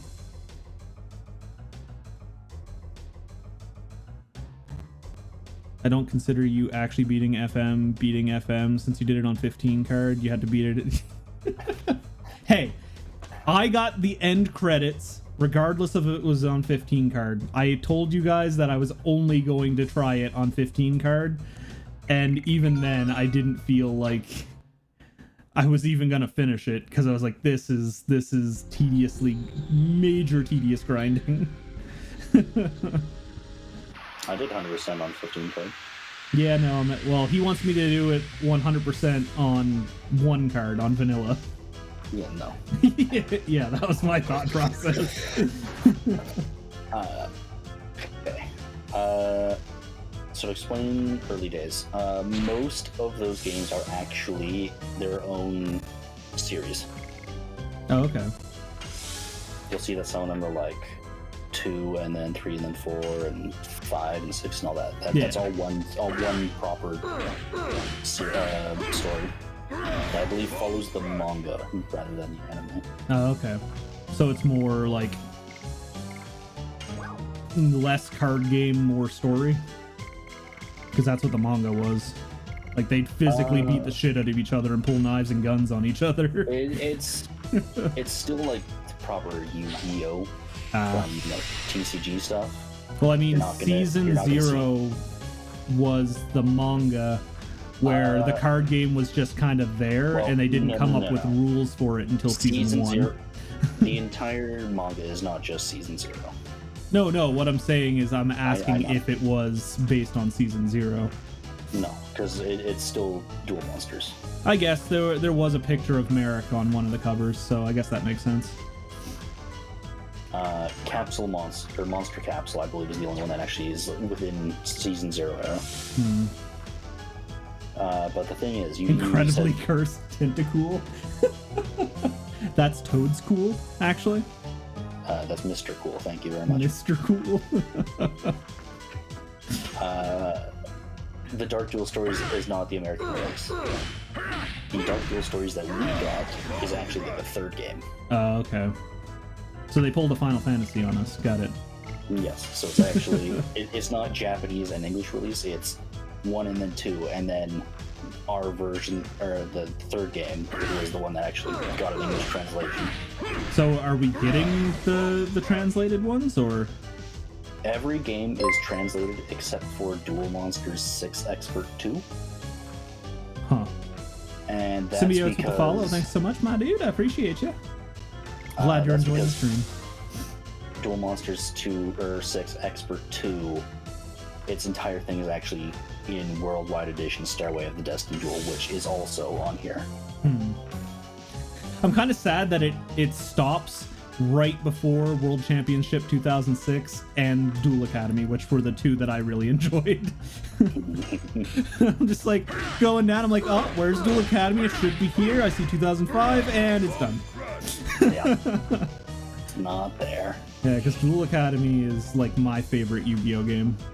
I think Duel Academy's the only GBA game for Yu-Gi-Oh that isn't on here. 2006 was a GBA game. That is Duel Academy.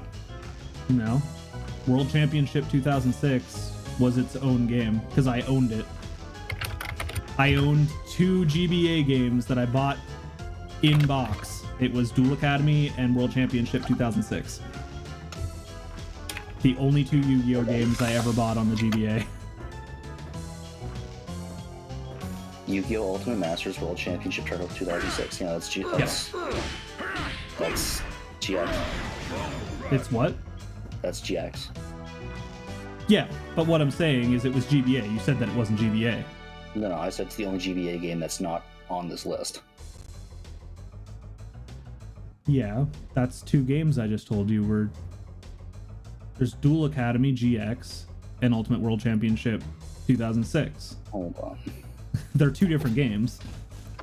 Duel Academy was the one where you play as Jaden and you play as your own character going to the Duel Academy, and it's got a whole story where you rank up through. Oh well, shit. Slifer, Raw, and Obelisk. Have you not played that? Because that's an amazing fucking game. It's like got a whole story, and you do actual like Yu-Gi-Oh based exams and shit. It's actually really fun. No, I was only in the World Championship series after a bit. Oh, okay. And then even then I stopped after like 07 or 08 on the DS. I definitely recommend going back and playing it. It was by far my favorite Yu-Gi-Oh game to date. Because you literally got to play the story of Yu-Gi-Oh! GX as like your own create a character. And it played kind of life simmy. So like you'd have a morning, afternoon, and evening where you'd be able to go and duel and buy cards and do exams and stuff. So it's definitely a fun game. Have you listened to Music to Duel by? I certainly haven't. I'm assuming that is a playlist on Spotify by the sounds of it. It's just the opening theme songs to Yu-Gi-Oh! Over and over. I don't know. It's time!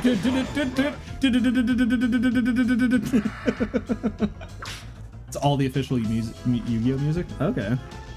Yo. I don't know. I still think Yu-Gi-Oh! GX has the best opening for all the Yu-Gi-Oh! songs. Come on and get your game on. Hard disagree.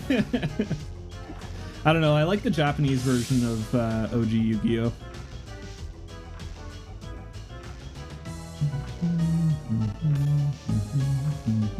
Oh yes, the Fickle.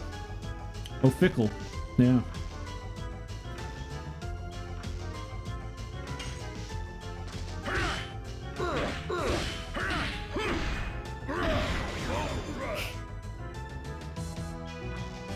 I feel like Beryl just facepalmed so hard his hand came out the back of his skull. You fucking shitters.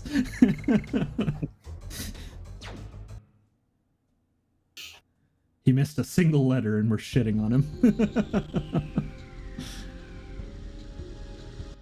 Oh, you said that we misread, so we went back and reread what you said, and you misspelled official.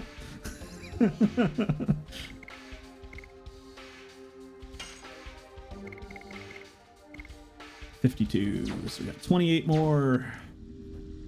This is going by a lot faster than I thought it was going to, mainly because I've actually got people to talk to today. It's not just brain dead doing it.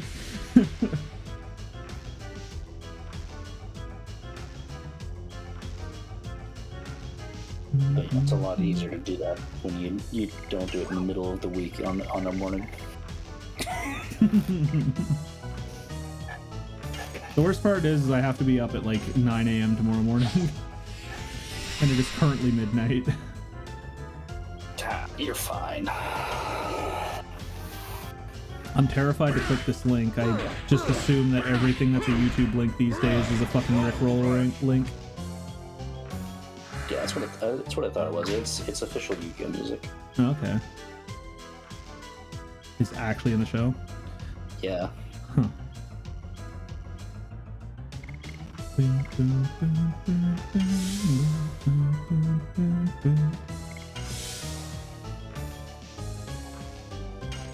Have you ever watched any of those the Yu-Gi-Oh! World tournaments where they have scripted duels between the voice actors of Yugi and Kaiba? Can't say I have. You should definitely look one up. They're pretty fucking hilarious. I think I've seen one skit where fucking Dan Green starts spinning in his chair to represent his fucking transformation. Yu-Gi-Oh! Best one is that Pegasus's VA is singing it. What the fuck?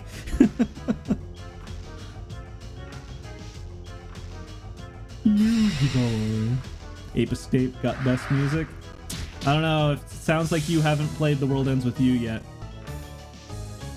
Sounds like you haven't played Guitar Hero. Okay, that's just the radio. I Nah, can man. safely say, Guitar Hero 1 and Guitar Hero 2 had the best music because they were actually covers while you were playing as a cover band. I can safely say most songs that you'd play on Guitar Hero and Rock Band, you probably won't ever hear on radio. I mean, I listen to Sirius XM, so a lot of the songs that I listen to play on Rock Band have been on the radio.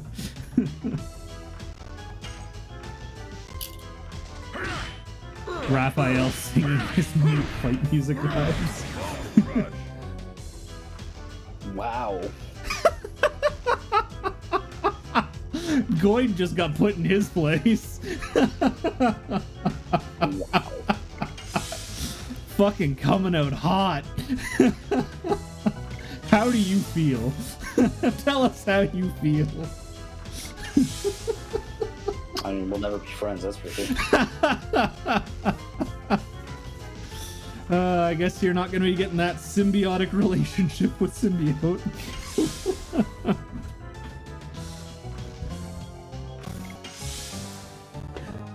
God, that makes me think, is Garage Dad music lower than Divorce Dad music?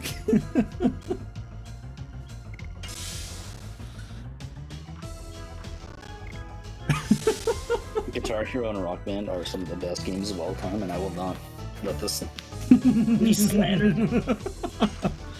But I mean, if you put those up on a high pedestal, then you also have to put Fortnite on a high pedestal because it's the same fucking thing. Not Fortnite, Fortnite Festival. It's still Fortnite. Divorce Dad music is just country rock and rap. I don't know. A lot of new metal has been put into Divorce Dad rock. Like, God, one that I saw recently is fucking Nickelback, Creed, Theory of a Dead Man, Seether. Like, all of those bands are considered Divorce Dad rock now. Country rap sounds awful. Nickelback is just dad rock. I guess. Yeah, I had someone ask for my my like daily listener playlist recently, and then they were like skimming through it. And they're like, "Bro, why do you listen to so much divorced dad rock?" And I'm like, "God fucking damn it."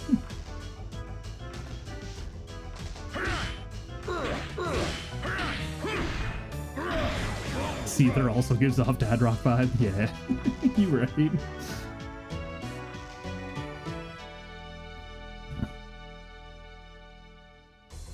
Yeah, no, I can't remember if I've actually sent you my playlist.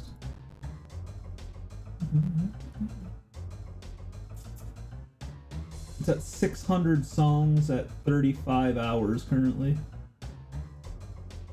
Shout out to Killswitch Engage, my favorite dad rock band.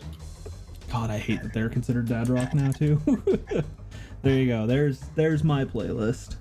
If anybody wants to go through it and judge me based on my existence.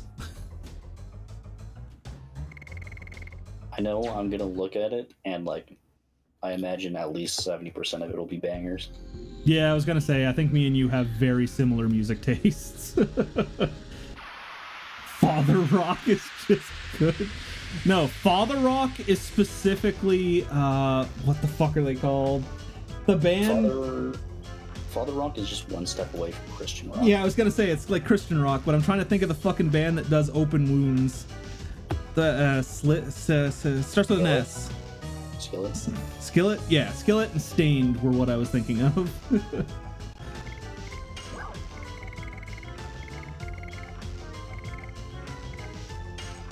Papa Roach. That's definitely a divorced dad rock band. Fuck yeah, Skillet, dude. I used to listen to Skillet and Coldplay all the time when I was younger. Next thing you know, fucking Symbiotis is gonna name like a bunch of pop bands and you're just gonna be like, okay. Oh man, we need to listen to Crush 40 and Magna FI.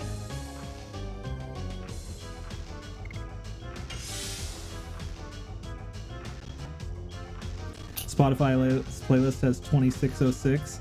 Yeah, but Barrel, is it really a playlist when you literally just take Selena Gomez's discography and put it on a single playlist?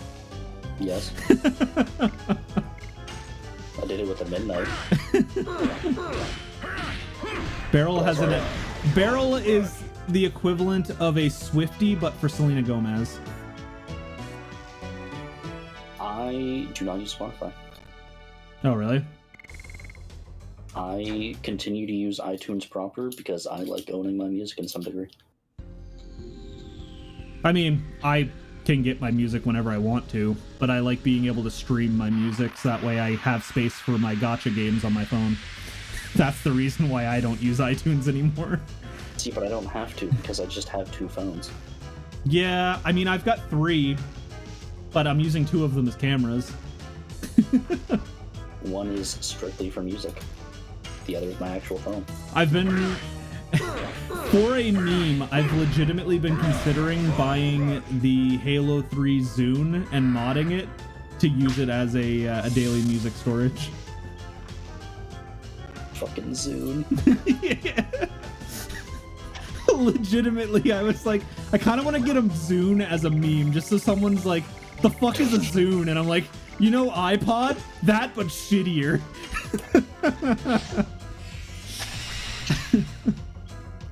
Because they had a Halo 3 special edition of a Zune, and I kind of want it just to be able to say that I have it. Dude, the only reason I even know what a Zune is because they had a Rooster Teeth to do a whole fucking thing about it. Yep. I've legitimately been looking at Zunes on fucking eBay recently because I found out you can mod the SSD in it to be able to put a 120 gigabyte SSD, and I'm like, that's way more than I need for music. I'm fine with 128. Dude, bring back the old school iPods that had like 250 gigs on them. Bro, the first iPod I bought back in grade 11 was the second generation, because the first generation they were only white. The second generation introduced black iPods, and I was an edgelord back then, so I bought a 2 gigabyte iPod, second generation iPod Nano. That was the first iPod that was the first Apple product I ever owned. Yo, you were only an edgelord back then, bro. I'm still an edgelord. Get on my fucking level. Nah, late grade 10 is when I went into my emo phase. Dude, Shadow the Hedgehog is still my spirit animal. Oh, Free was big into Shadow the Hedgehog. I was more of a Sonic fan. Unironically, the Shadow the Hedgehog game is one of my favorite games in the series. If it wasn't so fucking tedious to 100%, yes, agree. Find the computer room! I would not 100% it, but I would go all the way and get the final story and everything. Yeah, but you have to 100% it in order to be able to get the amazing Hypersonic ending where you get to fight as Hypersonic and just throw fucking energy spears at That's not Doom. 100%. Is that not the 100%? I thought you had to literally unlock every final story to do that. No, you just have to beat each of the 10 final bosses. Oh, is that what it was? Okay. Yeah. And then you get a final story, which is that. It's been so long since I played it, my brain assumed that you had to 100% it to get that story. God, no. Dude, you want to know how excited I was for that game? I played a fucking Flash game that was like a really shitty Flash, official Flash game that was Shadow the Hedgehog. That was like a 2D platformer where you just had a gun. I mean, like, don't get me wrong, it's still somewhat tedious. You have to play through the game 10 fucking times, but... 10 plus times, assuming that you either don't die because the game is buggy as shit, or Still play on PlayStation. I mean, I played it on GameCube. Played on Xbox, it's the most stable. Oh, really? That's not even a joke. I need to re-buy my copy on GameCube. I think. Wait, do I own it on GameCube? I can't remember. Give me a second. I gotta check my game list here. Here's the cool thing, is that all 3 versions have their own unique features. Oh, really? Yeah. GameCube allows you to do co-op. Oh yeah, where someone can plug in the second controller and control your teammate. Yeah. Yeah, I had my brother running around playing as Knuckles. Xbox. Oh, I do own it. I didn't realize that I owned it. How much does that go for these days? Good question. Because I own Xbox is the most stable, and PlayStation has the most bugs. Because of course it does. That's my favorite feature. I mean, Sonic 06 exists. Sonic 06 is also unironically one of my favorite Sonic games. Yeah, same. Fucking his world, this world, his world. His world. Yeah, his world, the Zebrahead version. Fucking love that song.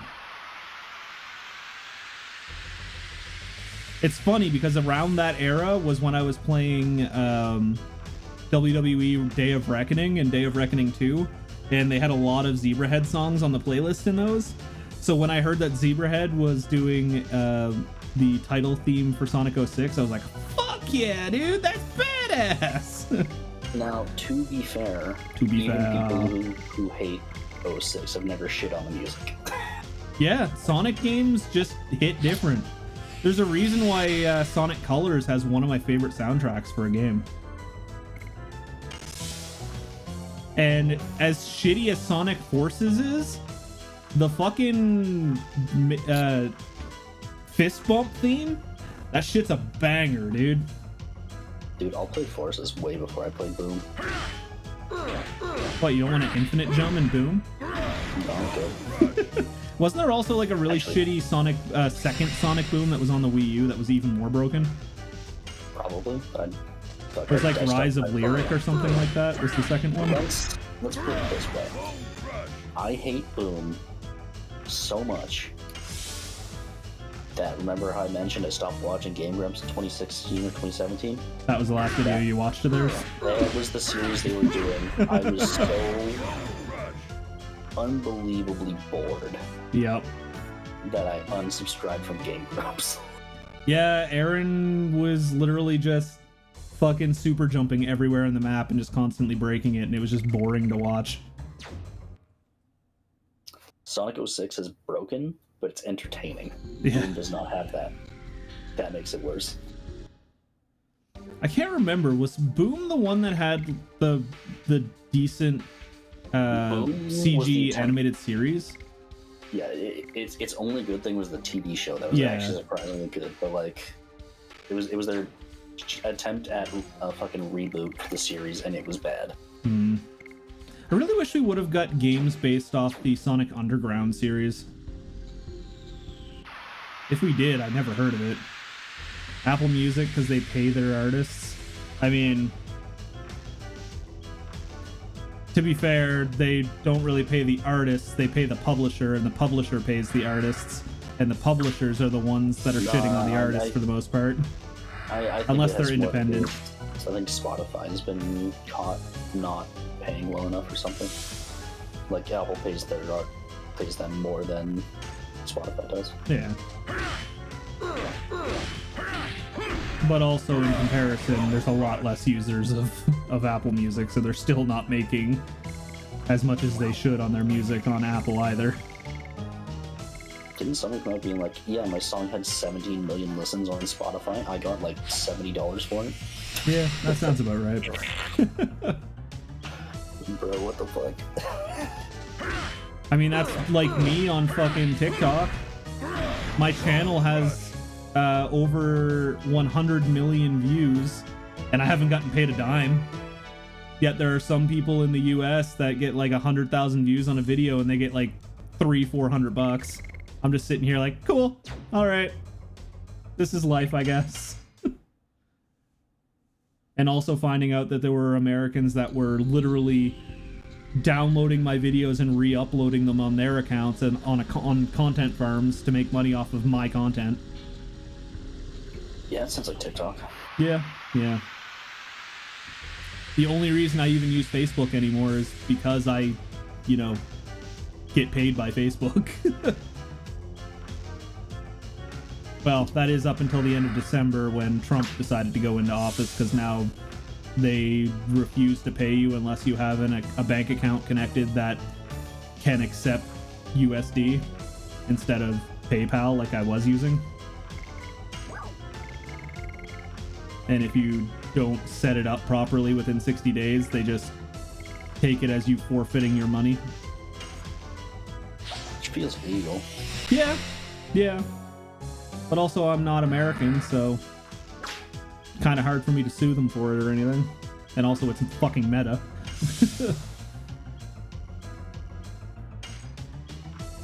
I'm glad I'm off Facebook, dude. If I could make money on any other platform, I'd do it, but boomers find my videos funny, apparently. Someone has to. Oh. I'll put it this way, Beryl. Where I live is probably the only place that will likely end up becoming a part of the US, which I would find fucking hilarious, because that would make it so I would have dual citizenship. I would get my dual citizenship, and then I'd fuck off to BC. Dude, if Canada Kitty and I were literally just talking about this earlier today, that if our province ends up becoming a state because everybody in this province wants to be in the US, I would literally stay here long enough to get my American citizenship, because I'd legally be considered an American at that point, and then sell my house and then buy a new house in BC. That is likely what we would end up doing. I'm gonna be real. Even if they manage to force Canada to join the US, as soon as Canada joins, Republicans are never getting into office again. It just won't happen. I don't know. Alberta is very conservative, and essentially Republicans are the conservatives of the US. Yeah, but Alberta doesn't have enough population to outshine the other 9 provinces and 3 territories. That's why I'm saying, if it were to happen, it would likely only be Alberta that will move.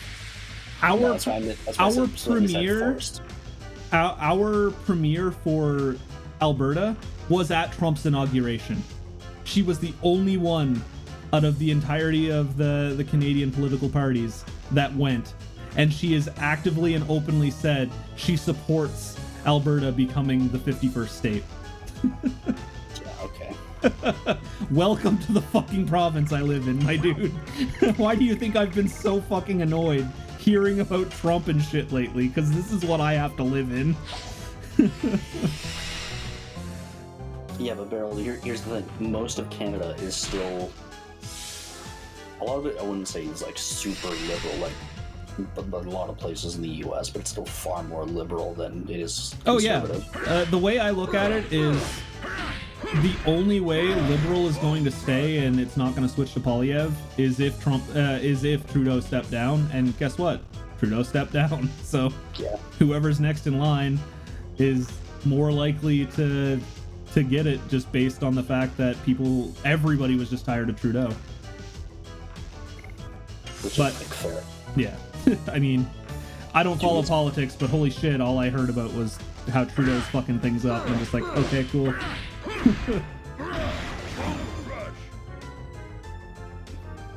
Bro, I'm not even conservative and I want fucking Trudeau gone.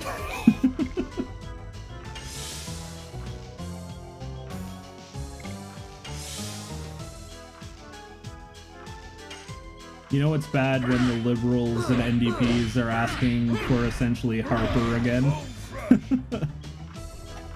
God. Do you remember those days? Stephen Harper?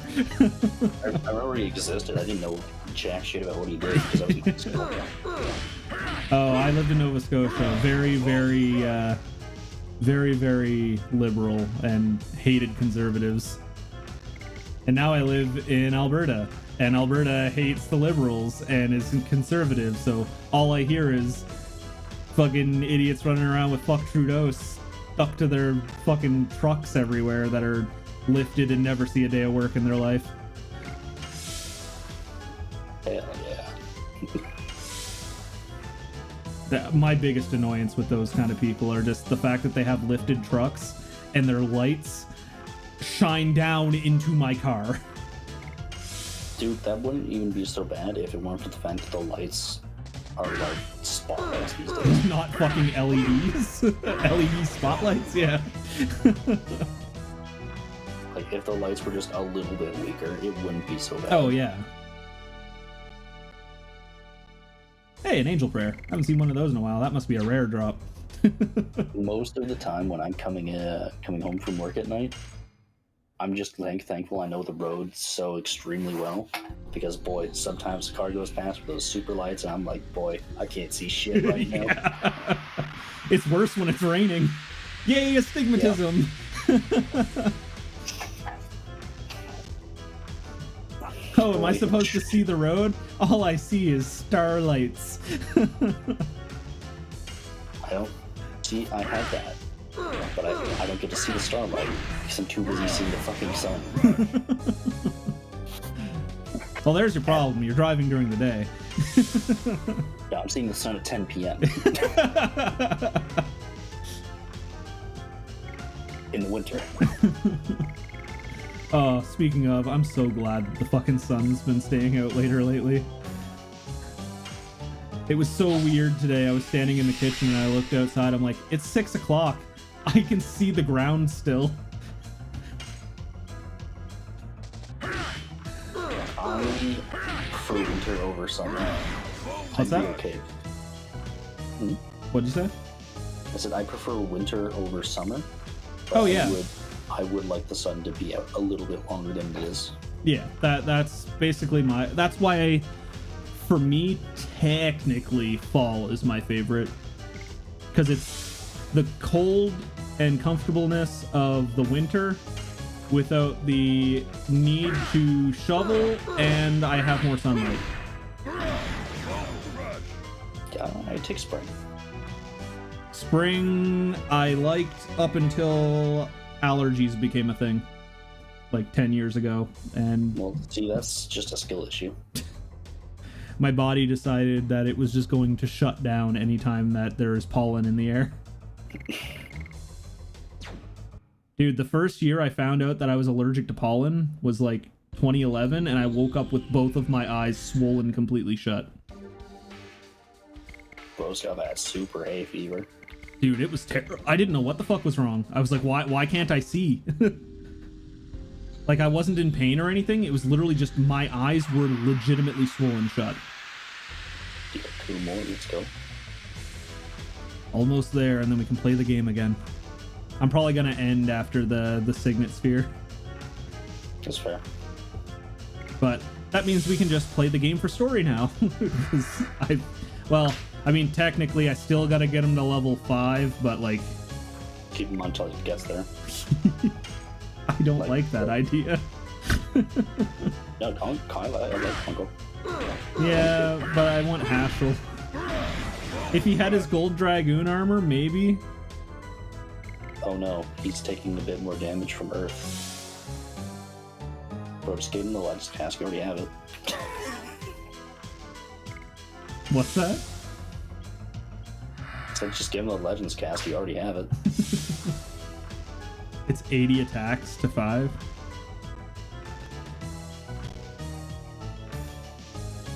That just means that I have to do it one more time. Ah! But yeah, 100 per attack, so like you'll probably hit level 5 pretty quick here once you have... Yeah. Does it level up his, how many points he's getting at final tier? Here's the thing. Or is it just damage for him? It's both. Here's what you probably haven't noticed. Every single final edition for every character that has it gives at least 100 points. Yeah, that's what I'm saying. When he gets to 80, is it going above 100 or? Is it above 100 right now? No.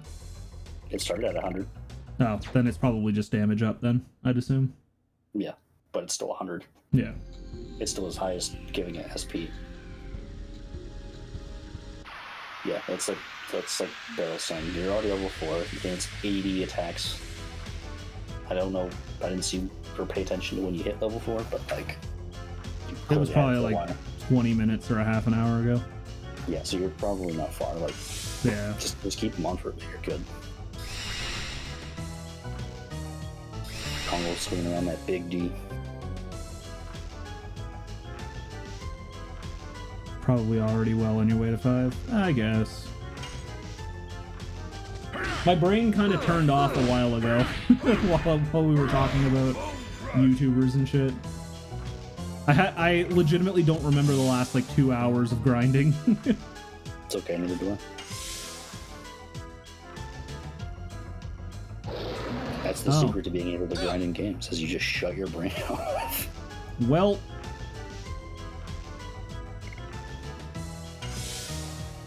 I hate the AoE fears. Those suck. No, see, here's how it works though. Now you do less damage, which means you get more additions done at once, because it doesn't cut your SP. It's big brain.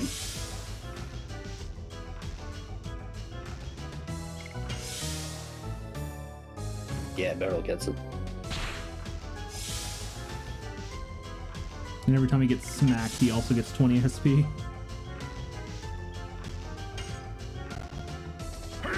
Yeah, see, we haven't even considering that extra bonus SP he just gets for being a tank. Like, he's probably gonna hit. I legit think he could hit level 5 before the end of this stream. Technically, the stream was supposed to end an hour ago, but I just wanted to finish this so that way we can actually play the game next stream. Stream hasn't ended yet, it still counts.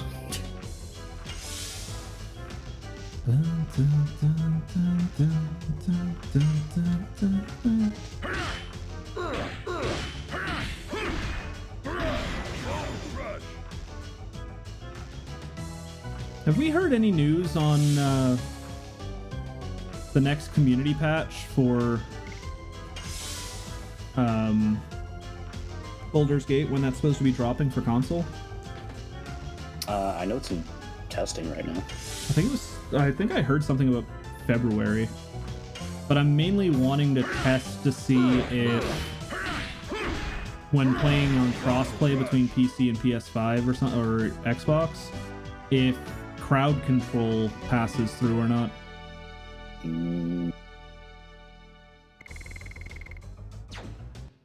Would not know.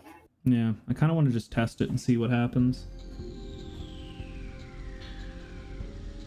I wish SP for Dragoon level XP wasn't a hidden value. I'm pretty sure it shows on fucking Severed Chains. So here's the thing, you keep talking about if they make a remake, Severed Chains is the remake. Yeah, but I mean like an official remake with like up-res models and all that on like a modern platform. Like it says modern 7 level. It's on PC. Final Fantasy VII remake level of remake is what I was thinking. I mean, if they ever get that, then great. But like, the nice thing to know about Severed Chains is that it's built from the ground up. It's not like they just took the check or updated the textures. Like they literally have rebuilt Legend of Dragoon from the ground up. Barrels just shrivel up and look like that little alien dude that they said wasn't, if it was a real alien. Dude, my one goal as a voice actor is to get to voice in Legend of Dragoon if they make a remake. So like, I'd just like to voice in something. I wouldn't mind voicing in like even some shitty adaptation of a short novel of an anime.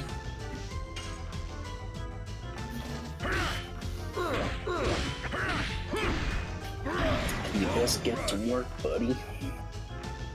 I just don't know what to do. People keep telling me to make a voice reel, and I'm like, I have no idea where to start, and I have no idea what I'm doing. Also, I'm pretty sure my mic setup is probably not good enough to record decent quality for it.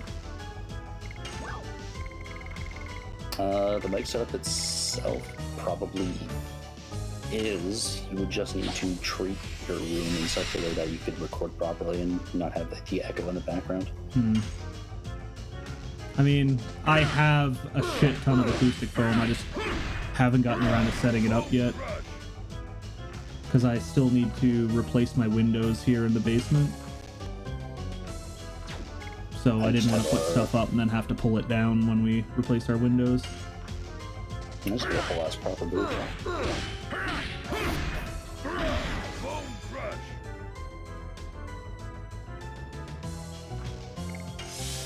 Fucking weighted blankets, PVC pipe. Sounds fantastic. Ow. Sir, why do you hit so hard? Now, alternatively, you could always just scrape together like $14,000 and then go to school here in BC. Bro, I still got another $4,000 left on my student loan from 2011. You think I'm gonna pull 14 grand out of my ass? To be fair, you can get a student loan for the school. Hmm. It is the only school in North America for voice acting that is government recognized, so you can in fact get a student loan for it. That's how I was able to go.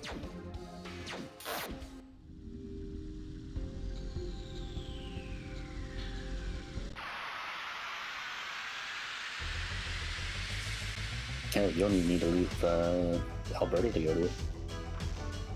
Just get a student loan to pay off your student loan. Easy. That's not how it works. That's why Americans have so many problems. Yeah, I get the feeling they don't actually take out student loans to pay student loans. Oh no, I don't know if you know about the, what is it, like $4.1 trillion in debt, and they keep taking out loans to be able to, you know, try to make money to pay off their debts.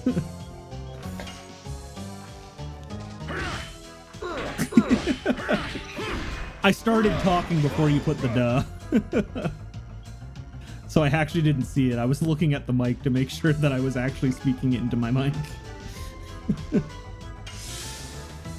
Oh, fuck.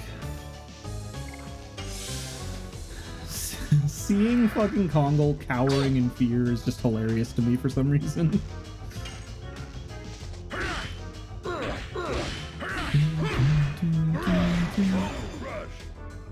Oh, Goyd, I have a request of you.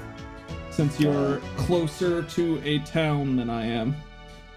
When the new Prismatic Evolutions set comes out for Pokemon TCG, if you have the ability, I would like to hire you to buy me 2 booster boxes. I plan on having one to open and one for like just keeping sealed to have in a collection. I'm still trying to get all of my TCG Umbreon variants. And apparently this set is forecasted to be the most scalped set in history of Pokemon. Which is funny because from what I've heard, like they're already planning on reprinting it. Not even that, it's just like most of the cards don't even seem all that playable. From what I've heard, all of the terrestrialization forms of the evolutions are minimum going for $1,000 each. Jesus Christ. Yeah. That feels like scalper prices. Yep. Which no one's gonna There buy are scalper people. anyway, so. There are people on Facebook Marketplace in Calgary that are selling the basically empty Elite Trainer boxes. So like with all the coins, the damage tokens, the energies, and the sleeves and the dividers, with no booster packs in them. They're selling just the boxes for $150 each. Yeah, I don't foresee anyone buying that shit. Oh no, they're selling. That's the bad part.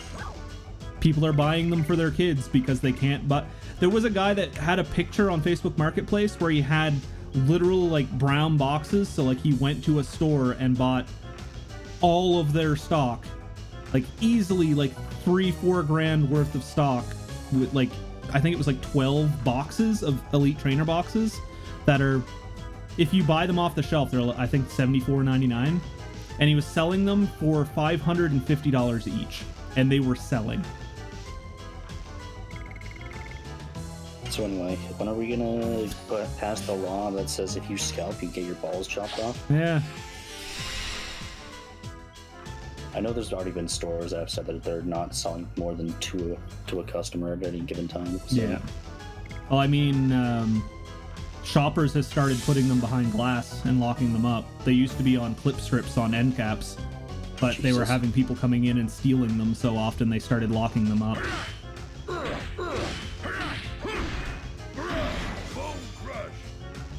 That's why I said if you have access to it, because I don't live in a town anywhere near that I'm gonna be able to get there like day of launch.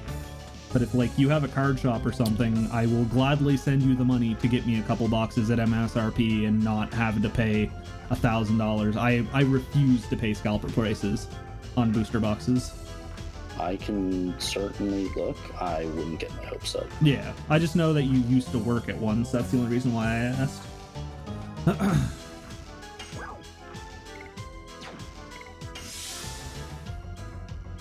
the fuck are you talking about? Didn't you say you used to work at a comic shop? No. Why do I feel like I remember you saying that at one point? Or maybe I'm thinking of someone else? The closest to a comic shop that I ever worked at was Target. Oh no, I'm thinking of Rebel. That's why. Rebel used to work at like 3 different card shops, like comic card shops. Mm-hmm. I think you just said you used to go to them once in a while with your ex. That part's true. Yeah, that's probably what I'm remembering. Probably just mixing the memories between the two.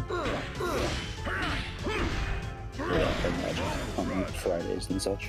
Yeah, because the closest card shop that I have that I'd be able to potentially buy a booster box at is like 2 hours and 20 minutes away from me. And I can tell you right now, Kitty is not gonna want to go at like 8 o'clock in the morning to when they open that and spend... Basically, we would have to get up at like 6 a.m. to drive to buy Pokemon cards and not even be guaranteed to get them.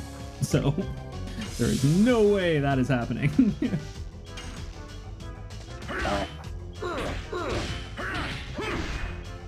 Sounds like you need a new wife, but she's not ride or die. To be fair, she did stick through my amiibo fascination when I first started collecting amiibo, and I owned one of every amiibo when they came out. I literally went and parked outside of a GameStop, well, EB Games at the time, at 6 a.m., waiting for them to open at 8, and stood in line just to get the Lucina, Robin, and...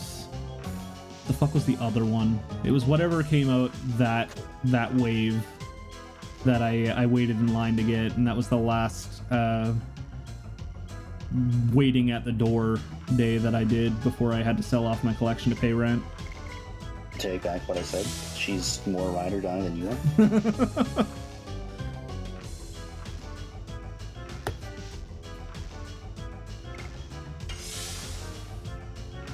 Yeah, I sold the entire complete collection up to that day, which I think was like 49 amiibo for $1,400, basically to afford my rent for 2 months because the place that I was working closed down, so I couldn't work anymore.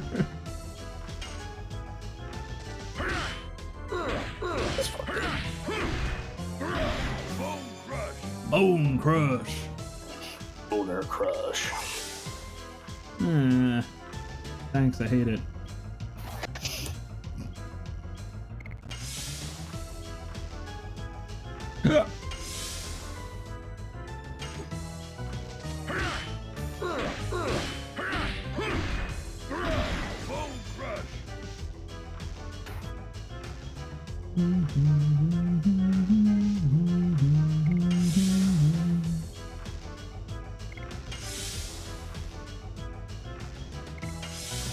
Meru, stop being so fast.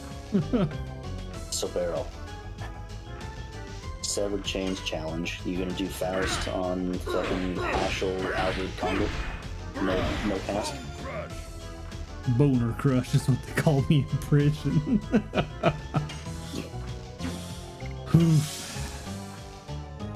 No cask, no Phantom Shield or other. No, you know what? You're allowed to have Armor of Legend. I think that'll just make it harder because it lowers your defense. Like, whenever I put Armor of Legend on anybody, it lowered everybody but Hashel's magic defense to 0. Hashel got 5. Yep.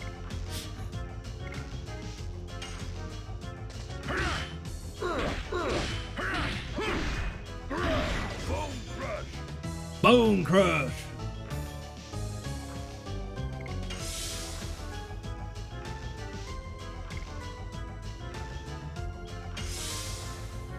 I don't know what to tell you, man. Everybody's defense that I put it on at the time, their defense went to 0. Their magic defense was 0. It doesn't reduce their magic defense, it reduces their armor's defense.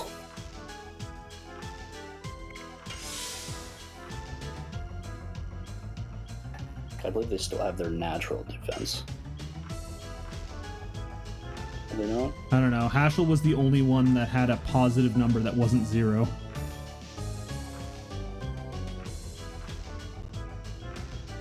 Yeah, okay, that's what I thought. It's specifically their armor stat portion of the magic defense that's 0. Their own natural magic defense is still there. Since I got to this stream, I had to slowly accept that I know the least amount about this game than anyone else here. There's no way you know less than me. There is no way.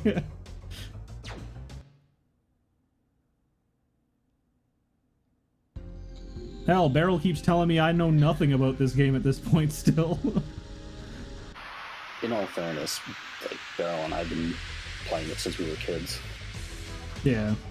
I wasn't a Regularly. PlayStation kid growing up, so I missed out on a lot of these early games. Look at that, Beryl and me, same wavelength again. The brain cell aligned.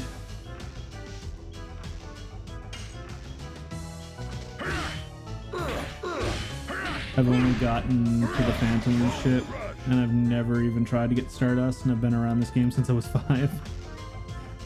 Yeah, it's true. Learned something new about the final boss today.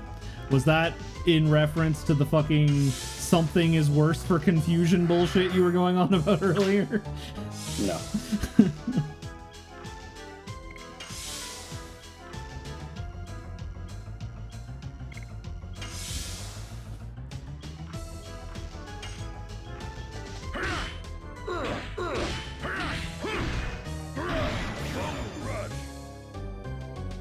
No, but him telling me something about confusion was what made me go, oh hey, but here's this other thing that you probably don't know about this other guy.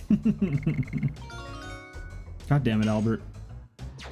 Oh hey, I almost got enough to buy another legendary cask.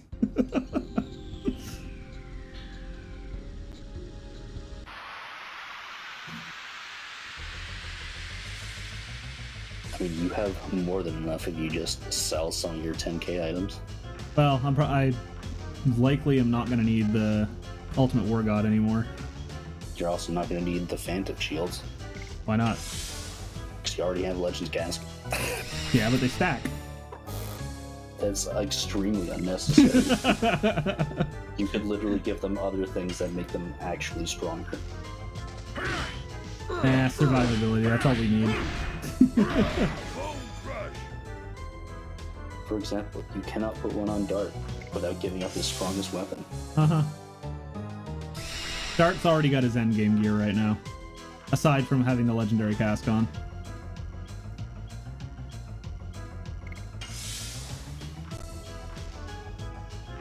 But yeah, Sage Cloak is likely going to go on Hashel and Meru. Actually, I think Meru... I can't decide if I want Meru to have the Sage Cloak or the Phantom Shield. Why would you even need Sage Cloak?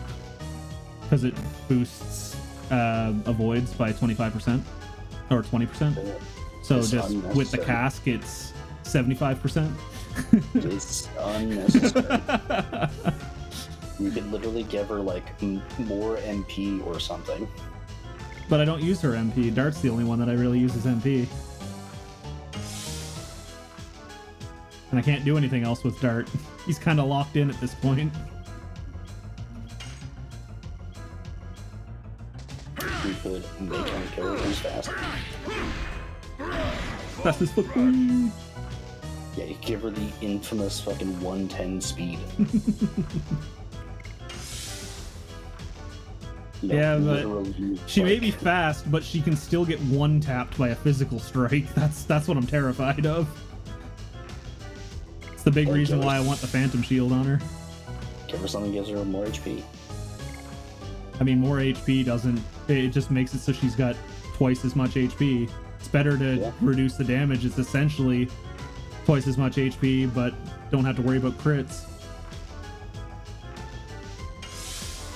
Fuck, you're talking about crits. There's no crits in this game. Oh, isn't there? I always assumed there was based on random damage scaling from time to time, it felt like. The only time that damage goes up randomly from an attack that did less before is if they do an attack increase. There is no crits.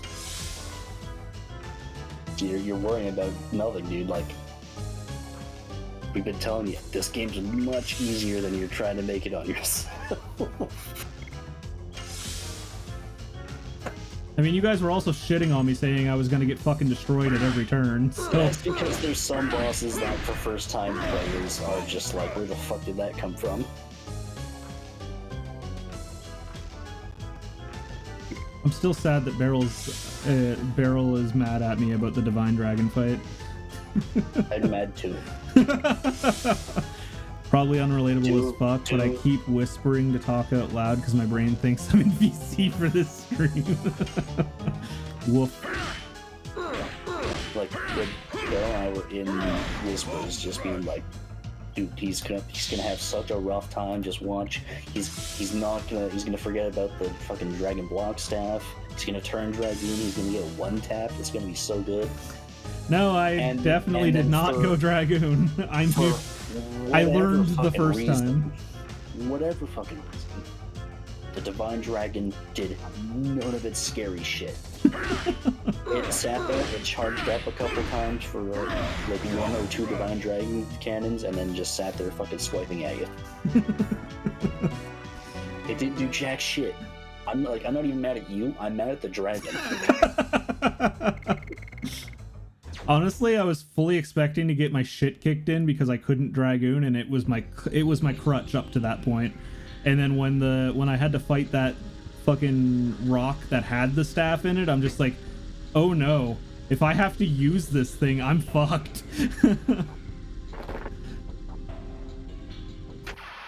How's attacking with Dragoon with your lag? I've probably hit like 6 perfects in total by complete accident. Unironically, no, you hit more than that. And unironically, you've hit Dragoon additions way more than I ever have. Oh, really? I still don't know the timing of the last strike on it. I just kind of press it, hoping that it's going to work. I've legit never known it. And, like, not that it's been a big deal. I almost never use Dragoon for him anyway, but, like... Yeah, I've noticed that my Dragoon attack does less damage than Blazing Dynamo with Dart. So I'm just kind of like, why bother unless I need magic damage? Gonna tell you straight up, that's true for every single character. Oh, really?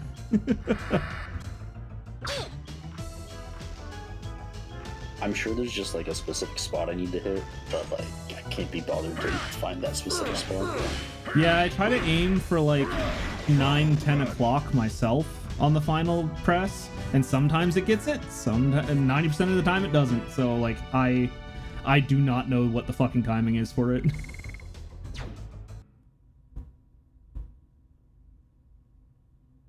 It's hard to justify learning something that's irrelevant. Yeah, at this point, yes. It's irrelevant for most of the game. I mean, it was my main source of damage for a while there, because I didn't have any of my additions really leveled up because I couldn't get the consistency on them. You gotta understand my mindset though. I could go for damage and speed it up, or that's just more addition times. Yeah, I noticed you guys were getting mad every time that I used Dragoon, special Dragoon against bosses. You're like, you could be leveling your additions. I mean, yes, but the other part of it is just that special is a fucking trap. Yeah, I feel like that's one thing I'd like in the remake is having the ability to de-Dragoon.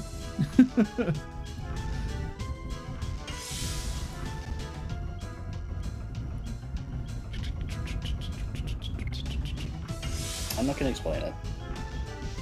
I mean, the only reason I ever used special was the auto guard while I can attack. That's my main reason for using it. There's more to it, but I'm not gonna explain it. But like, I'm sure you've definitely noticed it a couple times where like you've used special and then suddenly the boss is just doing like Going apeshit. Going apeshit. Your character's dying and you can't heal. Yeah. Well, I mean, auto guard is in auto half damage, essentially, is what I meant by that. It's reduced damage. It's Yeah. not, but it's not quite the same. Defense up. Yeah, that's what I mean. Just yeah.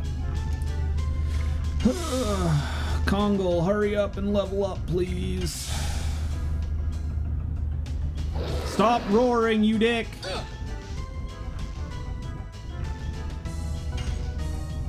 Fucking hate AoE fear, dude. It sucks.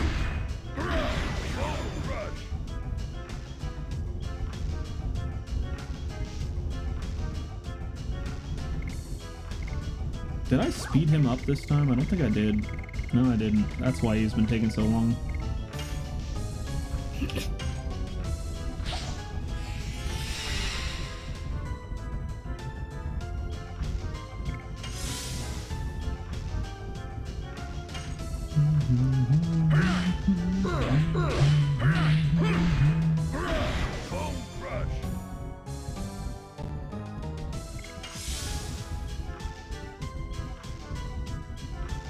Oh yeah, I meant to show you. Because it was either you or Beryl that I was talking to, saying that my friend Waifu did cosplay as Meru. I think it was you, and then you asked to see it.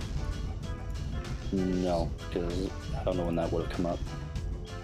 If you're talking about earlier in the stream, I was busy. No, it was like a week or so ago. Yeah, I got zero memory of that. Yeah. I don't think it was me. There you go. In case you're interdested.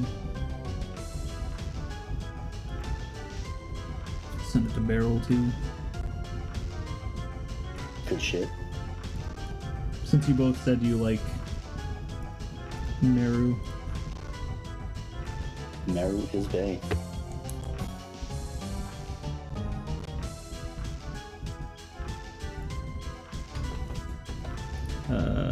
Combo. There we go.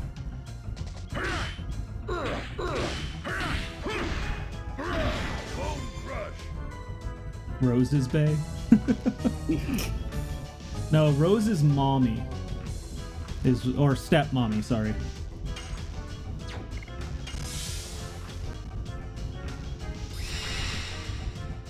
Help me step ladder, I'm stuck.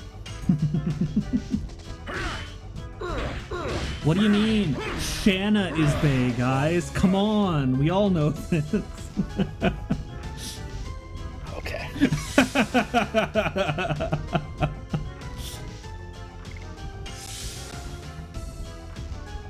I don't know why, but every time I think of somebody saying mommy can step on me, all I think of is Jade from HSR.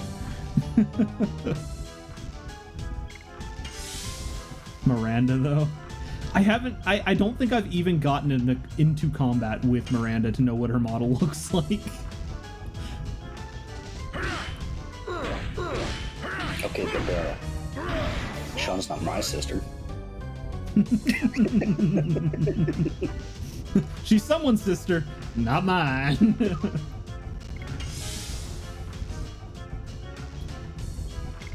Beggy, let me smash.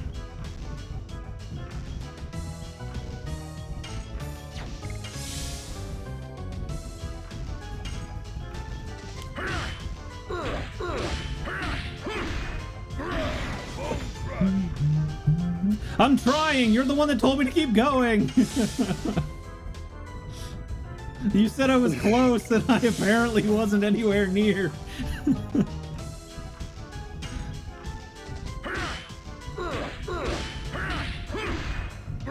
Not walking fast enough. I mean, it's true. He did say... He said you Best he might as said. well keep doing it, was his exact words.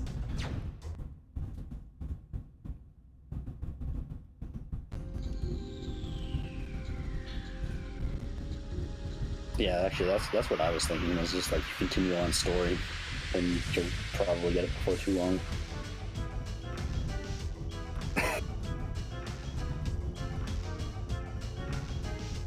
Wasn't the plan to go to the Signet tonight before the end stream anyway?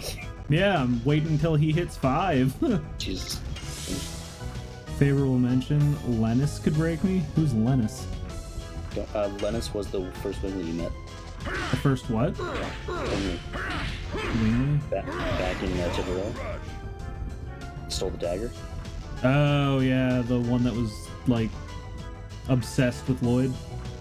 Yeah.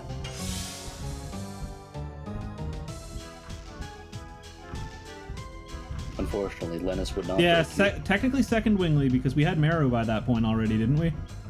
No, because I still said meat, and technically, we'll make it Lloyd. Lloyd would be first. Is Lloyd a Wingley? I don't remember Lloyd being a Wingley for some reason. You actively saw him flying and using magic. Yeah, I thought that was just because He was like actively doing the magic symbols that Wingleys use when they cast magic. yeah, but didn't Rose look at him and be like, "You're a human. You've been learning, I guess," or something like that? No. Oh no, she was talking about Zeeg with that, and the fact that Zeeg was using magic, and she was confused how he was using magic. Correct. Sorry, I've been playing this for what, like 3 months now, and my brain is still still trying to play catch up.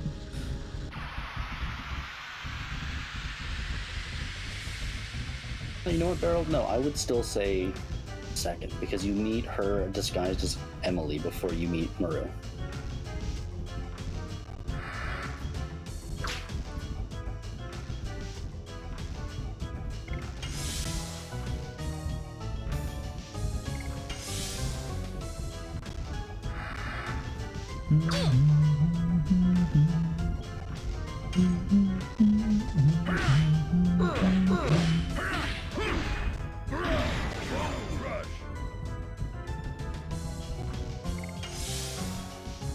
But like, also shout out to the fucking water Dragoon having the most unique armor of any of the Dragoons.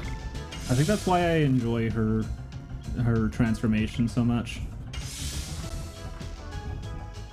Rose's is cool and all, but it doesn't seem as unique.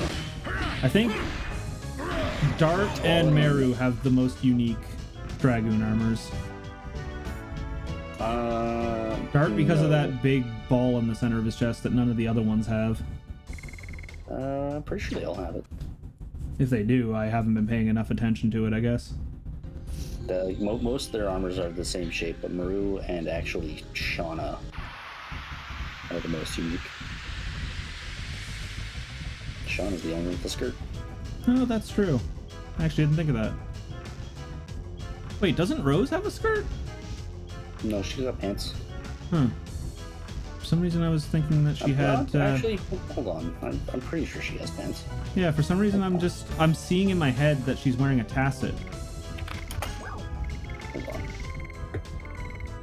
Yeah, no, she got pants. Okay.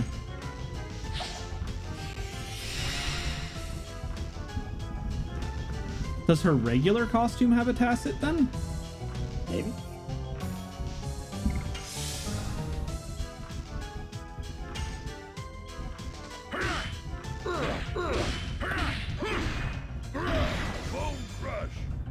She's got that one leg out. She got that stanky leg. God, that reminds me of a meme I saw recently of just like a full set of plate mail. And it's like, imagine farting in this.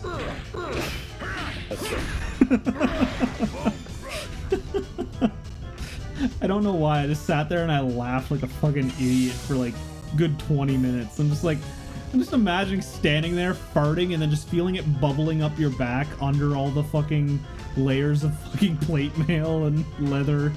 leather insulation, and it just finally pops out like around your ear, and then that's all you fucking smell in your helmet.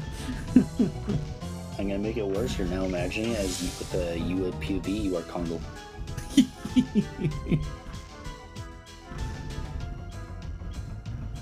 Because, like, canonically in D&D, it takes a half an hour to doff our plate mail. Imagine needing to take a shit.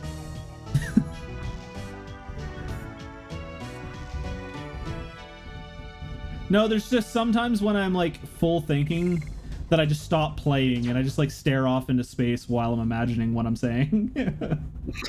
That's literally what that is. So it happens to me all the time. I think Ocarina of Time is one of the only games that I've been, when we were doing Zoots, is like the only time that I've ever been able to like mindlessly play a game while still talking about shit. There's not very many games that I can sit down and I can play and talk about, but like mindlessly play and not be able to, and not like lose what I'm doing.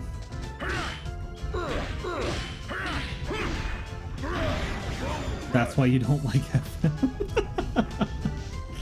To be fair, my FM playthrough was it was a lot of silence. Yeah. Because it was very much like, the fuck am I doing? The fuck is this game? I can't unlearn how to play the TCG. Unironically, I was disappointed to see that Forbidden Memories was not on the early days collection. What's that? Sorry, I didn't hear what you were saying because I was reading what Symbiote said.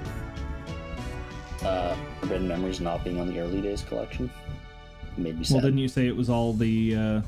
Yeah, it's like Game Boy Advance and Game Boy Color games. Yeah, the handhelds. Let's be real. They'll likely have a Volume 2.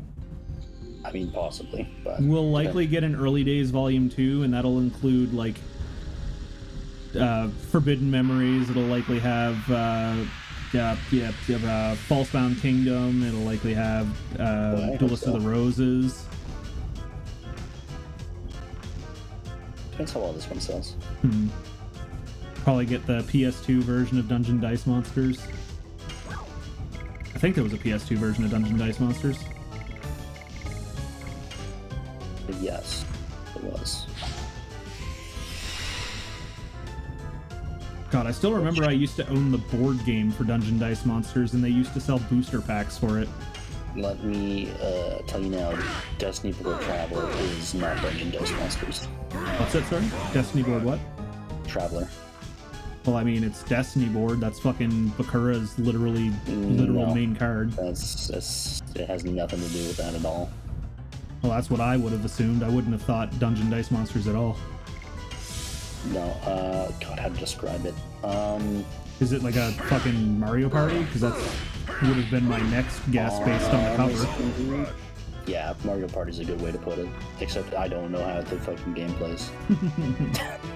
Speaking of Mario Party, have you seen that new Demon Slayer Mario Party game that came out? Sure haven't. I've been... Let's go! Joe, we're free. We're free. It's almost as bad as fucking shiny hunting at this point.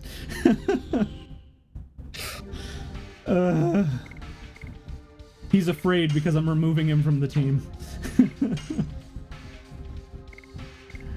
You know what the best part about this is? You'll just, like, never heal the fear. So you're he's just gonna be afraid to the end of the game. This is his life now. You're just gonna, like, sometimes look at your party and be like, why the fuck is Congo afraid? Unless I happen to go to a fucking inn or something. Dude, inns don't heal. Oh yeah, you're right. OOT is so timed out for every attack, it makes sense. Oh, you mean like you have to wait between like all your combat shit? No, with Ocarina of Time Randomizer, you don't. There's not a super huge amount of combat in that game that you have to do. Outside of bosses. There's enough, but I wouldn't say that that's the reason. I would just say you fucking did like 100 of them. Well more than that, my guy, but yes, I understand where you're going with it. Christ, that was like almost 3 years straight of my life. Almost every day was fucking playing either solo Zooter or multi-worlds. Thinking classic, yeah. I can't think of anybody who plays classic anymore. Combat shoes. Here, have your... Or wait. Yeah, you're slow as fuck, so... replace Kongol. You did well, my friend. But Hashel, you're back in. Still got my N64. I've got my N64 and it's signed by Charles Martinet. I've also got a Wii U that's signed by Charles Martinet.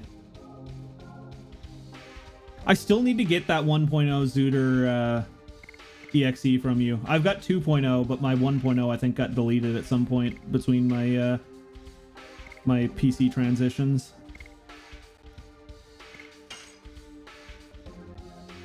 Getting flexed on. Okay, so the only thing you need is I just need a legendary cask for you. Hashel, you can have your cask back. Have your cask back.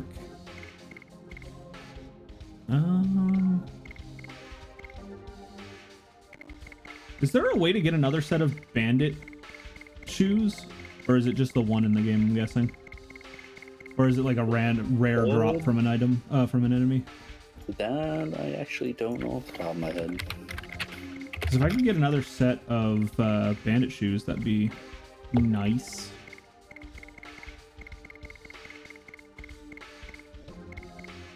I think it's just the one. Okay.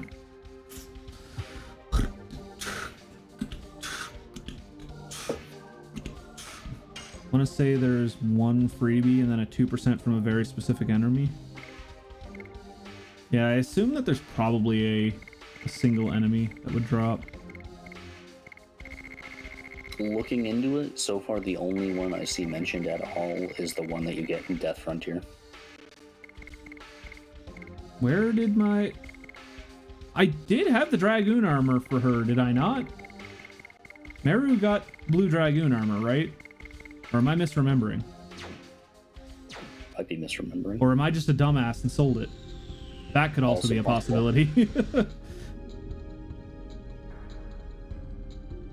Well, I mean, you're done here, so you can always go check. Yeah, that's literally where I'm heading right now.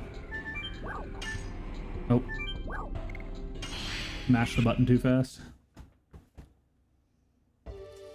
Alright, now I can put my glasses back on so I can fucking see. Where the hell did I put my glasses? Oh, they're behind my water. I took my glasses off because I was like not really reading anything and they were like crushing my head. She should have DG armor? Yeah, I bought them all. Maybe I'm just a dumbass and I sold it. I probably just sold it while I was buying the legendary cask and I saw that it was worth money. Either you never bought it to begin with. No, I did. I bought all 4 of them because I assumed I was going to be able to get all 8 of them. And then when I got to the bottom, I'm like, oh, it's only 4 people that get them. And then I asked you guys if I got the other 4, and then nobody responded. All 7? Is it 7 characters? Oh yeah, I guess 3 in party. My brain is thinking 4 and 4 for some reason. Probably because generic JRPG usually has party of 4.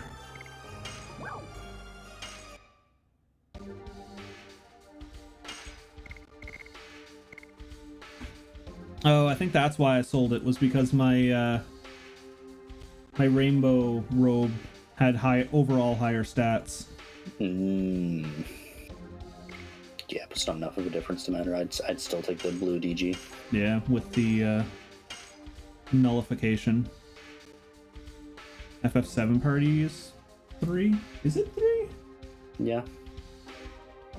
I guess, yeah. Because I used Cloud, Tifa, and Vincent.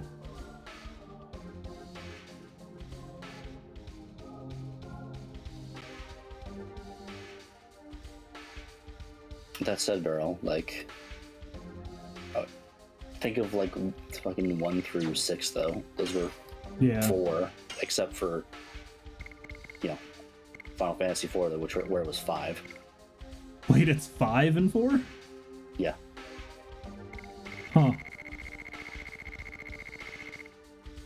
No longer need Ultimate War God. Get rid of that. Trash out of here. And now we get to go back to Lohan and get another legendary cask, and then progress the game. Gonna sell the ring for 5k? Yeah, I just did. I literally only needed it to max out all of the additions. Once I finished the additions, I was done with it. No longer require it. Now it's literally a skill issue if I can't do enough damage. Not a, hey, I didn't want to sit and tediously level it up. I want you to know, I never finished that first run where I was on my first editions only. Understandable. But like, I can't imagine why. if you turn out to be so bad at additions that you can't get like super deep into the final boss, bro, you've already seen that I've been getting mildly consistent at Meru, or not at Meru, at Haschel and Darts. Meru's I've only done twice. But I've got the rest of the game to practice now is the big thing too, so. All I'm saying is if you struggle hitting additions on the final boss and you die over and over because of it, I'm gonna make fun of you. Understandable. I'll take that. That would legitimately be a skill issue. But at least I'm not falling back on UWG. I got rid of it. So you guys can't shit on me for having that anymore. Beryl, you ready for him to off-screen buy another one? Fucking start using it and then have his streams edited in such a way where he just has a thing pop out. Could you fucking imagine? How fucking in-depth would that be? But then, like, every time he decides he needs to go into his fucking inventory to look at his armor and shit, his stream mysteriously shuts off for about 30 seconds. Zero shot he'd be that good. Wow. This fucking guy. I've literally only missed 2 additions today, you dick.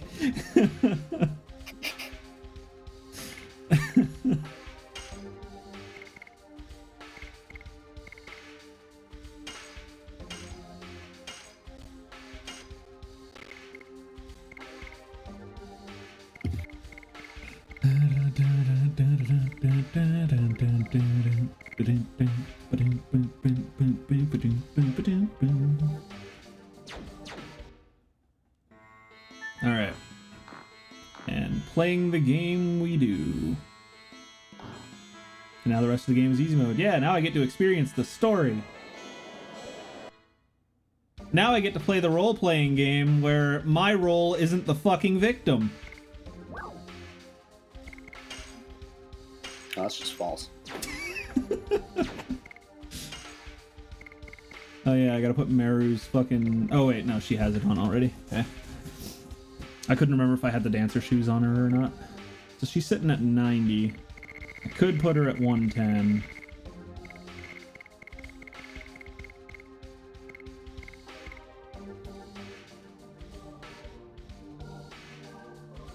So what's the difference between the dancer's ring and the bandit ring?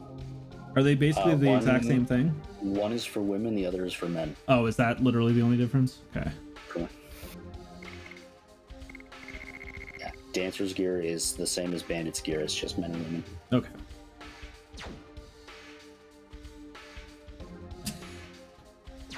I like my avoid. Don't need to heal damage if you're not getting hit.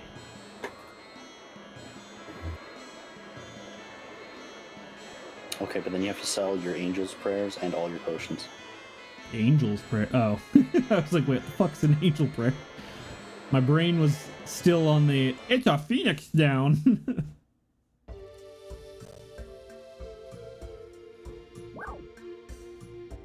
You don't get to commit to the dodge plan and then have backups when it fails.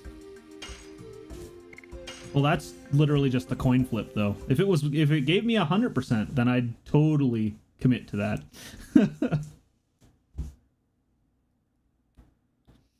Also, I still need those for the other characters. Meru's just the one that's not getting hit. Gotta protect the healer. She's my white mage. I guess she's more of a red mage. She does offensive and defensive magic.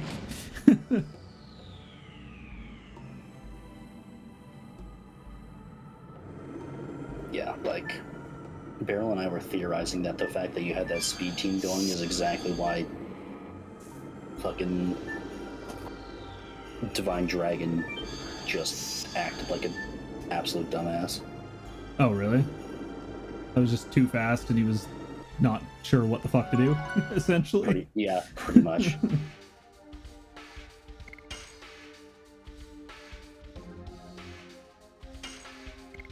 No, they aren't.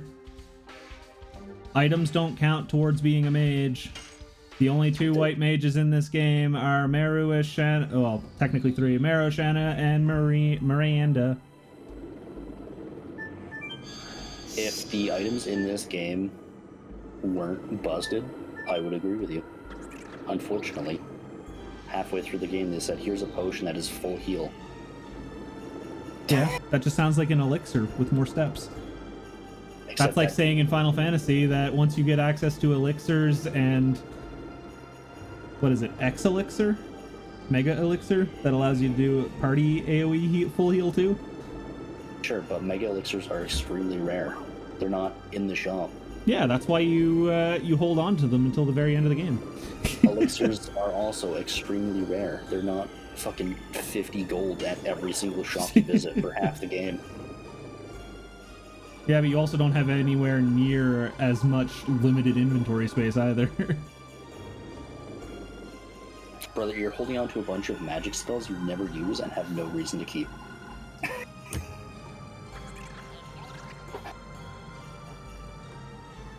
I just kept all the powerful ones. That's exactly my point. For when I run out of MP. If I run out of MP. Bruh, I'm doing the typical JRPG player shenanigans of, I gotta hold on to it because you never know when it's gonna be required, and then never use it. Because it'll never be required. You are at the flying disc station of the Great Court. The Signet Sphere should be here. Signet Sphere, Signet Sphere, Signet Sphere, Signet Sphere. Dart, Rose, Albert, Hashel, Meru, Kongol, and Miranda. Total 7. Bro was spinning.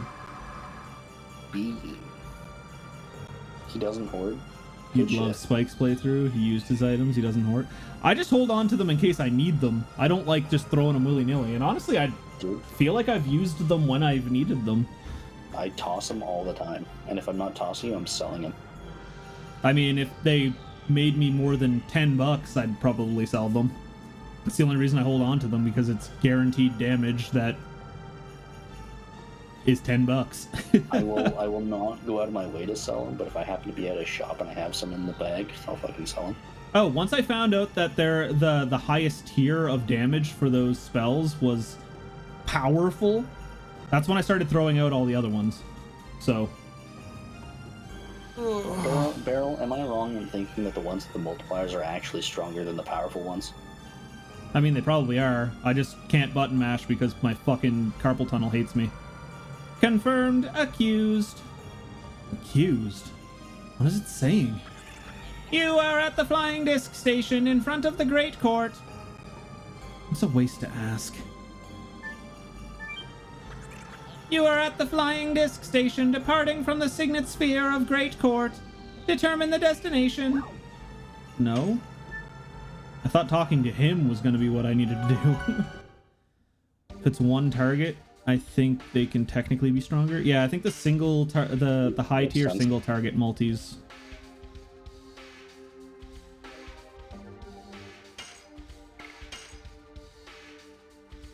Yeah, fair enough.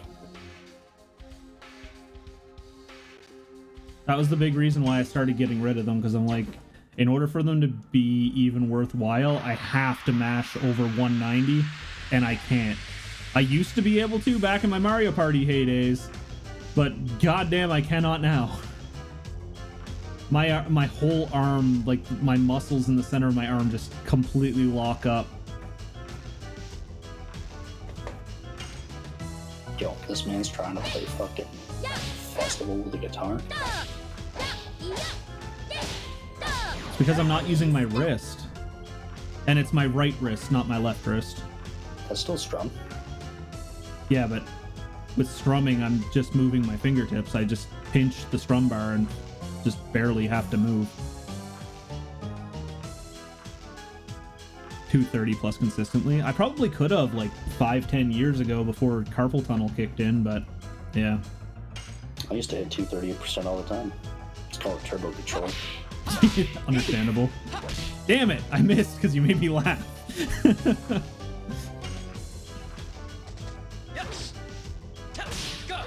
Okay, that one I actually missed. Okay, 4 times today I've missed. Turbo fingers, baby. Stick them right up your cooter. Fucking Game Grumps. They ruined me.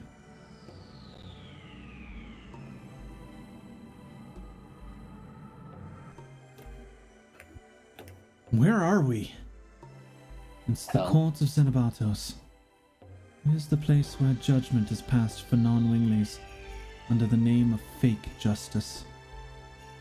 Still now. Guilty, guilty, guilty, guilty, guilty, guilty, guilty. What the fuck is that? My name is Nomos. I am the justice. My word is the only truth. We are here to protect the Signet Sphere. Let us go through here. Accused Dart, Rose, Albert, Haschel, Miranda, Meru, and Kongol. It seems you know who we are for the Signet Sphere. No, we are here for the Signet Sphere. And you are trying to intervene. Why? Accusation, the will of the Creator, so it's not working. Oh no! Is this manipulated by my father?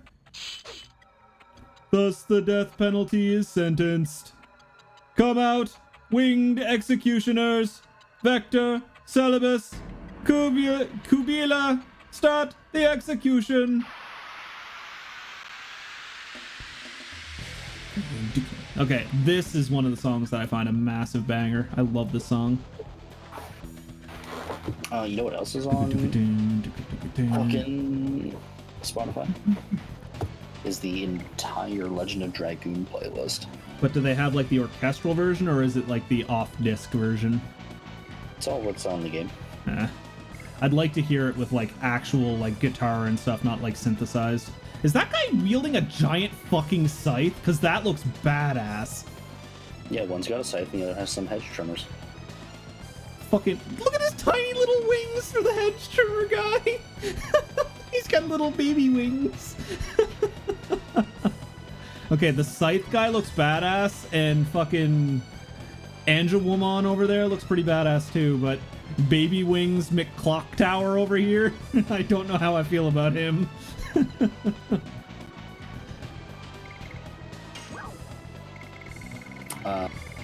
That is a game I need to play too, is fucking Clock Tower. I haven't played that game in forever. As for music, there is a guy who has been doing metal covers of Legend of Dragoon music. Oh, really? And he does have an album on Spotify of all the stuff he's done so far. Neat. And it's very, very good. Shoot over the playlist. So tested, I got 515 on a single magic item, and then 456 on a powerful magic on a single enemy.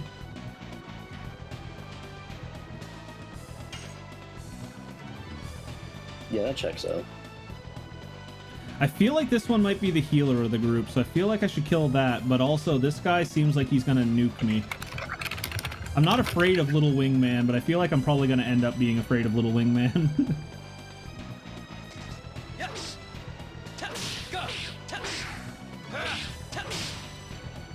What? The fuck happened? Didn't feel like I missed anything there. Oh, that was weird. You were very early. Oh, was it early? I didn't even see. Wow. That thing's half health after hitting it once. That one I was really bad at a miss. Oh, the stun didn't work? Okay.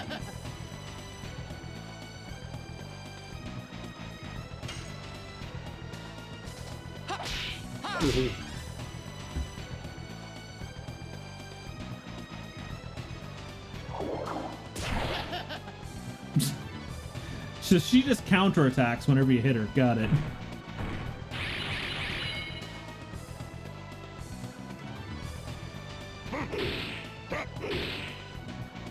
That's the guy I'm most afraid of, and he did the least amount of damage. That ring got you too comfortable? No. If you understood how much of a delay I have, that's the reason I used the ring.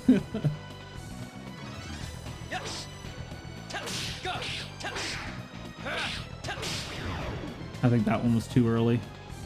Or maybe too late. Oh, shit, I hit square because my brain saw square.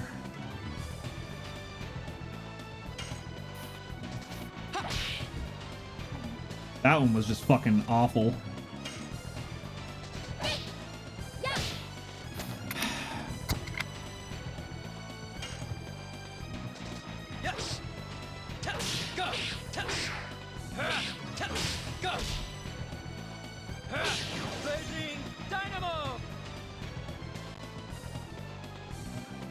Oh, here he comes with his big boy attack.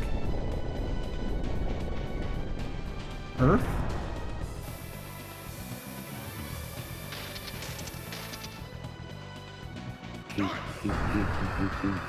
Neat.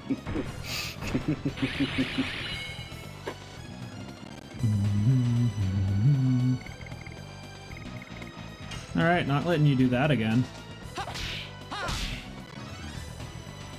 I mean, maybe I will because I'm a dumbass, and yeah, he's just gonna do it again.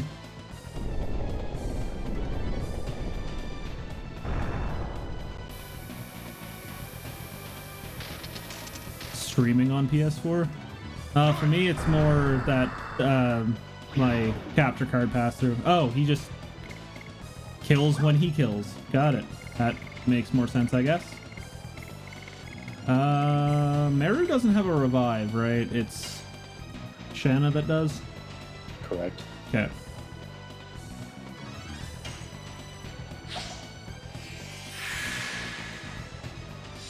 But also wrong because everyone has a revive.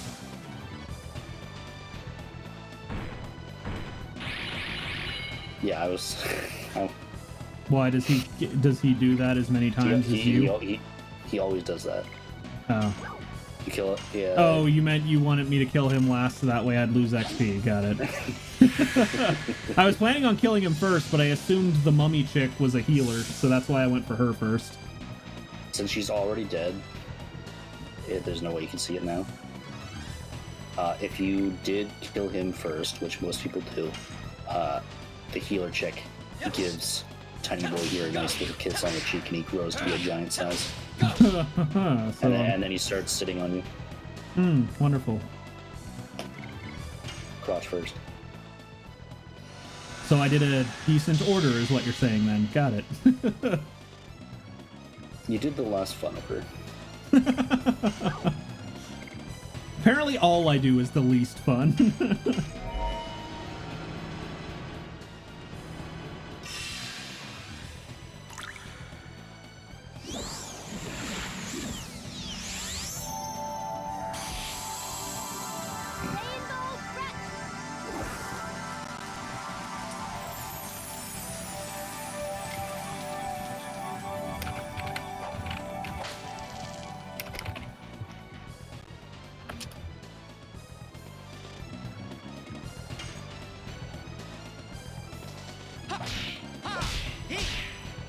Too early.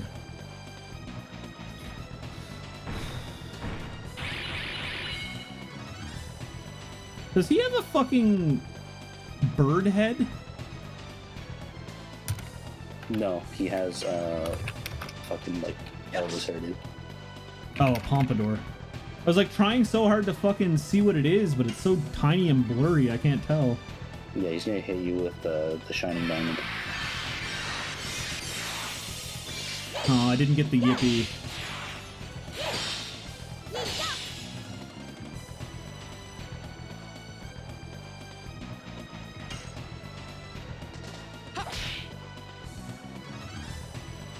I don't know why I keep missing so hard with Ashel.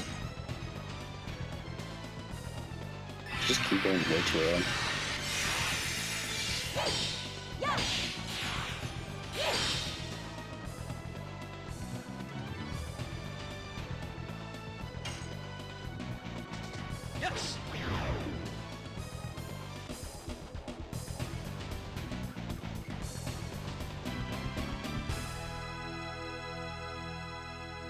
12K. Barrel messaged me during that about how he normally does that fight. Apparently just like Maru full power X bomb fucking wipes him out. I was thinking about using the X bomb, but I was afraid that something would get reflected, so I was like, I'm just gonna take him out one by one. Master, hurry to the god. Rebels against Soa's will overcome me. The signet sphere is over there. Let's go! Your dart is 3 levels away from being where my dart usually is when I beat the game. Hell yeah, brother!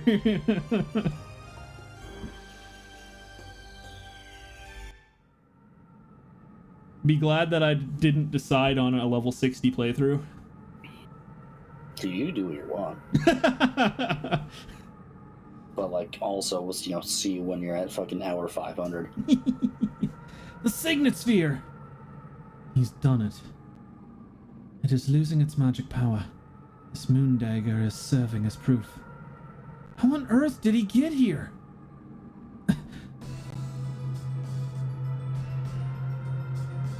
I'd actually not watch the grinding streams if you did that. Now, the sky is one of my roads too. Father! Can you hear the movements of the god of destruction, Beerus? As if a hymn to the new world. Why is there an extra space between here and the... I hate it. I'd just tell you to message me when you hit 60. It sounds like an outcry of the world to me. With the outcry, Shanna will be reborn to the god who no longer knows you. Ah! I didn't even get a chance to do his yell that he had. He got knocked the fuck out. She desires that too. She does not! You'll see when you meet her. But for Shanna, you are a mere object to be destroyed. Wait! He is not Zeeg. Then who is he? We will find out in the city of the last signet sphere. I will in Mayfill.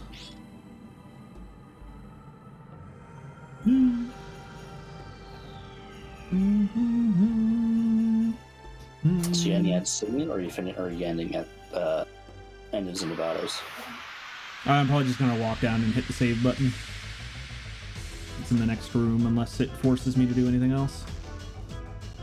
God damn it, I hate these motherfuckers. This is where I did my big grind for all that money, by the way, back in the day. On these guys? Yeah, this room right here. These guys drop decent money or something, I'm guessing? Yeah, they drop 108 gold each for this specific fight. Holy shit. I managed a fucking counter combo. Let's go. Legit Fuck! impressive.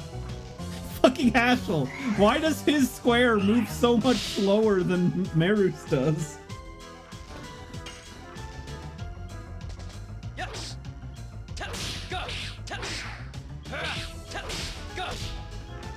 Also, I'm feeling the vibration. The vibrations for me are happening after I press the button. So I don't know how the timing for the vibrations would work. Oh, I was looking away.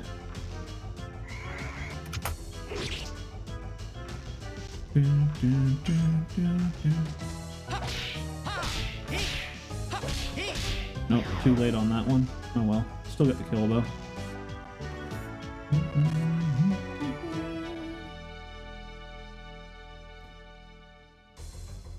You said that you get 1,000? I only got 102 on these guys. I said 108. Oh, I thought you said 1,000 for some reason. No, God, no. That'd be a ton of fucking money. Dude, it wouldn't have taken me 130 fucking hours if it was 1,000. The vibrations memorize works with the ring because of the timing. Oh, you mean for the Dragoon attacks? Yeah, again, with the very light vibration in this controller, I feel like I probably would barely be able to tell. Oh no, I'm not saying you're a fraud. I'm just I was trying to see if I could do it too with the additions, and it was happening after I pressed the button, so that's why I was like super confused what you meant. All right, well, that is going to be the end of Legend of Dragoon tonight. We will be back with Legend of Dragoon potentially tomorrow night after I get home. If not tomorrow night, then on Wednesday morning, hopefully, assuming I can get up on time, because I do work on Wednesday. But I'm not sure. I'm assuming like 2 to 3 streams left is probably what I've got now that I've got everything maxed out, and it's just going to be story push, or... If you're just doing story push at this point, I could... Story push and trophies. What trophies are you missing?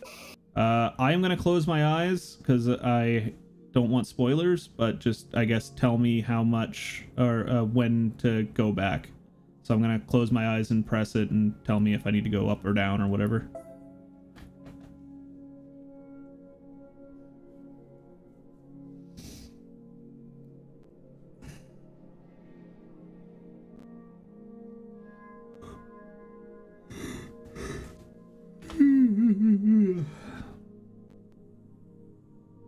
I mean, I guess go down.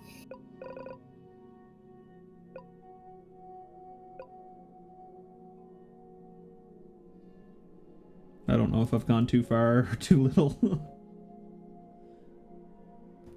So far, platinum aside, the only one is just ones that you got like beginning of the game. So. Wait, what? Oh, so okay. I didn't realize this. You didn't say anything, so I didn't know what you meant. I can tell you exactly which trophies he needs because How about you just set it to not earned? That's what I've got it set to right now. You can just back out of it. I can tell you exactly what it is you need. Okay. All you're missing for it is 3 optional bosses coming up in Mayfill that you'll know they're optional bosses. Yeah, don't leave the room when you go in with them. I don't know. Oh, is that the thing you were talking about? Okay. I don't know for sure if leaving the room makes them disappear. No, it doesn't. But, okay. They will remain there until he activates point of no return. Okay. So make sure you fight those 3, and then after that, all the other trophies are all story based. You literally cannot miss them. Well, there was one thing that Waifu was talking about earlier, that there's one more code I have to put in for an optional trophy as well. No, there's not. Okay. She was saying got all the trophies for this for PS4 and PS5. Okay. Yeah, I don't trophy hunt. I looked at the trophy list for this game. Okay. Yeah, the only reason I mentioned it is because she had mentioned that I needed to activate the portal for Mayfill using a code?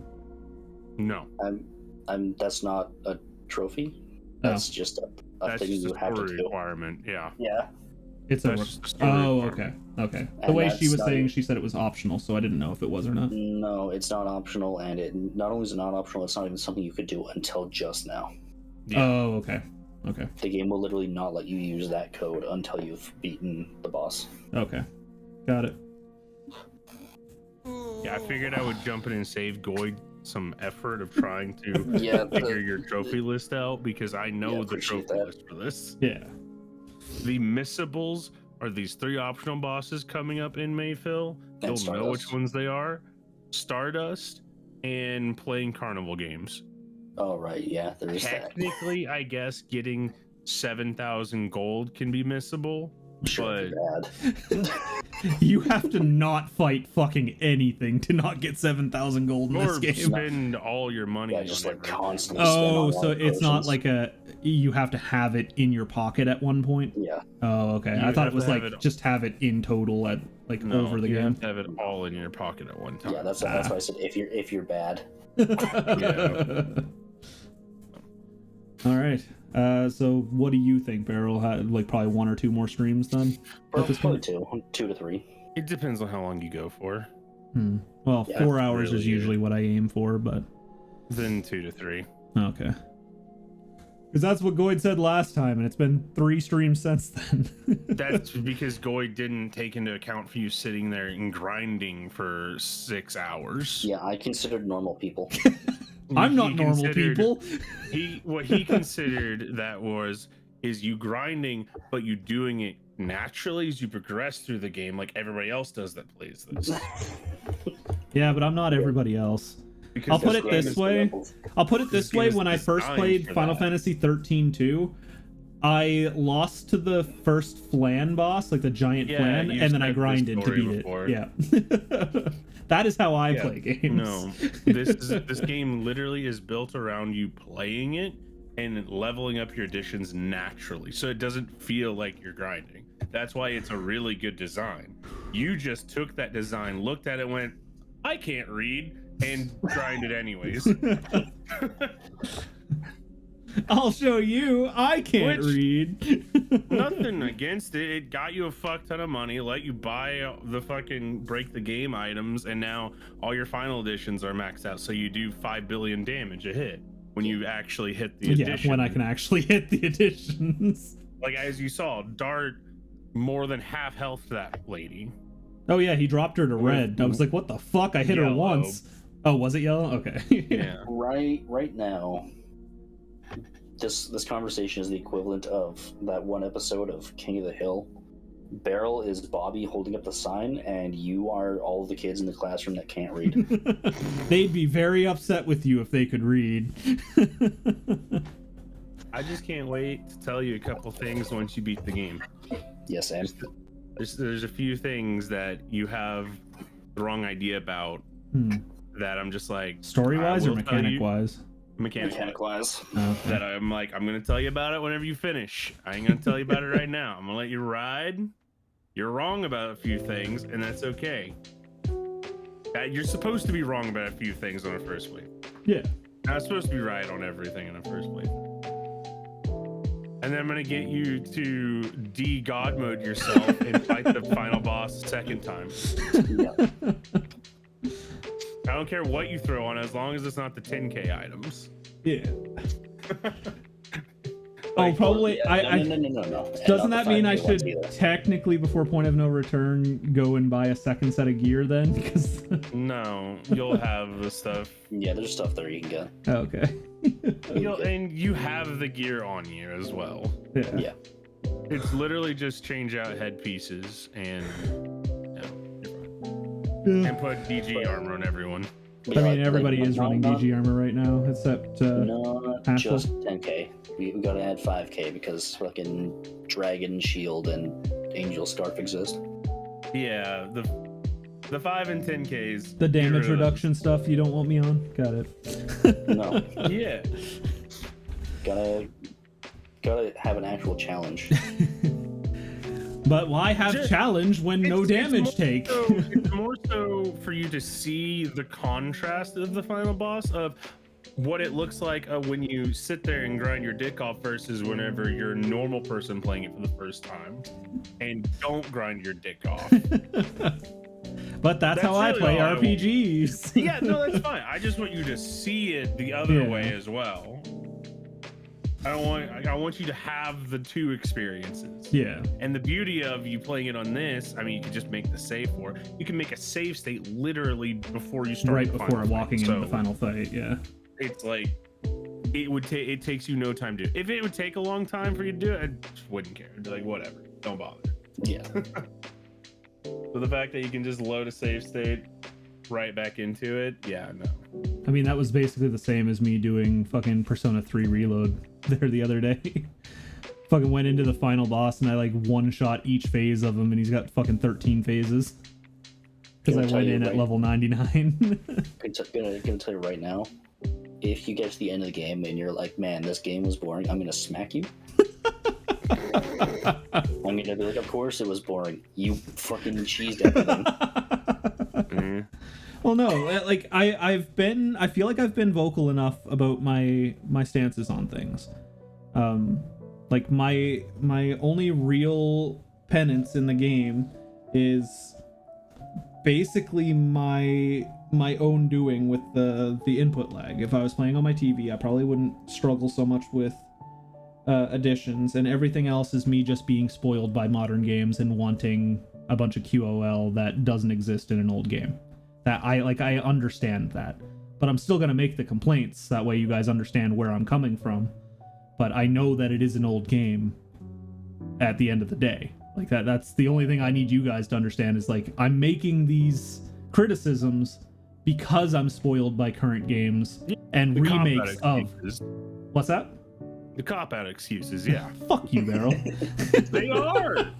Complaining about lack of quality of life in an old game, that's a cop-out excuse. It's still a fucking complaint. It's still a something. cop-out. It's still a reason why I wouldn't have liked the game when it first came out, is what I'm trying to say. That seems unlikely. I mean, I didn't like Final Fantasy VII when it first came out.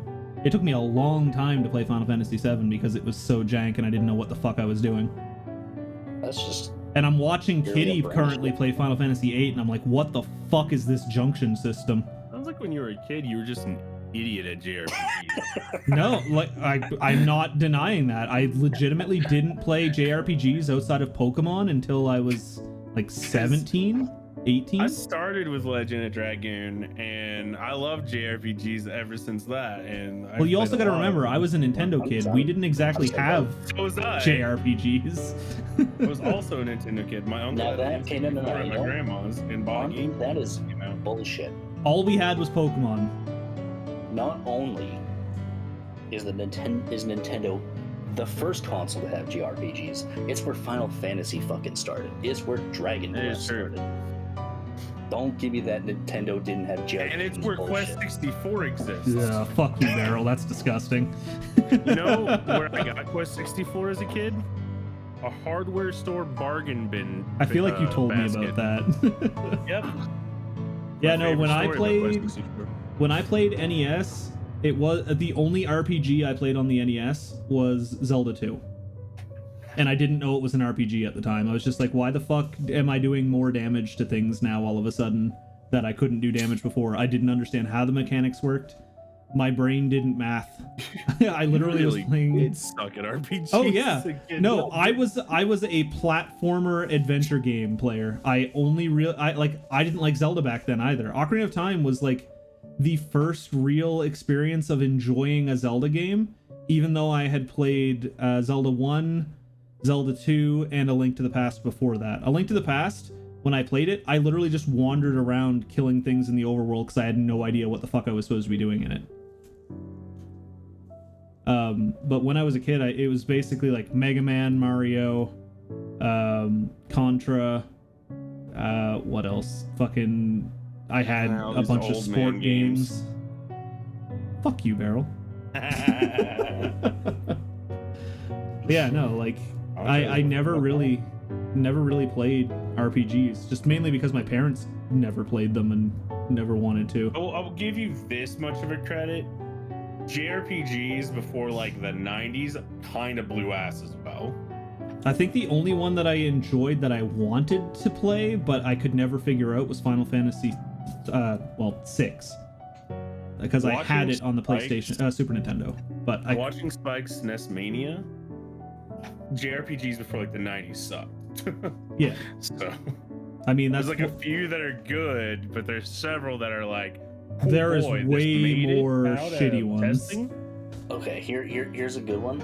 I just recently played through the PSP port of OG Final Fantasy with a couple friends. That game is rough. Oh yeah, that's what I'm about to play on fucking Tuesday, my dude. I'm starting the Pixel remasters for Year of Final Fantasy starting Tuesday. I enjoyed my time with the game. I really did. I loved Final Fantasy 1 and 2 on the PSP. They were beautiful. But holy shit, the fucking encounter rate. Yep. In that game. Try playing Phantasy Star 2. God, that game was a fucking trudge. There's so many goddamn labyrinths in that game, and it's like every 3 steps you get put into combat, and the combat lasts like 2 minutes. You get out, and you're like, which way was I going? You take 2 steps, back into combat again. You have no idea where you're going.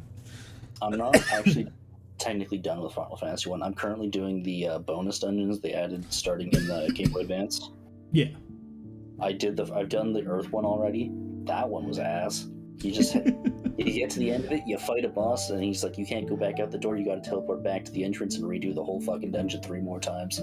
I should eventually play the Final Fantasies before 7. I haven't played a Final Fantasy that's older than 7. Oh, really? And 6 is my favorite. 6 is technically my favorite 2D Final Fantasy. Oh, you've not played Final Fantasy 8, have you, Parm? Nope, Kitty's currently playing through it. That's why I was complaining about the junction system. Nope, other than what Kitty's been playing through, and then when she asks me for help. Good, stay that way. Goy, do you know about Final Fantasy 8? I have not played it. I know a good chunk of it. Okay. All I'm gonna say is LMAO. That's it. I'm actually gonna whisper you, Goyd, if you don't really give a shit about spoilers on that. Dude, there's very likely it's something I know. I have an idea in head by what it's about. If it's about the speed run of it and how you play it all at level 1, I know about that. Yeah, I know. It's such a fucking silly way to play.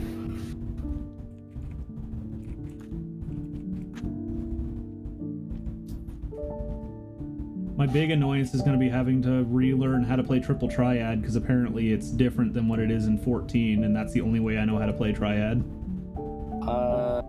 It's not that different. Honestly, it might not be different at all. One of the friends in question that I was just talking about is playing through 8 at the moment. Yeah, I just had to buy it recently for Kitty because she wanted to play 8. Then she wants to play through 9 after that because she hasn't played 9 yet either. 9 was good. My first experience with 8 was on a Pizza Hut demo disc. Oh, really? PS1 Pizza Hut demo disc.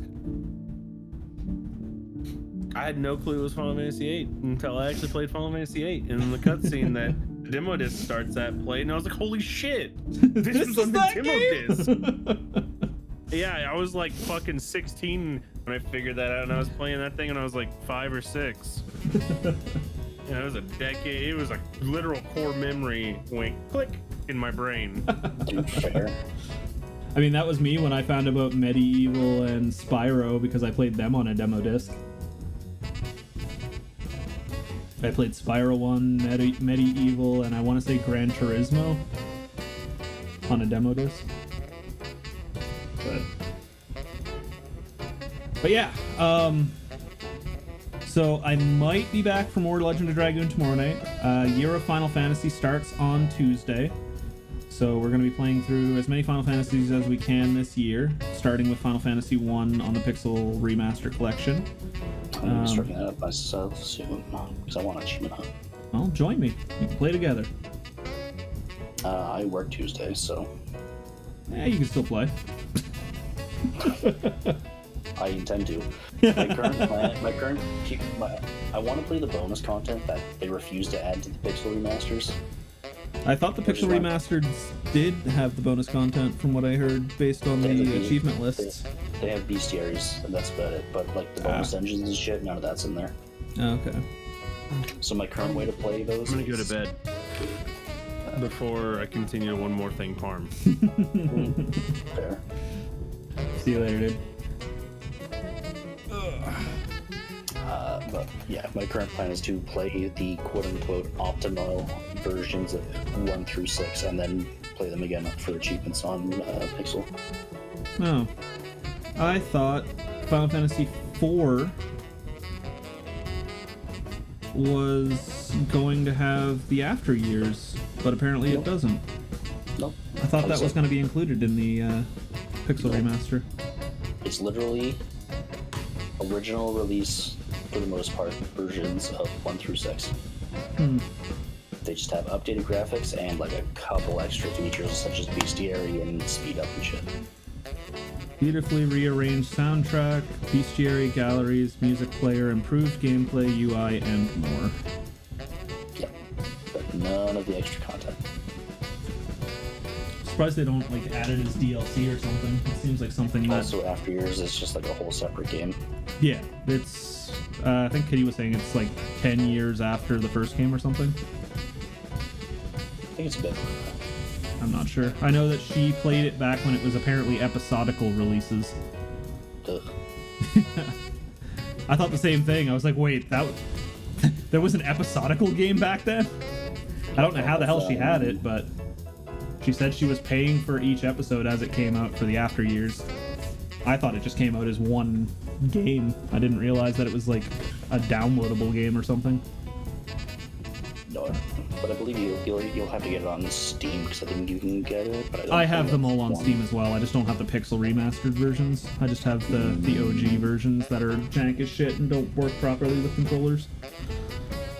That's why I had to rebuy Final Fantasy VIII, because Kitty tried to play it with with an Xbox controller, and it was popping up keyboard prompts rather than actual controller prompts, because it said it only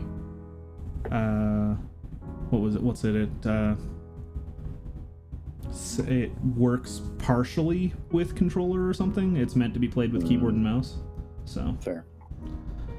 But anyways, I should head out. It is currently 2 a.m. and I need to be up in 6 hours to go to a doctor's appointment. So I want to thank all you Cubs for coming and hanging out with me today.